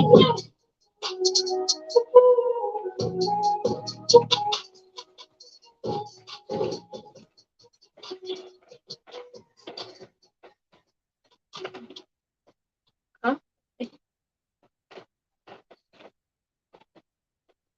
Yeah, I'm done. Thank you for having There me. for a minute. Thank you for having me. Yes, tell us before you go. How old are you? I'm 10 years old. Oh my God, 10 years old. You are doing an amazing job. Keep it up, and your parents are definitely doing a great job for you. Oh my gosh, amazing. Thank you so much. You're welcome. What an amazing performance. He's so cute. I'm loving it. Loving it. That was 9 kills. Love it. I love it. You definitely got to go check him out. Make sure you support this Congratulations. youngster. Make sure you support this youngster because he's just amazing. Please go give him a follow. Absolutely. We got to empower and inspire these youngsters and individuals. So I'm just so glad that he came on today. Well, we are definitely winding it down, ladies. We're up to our couple last performances and speakers. And, I've been having a great time. How about you guys? I have been having a blast. Oh my gosh. That was so much value that Larry shared. And I don't want any to take it lightly because as he shared many of the articles and things of that nature, my apologies, I had to step away and let my girls in. But I absolutely loved the safety precautions and things of that nature that he shared. So I wanted to commend him. And thank you so much, Nine Tails, for that performance. It was amazing. That they are, I love seeing them, by the way, that they are actually using their creativity and that the parents are very supportive of them. And I absolutely love that they chose to showcase their talent right here in the Healing and Motivational Summit. So back over to you, Jennifer. Thank you. Yes, I am too. Such a pleasure. Such a pleasure. Well, our next speaker, dynamic speaker, is actually our presenting sponsor. Mary Crincoli from Crincoli Real Estate is an amazing individual. And she has always supported so much of everything that I do. And I want to say a special thank you to her. And I'm so happy to bring her on board. So before we do that, I would love to be able to just play her commercial really quickly, just to sort of introduce exactly what she does. And again, everyone, thank you for being here at the 3rd Annual Global Healing Motivational Summit. We are already planning our 4th annual, Ramona, right? Come check this. Yes. We aren't even waiting for this one to be over first before we announce it, right? We have people on board. All right, before we get into our next speaker, that's right, exactly. I definitely want to just say thank you to her. She's our presenting sponsor. Check this.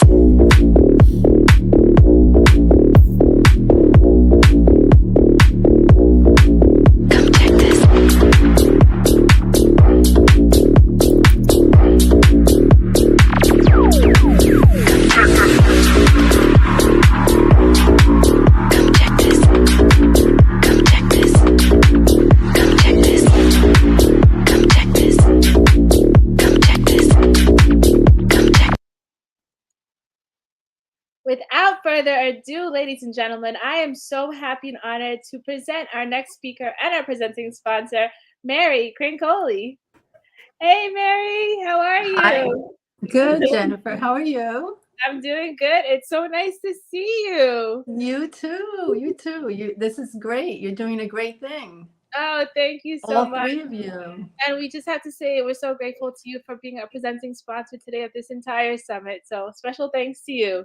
Oh, it's Thank my you. honor. It's my honor. You're all doing a great service to everyone, and I am so honored to be part of it.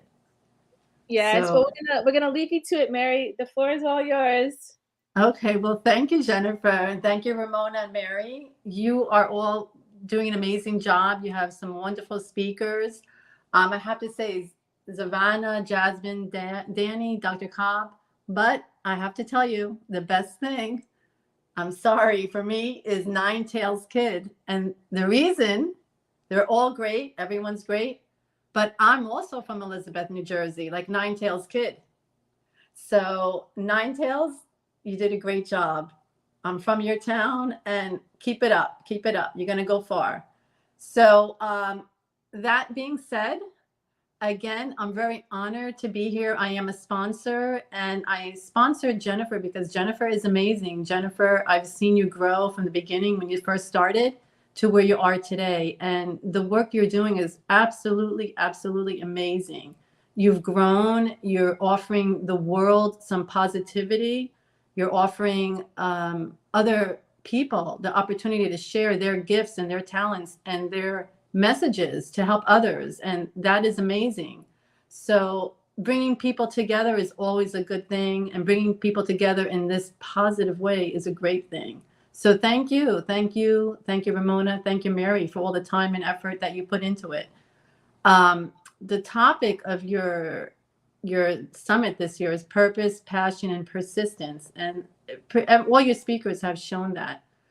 You need to have passion in life. Everyone has a different path.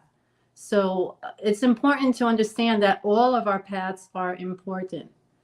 It doesn't matter what it is, what you do, but we all have value, and we cannot compare ourselves to others. It's very important to realize that you are important and your gift is needed and valued. So whatever it is, find it, have a passion for it, be persistent, and just live your purpose. And in doing so, you're helping the world. So we need everything. Everything is not, you cannot look at another person and say, I want what they have. That it's very important to look within yourself, find your gift, and live it, and do it with purpose, passion, and persistence. And you'll be giving to the world more than you can imagine.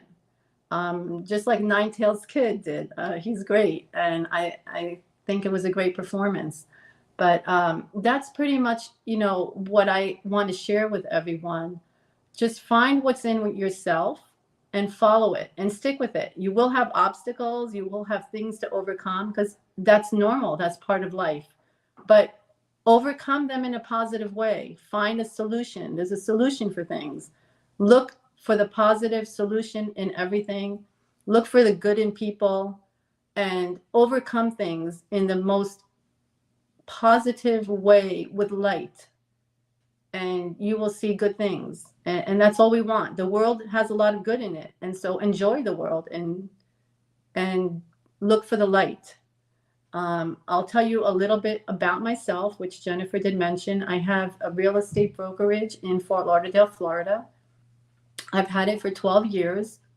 We both basically work with luxury properties along the beach, from Miami up to mostly Boynton Beach, and I've gone up to Riviera Beach. My customers come from all over the world, and I am so fortunate because I meet amazing people. I love what I do, and that is very important. I love the people I meet also. I've become friends with many people. They're like family. My customers are part of my life. So I have customers from when I first started in real estate 18 years ago. I started in the business 18 years ago, and I've had my business for 12 years. So I really care about what I do and about my customers and about everyone's good. Also the realtors that I work with. I try to have very good relations with everyone. So those are all qualities that you need in life, no matter what you do. Life is out there, and there's a lot of good in the world, and that's what we have to grasp. And we're here to enjoy it. That's why I like this upbeat music on my Instagram postings. You know, we have to have fun in life. That's what life is. Have fun, enjoy each other, spread the good word, and be good to each other and help each other through what we have to go through, whatever it is. So that's pretty much my message. I don't think I have anything else to say. And I wish everyone well. And I thank all the speakers, the performers, the models. Everyone was amazing. And thank you all for your messages. I've learned something from everyone. And that's what it's all about. And keep up the positivity and keep spreading the good word. And that's pretty much it. So, I'm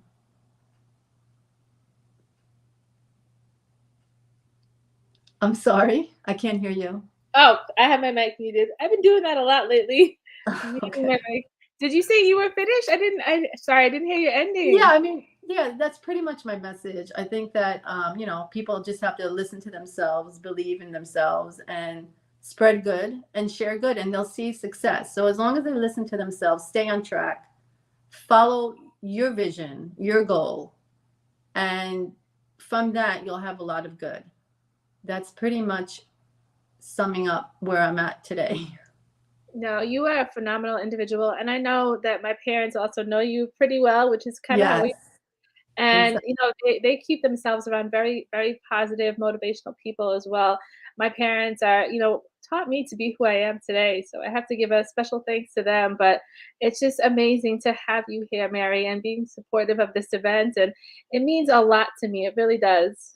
No, and I'm very happy to. Like I said, I saw when you started and when your mother told me about your start, and I started following you on Instagram, and to see what it's grown to now is amazing. And yes, your parents are amazing. I'm very good friends with them. I speak with them. I just spoke with your mother recently a few days ago, and you are amazing, yes, because of them, but also because you're your own person.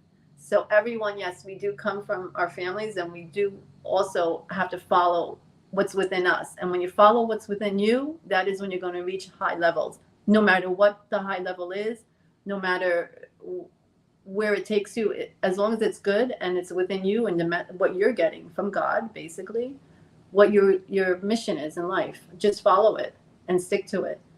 And be good to people. You have to be good to people and spread the good word, right? You are a Love. perfect example of that. You are such a kind and giving and compassionate person. And I just appreciate all your motivation and empowerment, especially on my own health journey. It's a pleasure to be able to speak to somebody like yourself about it. Yeah, that is very important. Like your attitude is everything. So someone can take a situation and think negative and how terrible it is and oh my gosh, and just like that's all you're going to hear.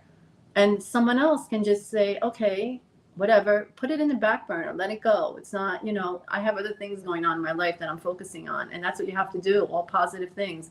Build. Let that give you inner strength to move forward. And write it down, write your goals down. That might help some people. You write down what your goals are. Just keep yourself focused on something positive and what feels right to you. And you will overcome things that are in your way, even if it's health related. So we cannot focus on that. Take your medicine, whatever you need to do, but you do have to overcome things with your positivity, with your mind. You know? So true. Such a positive, uplifting message, Mary. Always, always such a positive message. And I know in your own spaces, you're doing so many great things, not only in real estate, but just really in general in life and how you live and how you empower others. And it's truly a blessing to have you grace our stage today. Well, thank you. Thank you. I do have kids also, as you know, and I have to say kids are a motivation, I'm sure, for you also. So like, yes, you have to find something. Like for me, I started also from the bottom, right? I started at the bottom. I didn't have anything when I started. I started at the bottom. I started real estate. So I built what I built on my own by sacrifice. Another important thing to realize is when you see someone at a successful level, they are sacrificing. So you have to put your priorities and set your priorities. If you know you're trying to reach a goal, you have to stay focused and you have to persist and you have to continue after that goal until you reach it. You cannot get sidetracked by anything. So sometimes it's a child that will motivate you, or it's your own self, or it can be anything that motivates you. But just find it, whatever it is, and be motivated and stick to it. Yes, thank you, Jennifer. Oh, You're thank you. amazing. You're amazing. Oh, thank you so much. You know how much I do daily appreciate that. Ramona, thank you for coming on. How did you love Mary's speech, our presenting sponsor? Hi, Ramona. You've been doing a great job, Ramona. Hello. Thank you so much, Mary. It was absolutely amazing. I actually put a couple of messages inside of the back chat here, and I see that New Jersey, as you mentioned, Mary, from Nine Tails being right there from Elizabeth, New Jersey as well. But we have Savannah Dover, our keynote speaker that was here from New Jersey as well. So New Jersey is definitely well represented here. Okay.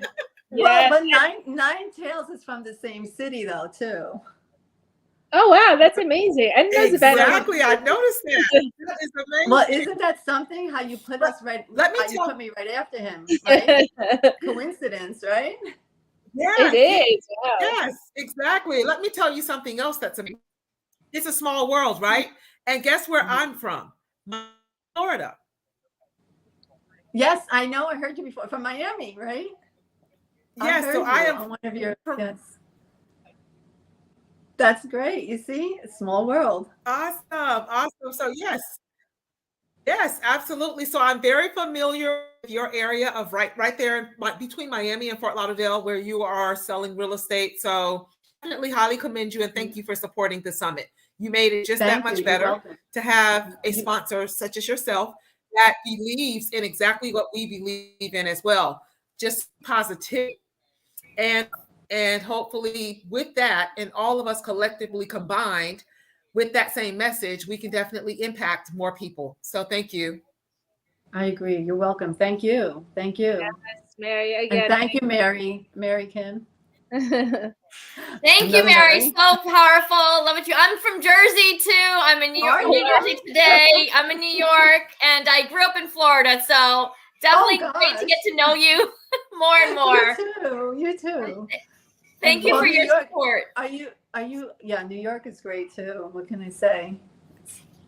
Yeah. So anyway, you're all doing a great job, and the message that you're putting out there for people, and you're connecting people around the world, and you're connecting not only messages but entertainment and the models. Everything is important because no matter what people do in life, it's all important. We all have our talents that we have to showcase, right? Yep, exactly. It's all about showcasing everybody. Exactly. Yes, and the world is made up of everyone. That's it. Well, again, Mary, thank you so much for being here, and we're so grateful to you. Thank you. Have a good rest of the summit, everyone, and I'll be watching the replays. Sounds good. Take care, Mary. All right. Stay well, everyone. Thank you. Thank you. Wow, that was empowering. Such a powerful message, ladies. So powerful. This summit has been just phenomenal from the moment, what time? 7 p.m. Friday to today. I can't believe, kind of sad it's over, but kind of like, oh, I really didn't sleep these last 3 days. None of us did. First night, I was up for 23 hours. Yeah, 23 hours. Yeah, we're definitely all getting a good night's rest tonight. Yes, absolutely. Sure. I know. Amazing job, Jennifer. And you, Ramona, hosting with you has been a pleasure, and just loved every second of this. And the speakers, performers, like amazing. Yes, everything has been truly amazing, and we're dynamic. The Awesome. dynamic. Likewise. So I know that each of us also have our own dynamic stories to tell. So with that being said, I want to give Mary Kim the floor for her to tell her story and give us a little of her inspiration, because she is dynamic in her own right, of course. Absolutely. So with that being said, Mary, the floor is all you.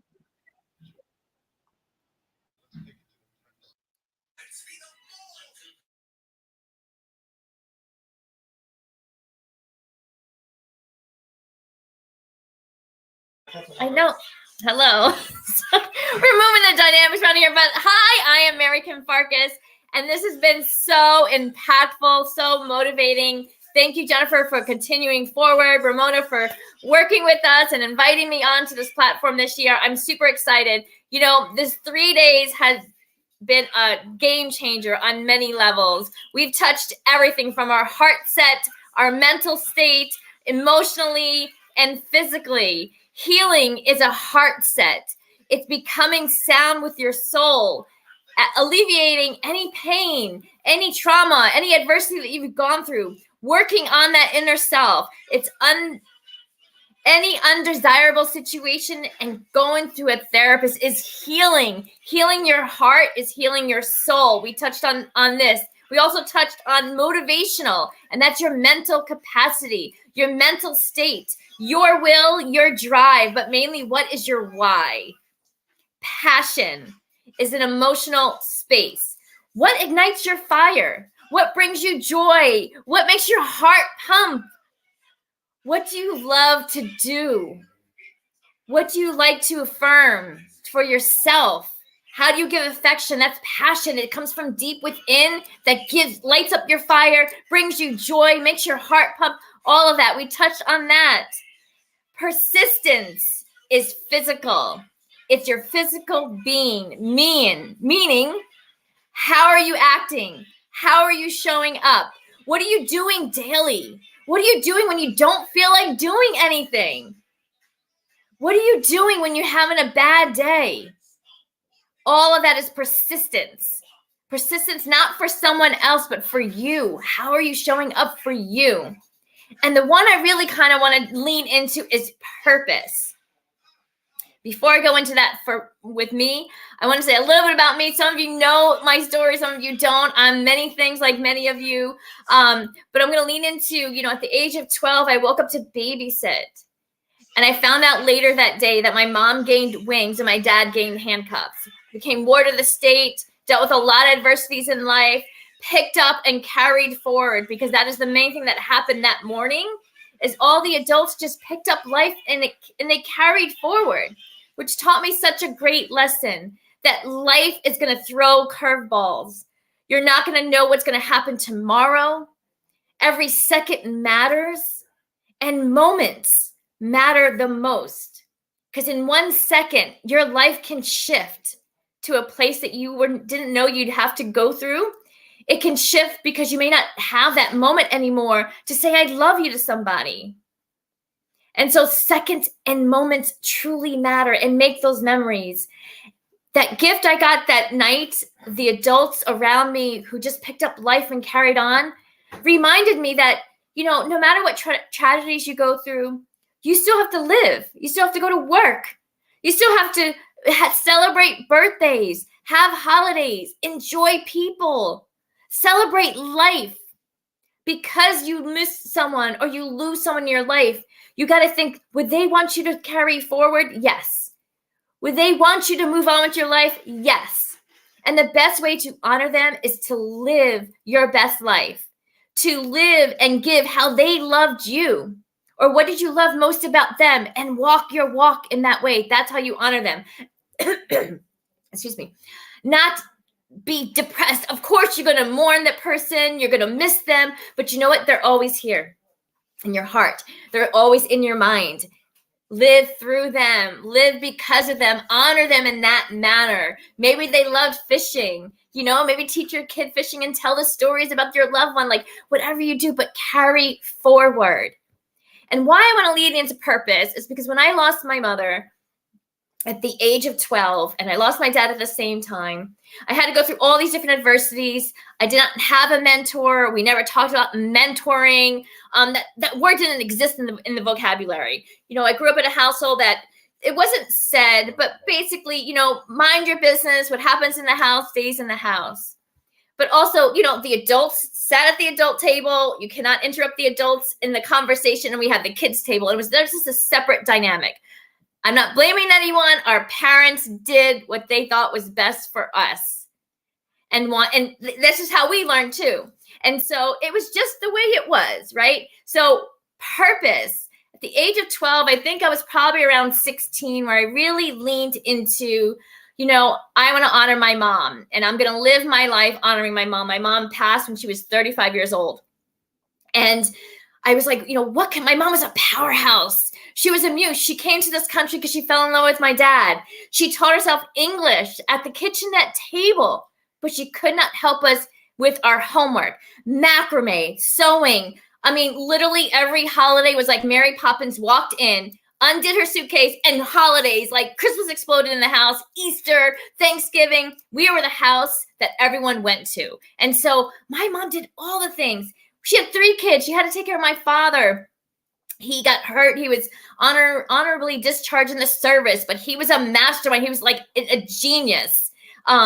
He was like electric. I don't know the dynamics, but he was like high up there in his service.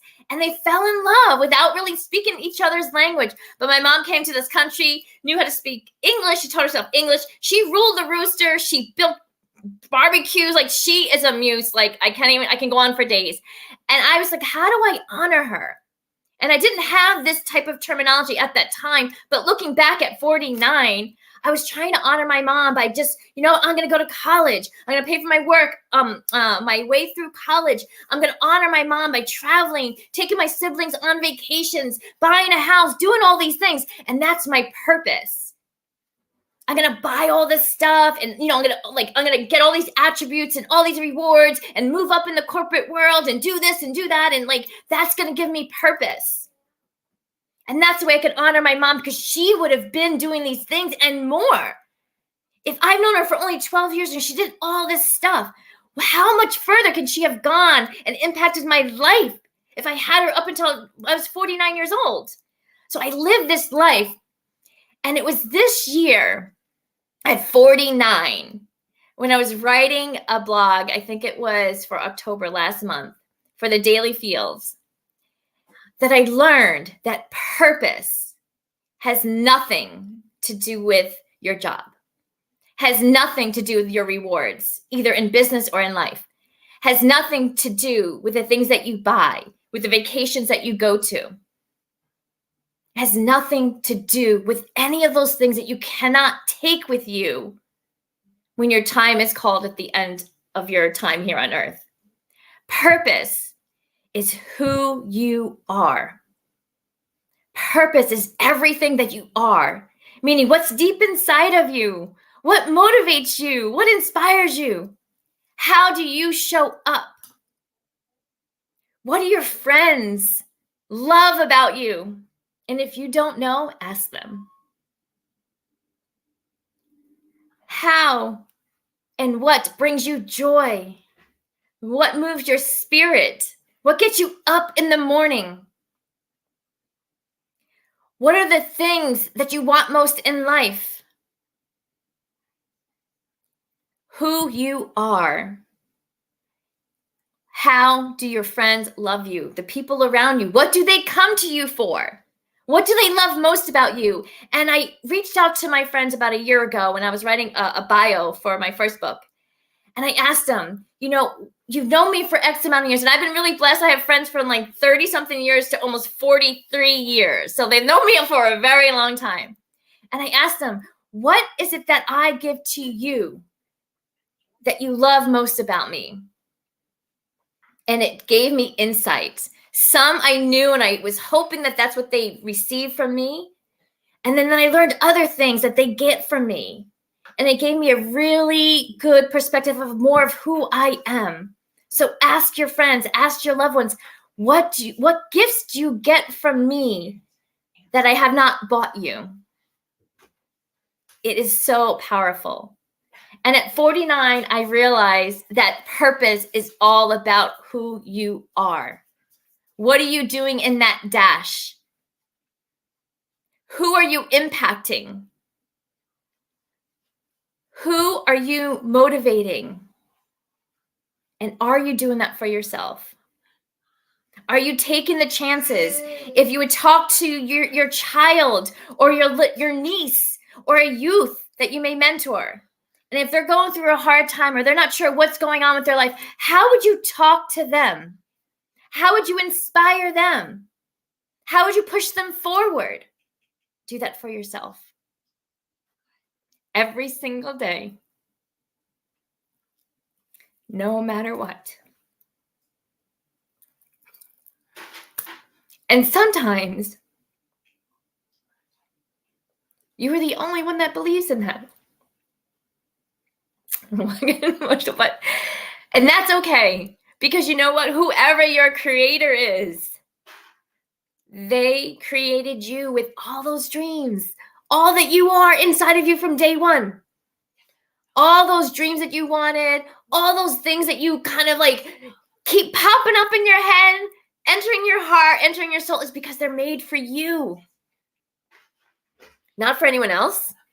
So if you're pushing them down, push them to the side, throwing them out the window, have them on the back burner of the stove, that's fine. Shut that back burner off, take it off the stove, and heat it up within your soul, and do those things. You know what we talk about in business, and most of you guys are in business in some way or another. It's all about these numbers, right? But when you think about it, if you go after that one thing and you ask that one question to that one person, whether you want to collaborate with them, whether you want that job, you see a post and like they're looking for, answer the call. Because you know what?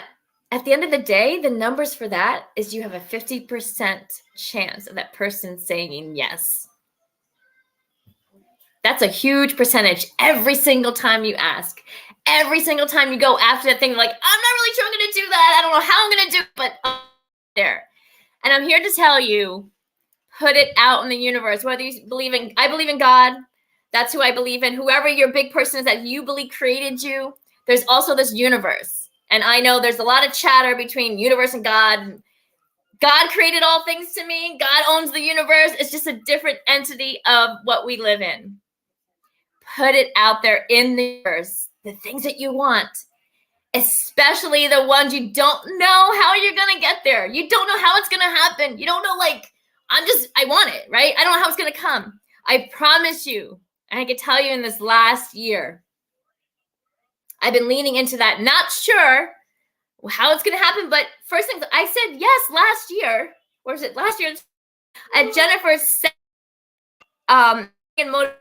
or was it the first one? She can correct me. Either way, I said, you know what? I want to start telling my story. I know the journey that I've gone through and the adversities, and I'm here today. I can stand in my truth. And when you stand in your truth, you no longer lie about who you are to your own self. The moment you stand in your truth is when you can walk forward more and more to become. And it's little steps. And it's going to take a long time, but that's okay. Just keep moving forward. When I said yes, I was able to connect with Ramona. I was able to share my story, and Ramona shared early in I think day one, like I was all like, ooh, but that's okay. I cried more that day than today. But it's walking in what you want to do, what burns you up, what impact can you make in this world? And on stage, it's my first time sharing my story out there in the world, right? It's different than on a piece of paper. It's different than telling my girlfriend out to the world, because it was global that time too. Just do it. What's the worst thing that can happen? And people get someone like, oh, what if I trip? What if I mix up in this word? Who cares? We're human beings. Give yourself grace. So just go after the thing. You have nothing to lose. And Ramona gave me, I was thinking, I want to go on a podcast, my story. Ramona was the first one to say, listen, girl, I got you. Come on my podcast. I hear you. I didn't even ask her. She saw that within me. And she knew the power of sharing a story was. I've learned so much from both Jennifer and Ramona. Just go and do it. I'm a monthly blogger now for the Daily Feels because I answered a call on a post earlier this year. They were looking for a guest blogger. One of my things I wanted to do in my life when I was a kid, I wanted to be an author. A stay-at-home mom of 5 kids, married to the man of my life, my dreams, as an author. I'm 49. It happened this year. So just go after it. Do it. Do it scared, do it unknown, but put it out in the universe, and I promise you. And also, one other thing before I yield the mic, I know Clubhouse talk, is I wanted to find other ways to empower women and the youth. I got that opportunity this year, twice for the youth. Stay in touch with me because we're going to announce the networking thing that we did. We're going to announce something for next year, a live event in New York. We're going to empower the youth, collaborating with 2 high schools. So every ticket that gets bought brings a youth into the room for free. With that empowerment idea that I'm like, I know I want to impact and empower other women. Across my way was the MomLink chapter president. MomLink is a 32,000 network of females growing on Clubhouse, and now they've taken the platform into the $1 Million Mom Club off Clubhouse. I'm one of the chapter presidents. I get to empower women every single day. So just do it. The worst they say, the best thing they have to say yes, that's 50% chance. That's what I have to say. Your purpose is how you show up and who you are. I'm going to leave you with three nuggets of things. One, I came across this quote this week. Be mindful of the people who want more from you than for you. Second thing, whatever you want to do in life, whatever you want to receive in life from a partner, from a friend, from the universe, do that every day. Show up that way every single day, and you're going to get it back in return times 10. Live out loud, live in color, with your eyes open. Because sometimes the vision that we had of how we're going to get to that thing that we want, how it's going to get achieved, looks different. Will appear different when it comes across your desk, when it walks past you in the elevator.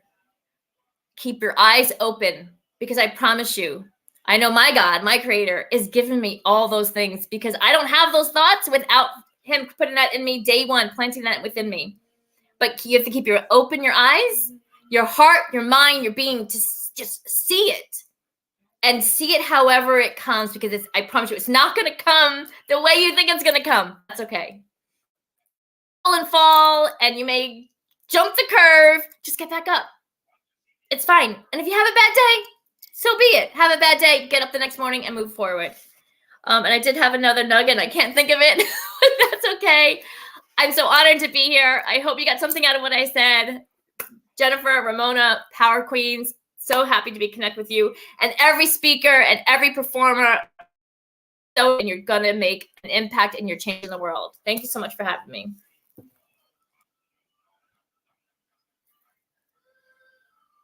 Okay, I gotta stop muting my mic. It's okay. Mary Kim, oh my gosh, a powerhouse, beautifully said. And I just love you so much and everything that you do. And the transformation that I've been seeing in you has been truly amazing. And it's a blessing to be able to be your friend, to watch you transform and transcend to the next level. Oh my God, Mary, I'm loving it. Love everything you said. Love you, all lady. the nuggets that you gave. Step into your purpose. Be who you are unapologetically. Just live your life. I love everything that you shared, Mary. I truly do. Thank you. Thank you. Over to you, Ramona. OMG, Mary. Wow. It just hit me like a ton of while you were speaking. Listening to your passion, which was palpable. I could feel your passion. And I felt it last year, which is why I said she has so much to offer and hack and give birth to. And I could not wait to give you the opportunity to do that. And I am so glad through Jennifer Maharaj and this phenomenal platform. And I think Jennifer is probably one of the most under connectors and networkers on social media, as well as Clubhouse included. I would agree. Yes. Yes, I have never seen such an open-hearted. That is why every time she reaches out, I can't say no. It's like, okay, I have to clear my schedule. Jennifer has something for me to do. And that's exactly what I end up doing. So yes. Absolutely. I definitely want to give both of you young ladies your flowers. You're not only powerful women, standing in your truth, living through your passion, empowering, inspiring, and motivating, but you are impacting lives. And I don't want one day to go by that you don't remember your purpose, which is exactly what the theme of the summit is, right? One of the things, anyway. And that is exactly what it is that you stand for, see it, and feel it. And I am privileged to be connected to not just the two of you, powerful queens, but to every single one of the speakers. And the children is definitely one of my passions as well. Desi, from Desi to Niles to Muhammad Talks to all of the other children and performers, which we are definitely going to honor, I'm sure, name by name, one by one. And you guys are also going to get a treat. Each and every one of you speakers, performers, you will get a certificate of now becoming an international speaker because you have participated as a speaker and a performer in a global healing and motivational summit. There were people here on this summit from all over the world. And through these phenomenal and through this little idea, which was planted in her heart because a challenge, and let's just unpack that and talk about that for a second.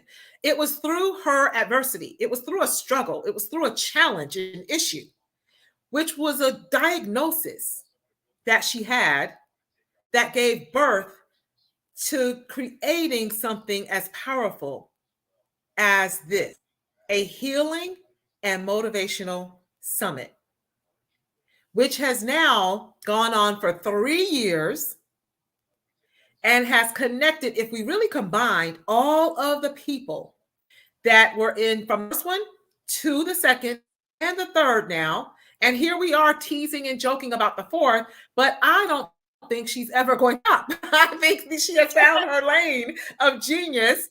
And I think she loves it so much, even though she gets a little overwhelmed with it. She's like, I don't know. And I'm like, really? Nobody can stop you if we wanted to, right? No, they cannot. And here she goes. We're not going to let her get stopped. It's not stopping. We're going to make sure it continues forward. I'm unstoppable, ladies. Yes, exactly. That's right. That's right. That's absolutely. I absolutely love heart.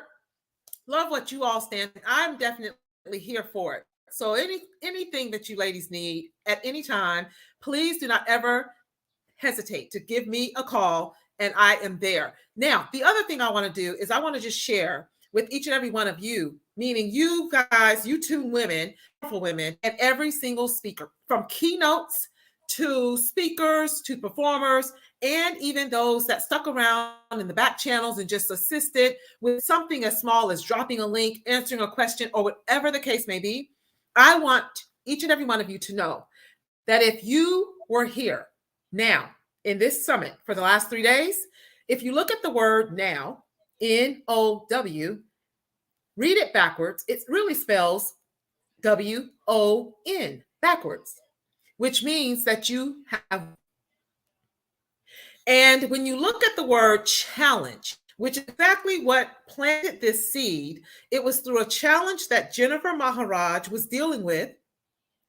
And when you look at the word challenge and you look at the first 3 letters of the word challenge, C-H-A, some of you may have heard it if you've heard me on stages on Clubhouse or in some of the other clubs on Clubhouse, and you look at the last 3 letters of the word challenge, N-G-E, right there within the word challenge spells change. And that is specifically why we are here. We are here because we are world changers. And those that are crazy enough to think that they can change the world are the ones that do. And I want to make each and every one of you in this or watching it live streamed somewhere, or will watch the replay, understand that what you are witnessing is something the beginning. We are just getting started. So all this has done was given each and every one of us fuel.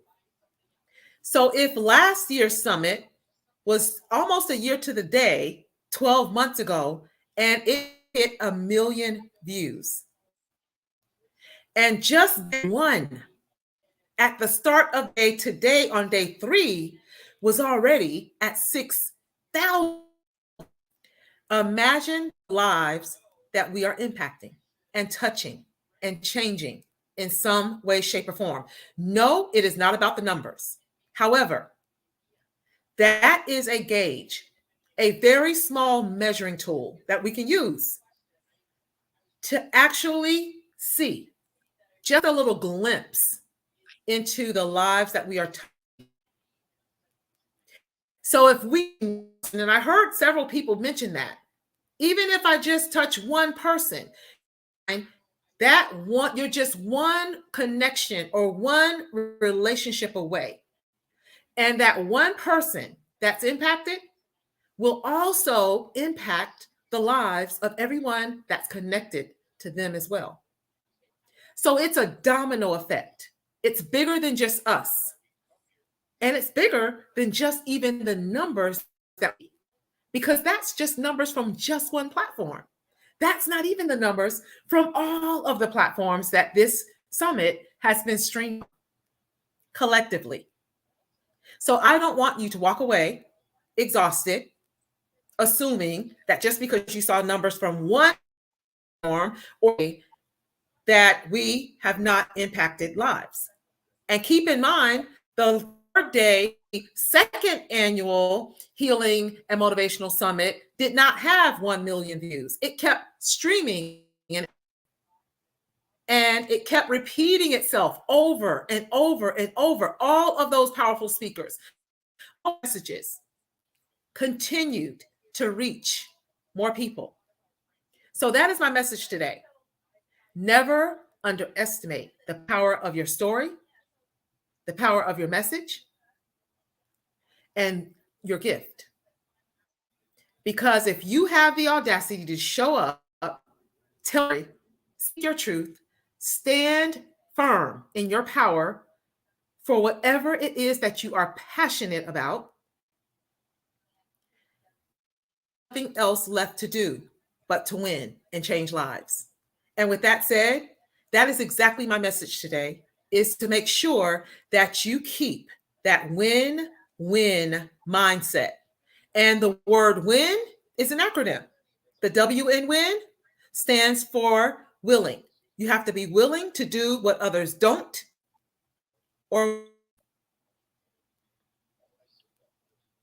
think about for the last 3 days. Where have you spent your last 3 days? Find that you are going to be only an average of the top 5 people that you spend the most time with. So think about the top 5 people that we have spent the most time with for the last 3 days.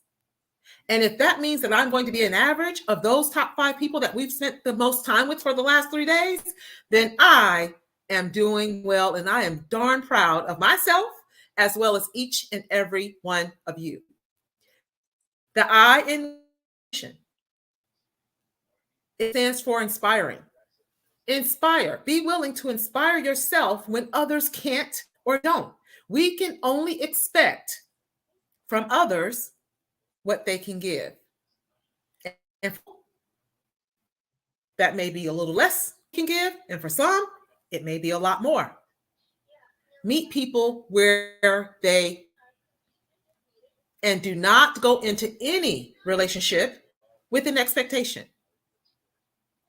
Give with no expectation of anything in return. The in win is never, ever quit. quit on yourself.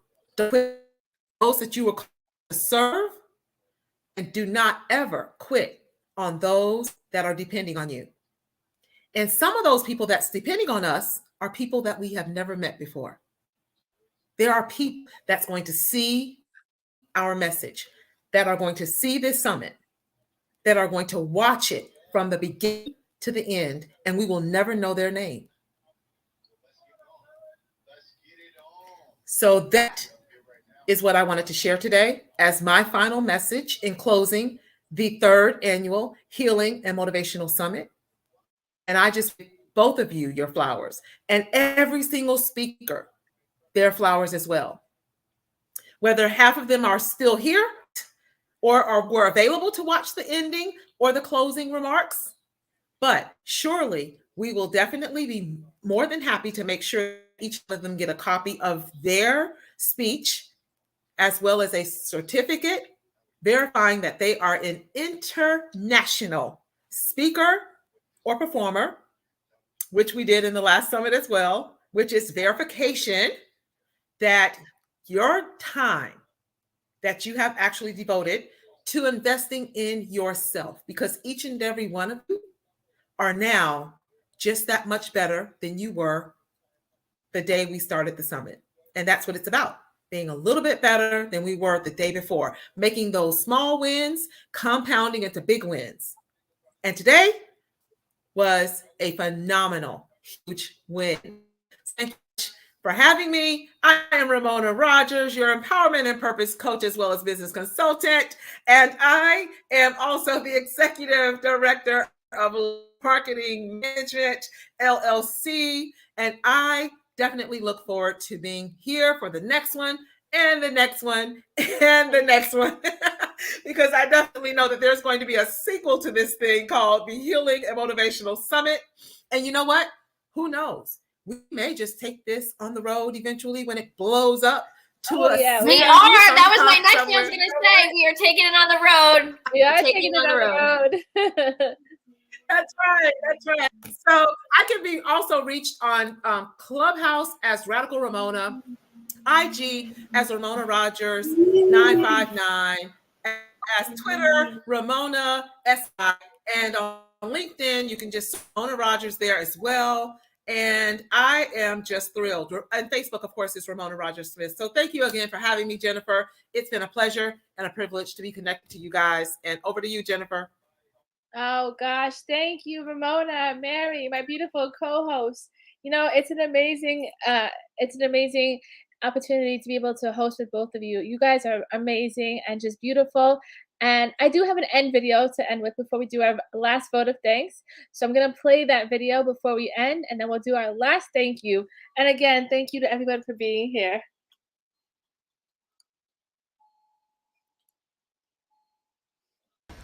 I am strong. I am a conqueror. I am courageous. I am determined. I will live my best life. These words of affirmations and visualizations should be repeated every single day and embedded in your mind to help you create your best version of your life. We all have the ability to create great outcomes for our lives, but it's up to us to do that. It's up to us to make that decision. It's up to us to make that choice every day we get up and we look at ourselves in the mirror and we decide how we want to live our life. We all face challenge. We all face adversity. No one, and I mean no one, is exempt from that. But today I tell you, and today I guarantee you, as you embark on this journey with us, as you embark on this beautiful journey to become more self-aware, to learn about yourself, to learn about your inner journey and your inner consciousness, you will begin to understand that anything is possible. And I mean anything. So proud to be able to present this opportunity to all of you who are listening, to all the audience members, to the speakers, to the performers, to everybody who's taking part of this epic 3-day live streaming event. Your lives will forever be impacted after being here with us for these 3 days. It's no secret that life is difficult. It's no secret that life gives us ups and downs and windy roads and sadness and tears and grief and pain and heartbreaks. But it also gives us smiles and laughters and joy and beauty and gratitude and forgiveness and friendship. These are all things that I have learned throughout my journey that is constantly evolving. When I was 34 years of age, I was diagnosed with early onset Parkinson's. At that moment, when I walked out of that doctor's office, the first thoughts that came to my mind was that life was completely over. How could this happen? How could this be my life? Why? Why could this be my life? I had 2 young kids, probably about to be 4. I was on the brink of a new career, a husband, a life, everything that anybody could have possibly wanted. And then to be told you have a chronic illness like Parkinson's, a degenerative disease that progressively gets worse, that tainted my ability to think beyond any possibilities. I was scared, I was hurt, I was frustrated, I was angry. I only asked why and why and why, and I knew there would never be an answer to that. But in that moment, I also knew I had a choice to make. I could have chosen to live a life of sadness and just lock myself away and be depressed. But I chose the opposite. I chose to cultivate the good. I chose to look towards all the possibilities that I could open up with this. I chose to empower myself with knowledge and information and how I could help myself, how I can manage my condition, how I can reverse my symptoms, how I could connect the mind, body, and soul with this integrated approach to help me heal physically, mentally, and emotionally. I took that power within my hands. Although the doctor said, this is a progressive disease. Okay, thank you. I appreciate what you just told me, but I'm going to take that with a grain of salt and use it to figure out how I can better myself and always look on the upside. It's easy to falter. It's easy to fail. It's easy to fall. I can't tell you how many times I have cried endless tears. I have felt broken. I have felt completely hopeless and helpless. I have fallen so much. I have shed so many tears. I have been angry and frustrated so much in my life. But you know what?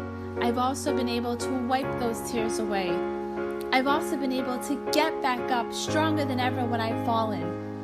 I've also been able to find a way to be whole again, although the pieces were shattered on the floor, broken. I've also found a way to turn the overcast clouds into sunshine and rainbows. I've found a way to smile again, to enjoy laughter, to enjoy family, to enjoy all the little things in life that just make it so perfect. Although the imperfections and the flaws is what makes it perfect as well.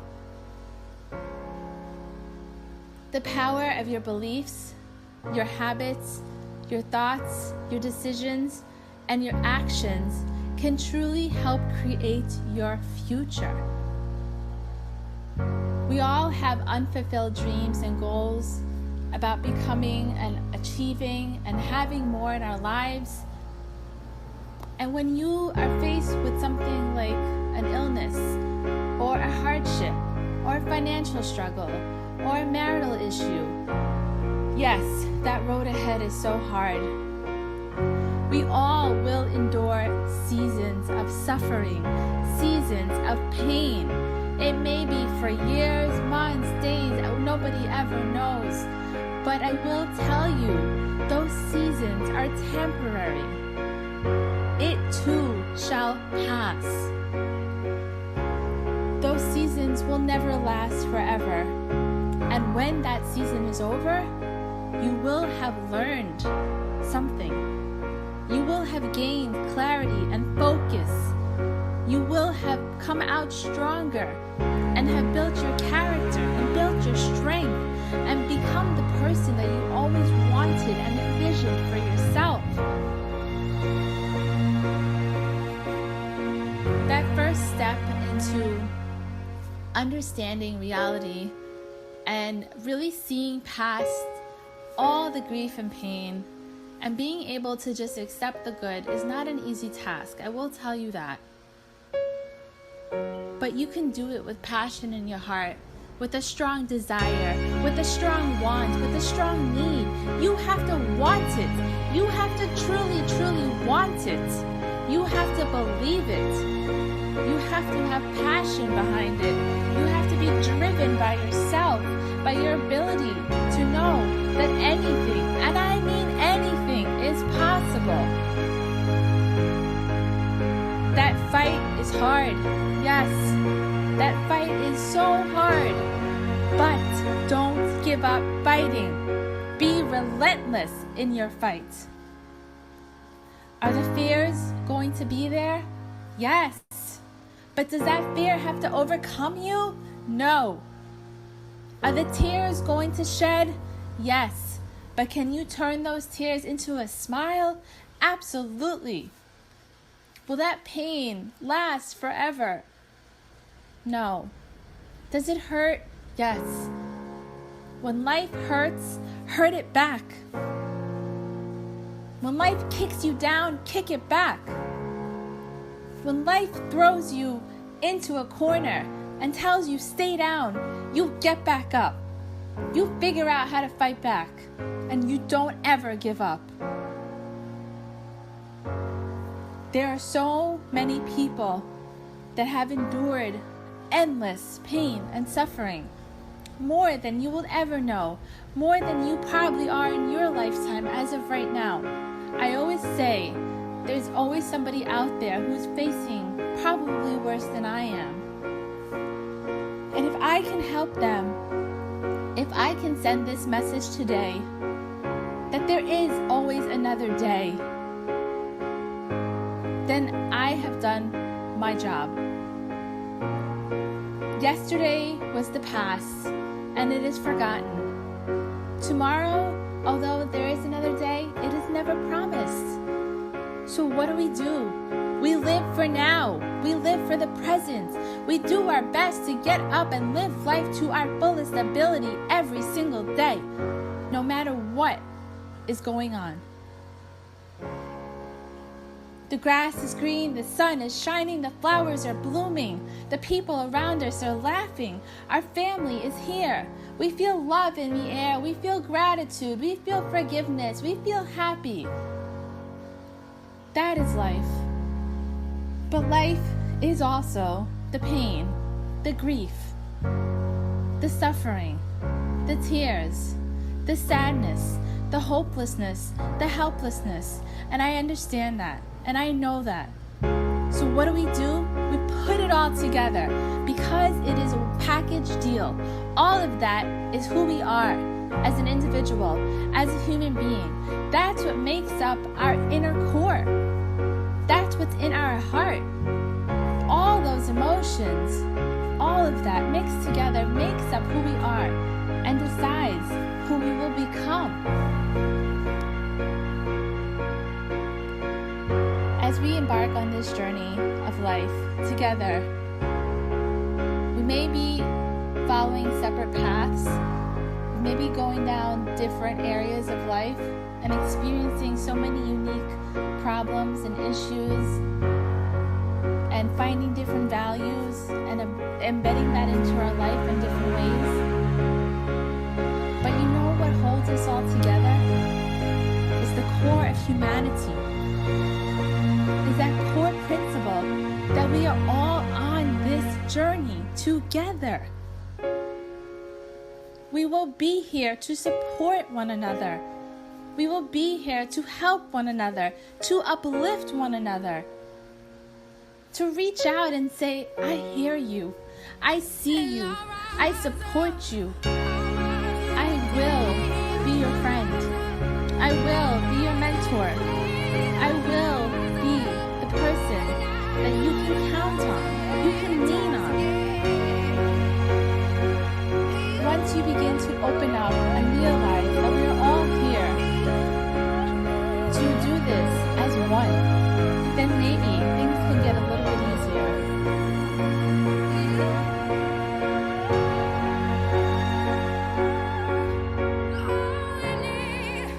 We have the ability to live a healthy, beautiful life with the desires and our wants and our needs being fulfilled.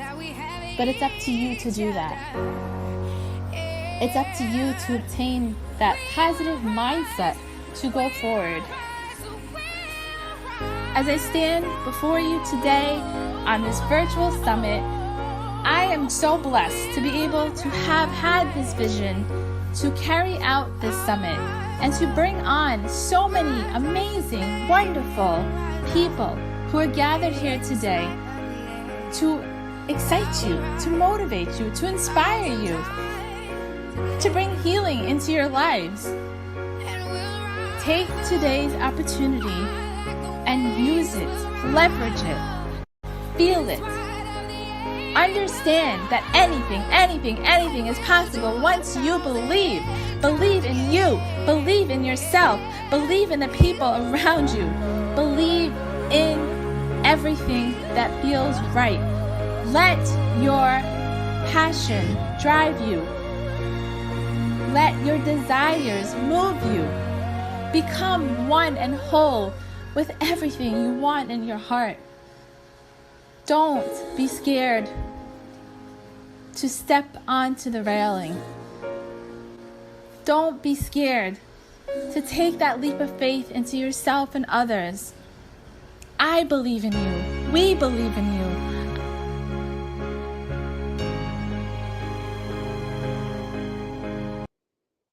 It is truly my honor to say thank you to all of you so much for being here. So blessed.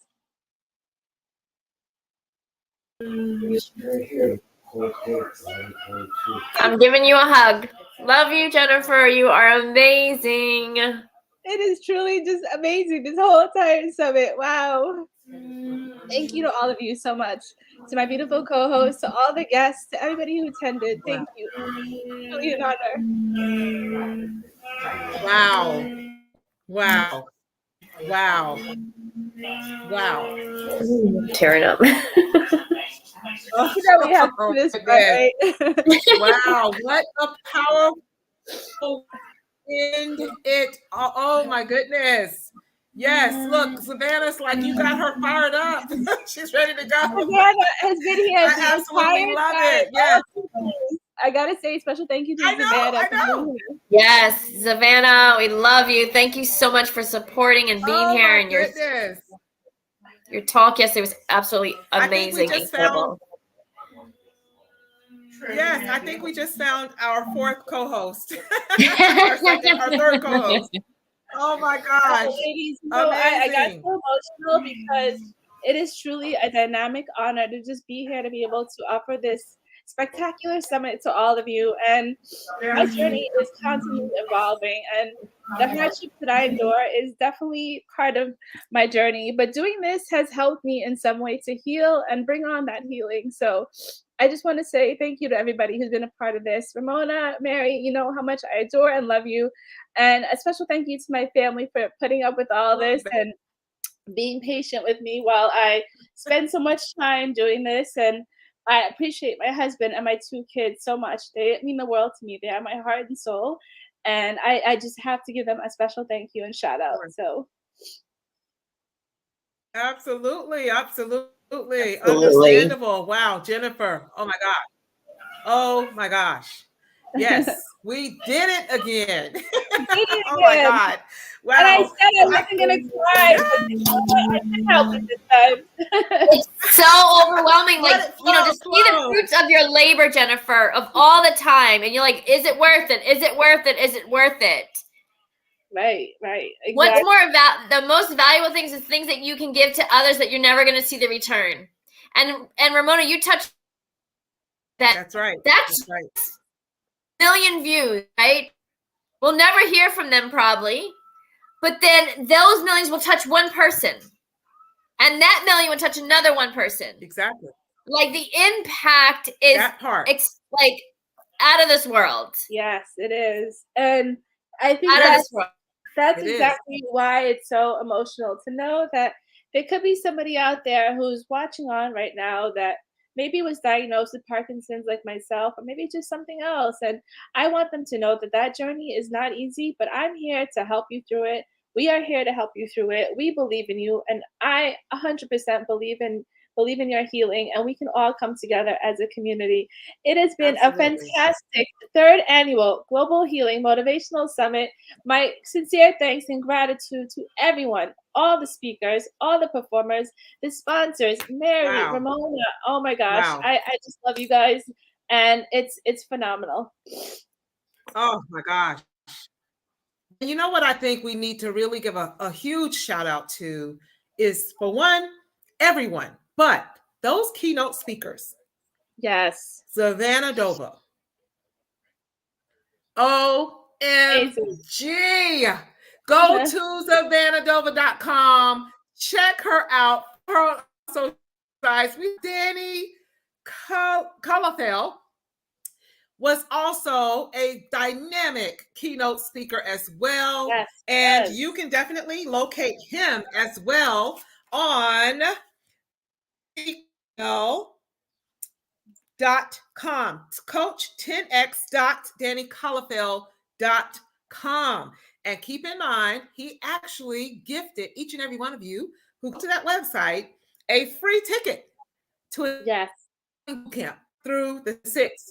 So it's just a couple of weeks away. Don't miss it.